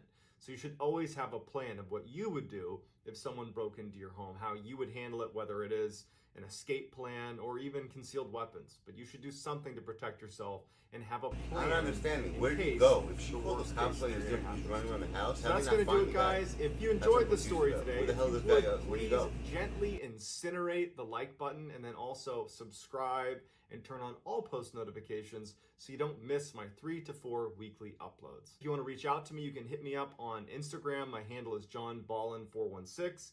I'm also very active on TikTok. My handle is Mr. Ballin, and I go live on TikTok at 10 p.m. Eastern, Monday, Tuesday, Wednesday, and Friday. So I hope to see you there, and thank you all for supporting the channel, and I will talk to you soon.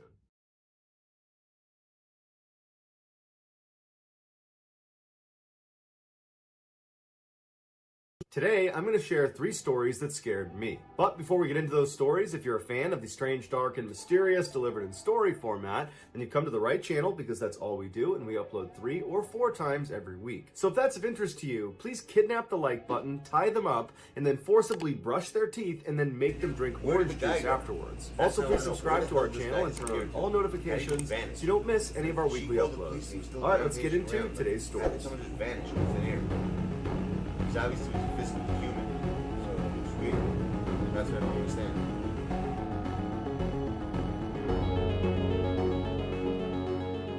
In 2010, Kayla was a senior at the University of California, Santa Barbara, a big party school. And one Friday evening, Kayla and her friends were at a big party, and Kayla was having a great time, but she was starting to feel really tired.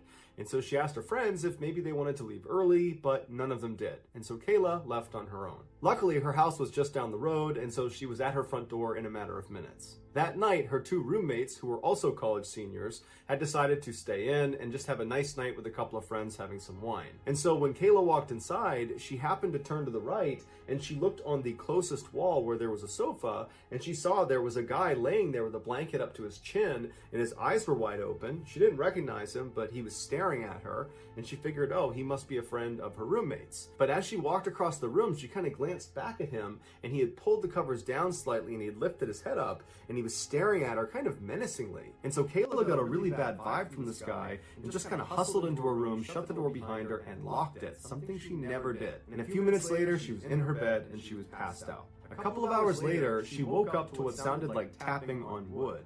And so she sat up in her bed and she's kind of looking around. She had a couple drinks the night before and she's half asleep, so she's a bit disoriented. But finally, when she gets her bearings, she realizes this tapping sound is the sound of someone drumming their fingers on the outside of her door. And so she's looking at her door, wondering who would be doing that. And then all of a sudden, the drumming stops, and it's replaced by the sound of this person scratching on the outside of the door. And so now Kayla's thinking, okay, is this guy who was out on that couch, is he playing a joke on me? And so she's sitting there wondering if she should just go over there and open the door and tell him to stop. But before she gets out of her bed, the scratching gets louder and louder and louder until it's so loud that it's kind of menacing. And so Kayla decides she's not going to go out there. And so instead, she pulls out her phone and she texts her roommate and says, hey, can you please come out in the living room and take care of your friend who's harassing me? But she doesn't get a response from that roommate, and the scratching is just still loud as ever. And so she texts her other roommate the same message, come out and take care of your buddy here. But again, she doesn't get a response. And now the scratching on the door has stopped, and it's been replaced by jiggling of her doorknob. And so now Kayla is just mad because this is obviously a prank and it's a dumb prank. And so she yells out, hey, stop! But it doesn't do anything. And so now Kayla's like, okay, I gotta call my roommates, wake them up, they'll come out and they'll handle it. And so she calls one of her roommates, and they do pick up this time. And Kayla angrily tells them, hey, come out into the living room and tell your friend to knock it off. He's totally harassing me. And her roommate was confused. She's trying to make sense of what Kayla's saying, and she says, Kayla, what are you talking about? What friend are you talking about? And Kayla says, the guy sleeping on the couch, the guy in our living room sleeping on the couch. And her roommate said, Kayla, we didn't have anybody over last night. Is somebody out there? You need to call the police. Kayla's adrenaline surged, and she very calmly told her roommate, lock your door immediately. And right then she noticed the jiggling of her doorknob and the scratching, and it all stopped. And Kayla's wondering, where did this guy go? And then after a couple of seconds, she heard extremely loud banging coming from across the house where her two roommates shared a room. And it was the sound of this guy trying to smash down their door. And so Kayla's screaming, her roommates are screaming. Kayla manages to dial up 911, and before long there are sirens outside, and Kayla hears the sound of this guy run across the house, and she hears the sliding door open and shut. The police come inside, they search the property, and there's no sign of this guy, and so Kayla and the roommates come outside. They talk to the police, and the police bring them over to their side door, and they show them on the outside there was all sorts of scratch marks all over the doorknob and right around the latch. And they said it looks like he was able to jimmy his way into your house through this door. And so then they asked the girls to give their statement about what happened, and they started with Kayla. They went over to her bedroom door so she could demonstrate what happened, and that's when they noticed there were all these scratch marks and gouge marks all over the outside of her bedroom door, and all over the doorknob, and all over the latch. And on the ground was a pair of scissors and a knife. And the police told Kayla that it looks like he used those scissors and that knife to open up the side door, and he was trying to use those tools again to open up her door, but for whatever reason, he just couldn't do it. They told Kayla that most likely when she went in the front door, she caught this guy off guard. Maybe he was trying to rob the place, maybe he had just broken in, but either way, Kayla got in and ruined his plans. And so he leapt onto that sofa, the one against that inner wall, to kind of tuck himself away in hopes that maybe Kayla wouldn't look over and see him. And they told her that most likely when she made eye contact with him, she became a witness and therefore a target of opportunity. And had she not locked her door, who knows what would have happened. In 2004, 16-year-old Misty Tasker was a typical American teenager living in Live Oak, Florida, which is a small rural town right in the middle of the state. One Saturday evening in January, she and her mother attended a church service. Afterwards, they hopped in her mother's truck and they got on the country highway and began making their way home. Their house was just 20 minutes down this highway. It was a straight shot. And this highway was pretty desolate. There were no street lights. It was actually a dirt road despite being a highway. And it was just thick forest on both sides of the road the entire way. There were no buildings or houses between the church and their neighborhood. Misty's mother was already a very anxious driver who would keep both hands on the wheel. She would sit up and kind of hunch over the wheel and keep her eyes intently focused on the road. But at night, her driving anxiety would shoot through the roof because she had really bad eyesight. And so she would go to great lengths to not drive at night to avoid that high level of anxiety. But the church service they had just come from had run a little bit long, and so now Misty's mother is driving with the sun starting to set, and she's going as fast as she can to try to get home before it gets too dark. And so as they're bombing down this road at about 55 miles an hour, despite it being about a 40-mile-per-hour zone, Misty, who's in the passenger seat, just happens to look over at her mother for no particular reason. And as she's looking at her, she notices out her mother's window, it looks like there's a little girl sitting on the side of the road. What's a child doing out here in the middle of nowhere? She says to her mom, I think I just saw a little girl. And Misty's mother, who's high up on the wheel, she did not hear Misty the first time. She's just focused on driving and trying to get home. And so Misty says again, I think I just saw a little girl. We need to go back. I don't know what she's doing, but I feel like we need to go back and make sure she's okay. And so Misty's mom looks over at her and she's not prepared to turn the car around. That means staying out later, and it means she's gonna be driving in even darker conditions. And so she's like, did you really see someone? Because we gotta get home. And Misty's like, Mom, I'm pretty sure I saw a little girl. We have to go back.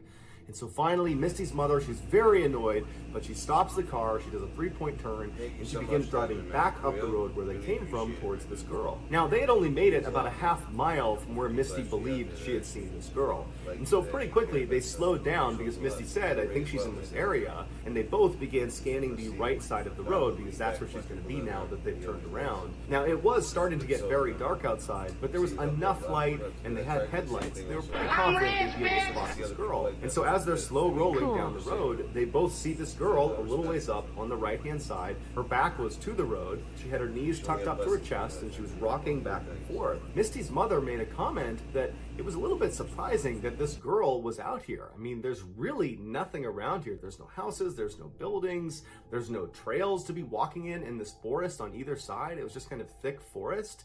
And so she just thought it was very strange that this girl would even be out here, especially because there's not any traffic on this road. And so Misty's mother began slowly rolling up to her, and she told her daughter that instead of just stopping right away, let's just drive past her and get a look at her, and then we'll turn around and see if she needs any help. And so as they got right up next to her, they realized she was not a little girl. She was a young teenager, but she was not a young child.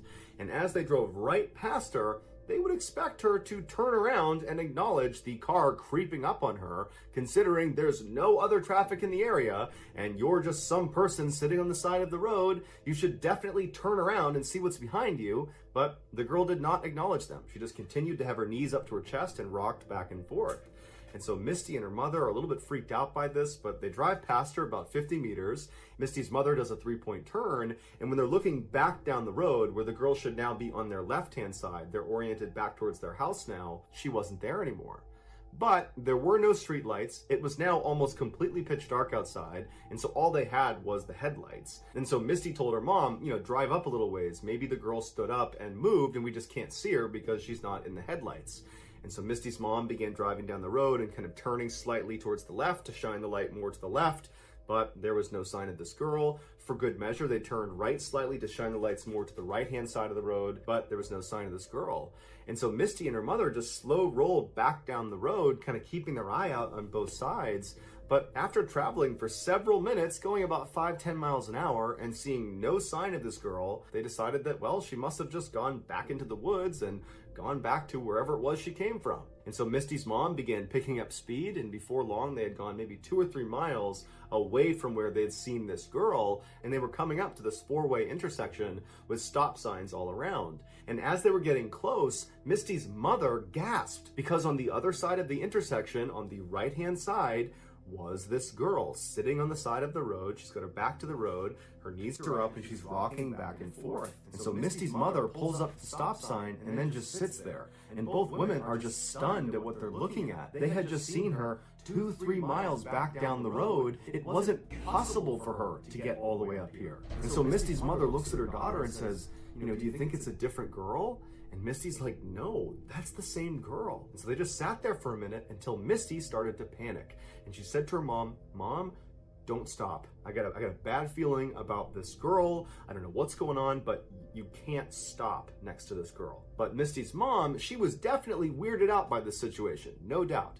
But she didn't feel good about abandoning this girl in the middle of the night on the side of the highway. And so even though she felt a little bit hesitant herself, she told Misty, we have to at least drive past her and ask if she's okay. That's the least we can do. And Misty was not having it. She said, Mom, do not stop. I got a bad feeling about this. Don't stop near this girl. But Misty's mom let up off the brake and began slow rolling past this intersection. And now at this point, Misty is just absolutely terrified. And so she takes her seatbelt off and she goes down into the footwell right in front of her seat. And she closes her eyes and covers her ears, and she just continues to beg her mother to just please keep going. Don't stop. But her mother just continues on until she stops right next to this girl who's still just sitting on the side of the road with her back to the road. She's got her knees up. She's rocking back and forth. She's not acknowledging Misty or her mother. And so Misty's mother turns to her daughter and says, please roll down your window. And Misty refuses. She's still down in the footwell, still in the fetal position. She's crying and she's still begging her mother to please just go home. And so Misty's mother, frustrated, reaches across the passenger seat and grabs the knob to roll down the window manually. So she rolls the window down, and Misty, who's down in the footwell, all she remembers is sitting there covering up her ears, and she's crying, and she opens her eyes and she's looking up towards her mom, who's reaching over the seat, and her mom yells out to this girl. And Misty remembers looking at her mom, who suddenly recoils in horror and screams, and then they take off like crazy, flying down the road. Misty jumps out of the footwell, and she's looking at her mom, and she's like, what's happening? What just happened? What did you see? And her mom's got her hand over her mouth, and she's speeding down the road, and she's crying now, and she's looking at Misty, and she just doesn't have the words to describe what she just saw. And so Misty's asking her mom, what did you see? What happened? And finally, her mother just said, She didn't have a face. She didn't have a face. It was hollow. There was nothing on her face when she looked at me. And so Misty screams and she's crying and her mom is crying and they speed home. They're home just a couple of minutes later and they run inside, practically falling over each other to get in the house. And as soon as they get inside, Misty's mom calls 911 and she didn't even know how to describe what she just saw. But she knew it was too embarrassing to try to describe it as some girl without a face sitting by the highway. And so she just told the police that they had seen a girl they think needs help. And so the police, they went out and they searched that entire stretch of highway. They looked for any sign of anybody out there, but there wasn't. There was never any trace of that girl. In 2016, a 25-year-old Wall Street banker named Matt was camping near Mount Rainier in Washington State. His job was so hectic that in the rare times he got a chance to, he would disappear into the wilderness for a few days to clear his head. Despite living in one of the biggest cities in the world, Matt was actually a very competent outdoorsman. And so for this trip, he decided he would stay way off any trail deep in the backcountry in random locations. On the first night, he found a nice clearing in the trees, and so he set up his campsite there. He ate some food over his fire, he pitched his tent, climbed inside, and within a few minutes, he was fast asleep. Several hours later, Matt woke up to some strange sounds coming from outside of his tent. It sounded like a couple of animals or maybe one animal moving around right outside. And so after a while of just hearing this constant sound, he rolled over and he barely unzipped his tent flap just to look out and see if he could see whatever animal it was. And what he saw shocked him. There was a man sitting in front of his fire pit. There was no fire in his fire pit. And the guy was just sitting there with his hands on his knees, looking straight down. And periodically, he would just kick his feet in the ashes of the fire pit. And Matt didn't even know what to do, so he's just looking at him through this little tiny gap in his tent. And this man all of a sudden looks up directly at Matt and makes eye contact with him. And the guy's eyes go wide and he stands up, turns around and runs away from Matt's campsite. Matt has no idea how to react to this. And so he just quickly unzips his tent, jumps outside and shines his light into the forest looking Sorry for this about that. I didn't guy. realize He's I was thinking to muted. himself, who is this guy? Nuts. I am in the middle of nowhere in the backcountry of Washington State. How long was he sitting outside there for? What does he want? And so as Matt is trying to make sense of this totally weird thing, he's thinking, okay, I'm going to look out and I'm going to see his flashlight somewhere. Or I'm going to see his campsite. You know, maybe he's set up nearby. And he's looking around into the total darkness. He's looking through all the trees. Any light source anywhere out there he would see. And there's not one. There's no fire. There's no flashlight. There is nothing. And so eventually Matt goes back inside of his tent, he zips it up, and he's just left kind of dumbfounded. He can't understand how some person was just sitting outside of his tent for no apparent reason and then vanished into the forest without even turning on a flashlight. And so after a very restless night, finally the sun came up again and Matt was very relieved. He stepped outside. And after a little bit of time now from this strange incident, Matt started to tell himself that all that was is some guy happened to set up his campsite nearby. It is possible, albeit rare, last one, I swear, tears of joy. And maybe he was just intoxicated and he wandered over here. And, you know, stranger things had happened, so that's probably all it was. And so Matt felt like there was nothing to worry about. He packed up his campsite and he began hiking into the forest. Matt didn't have a planned route. Instead, he had a map and a compass. Oh my days! Kind of Oh my days! Kind of exploring Oh my days! Oh my days! Stop! Oh my days! At least 10, maybe 15 miles in kind of random zigzag directions. He found a nice clearing and he set up another campsite. That night, he set up a fire. What's up, M-Zone? Some food near his fire, and then as he's sitting there, we're one-stop shop. This channel, we do everything. He's pretty sure we're a man of the people. So he turns around and he doesn't. We do everything. And he goes back to eating his food. We do then videos, later, gaming, he hears some more rustling behind him, and this time he can't current really just write events. it off. Clearly, there is something behind him that's moving around. And so he stood up, turned around, and remained motionless, and just listened, expecting to see maybe a deer come out of the woods. You know, motivational speaking. He hears a man's voice power washing out of now. the darkness that says, "Do you know how to get to Bell's Canyon?" We know how to get to Bell's Canyon. I think we've seen this one. I remember hearing the Bell's Canyon even though thing. he can't see him, it has to be the same guy he saw 2 days ago.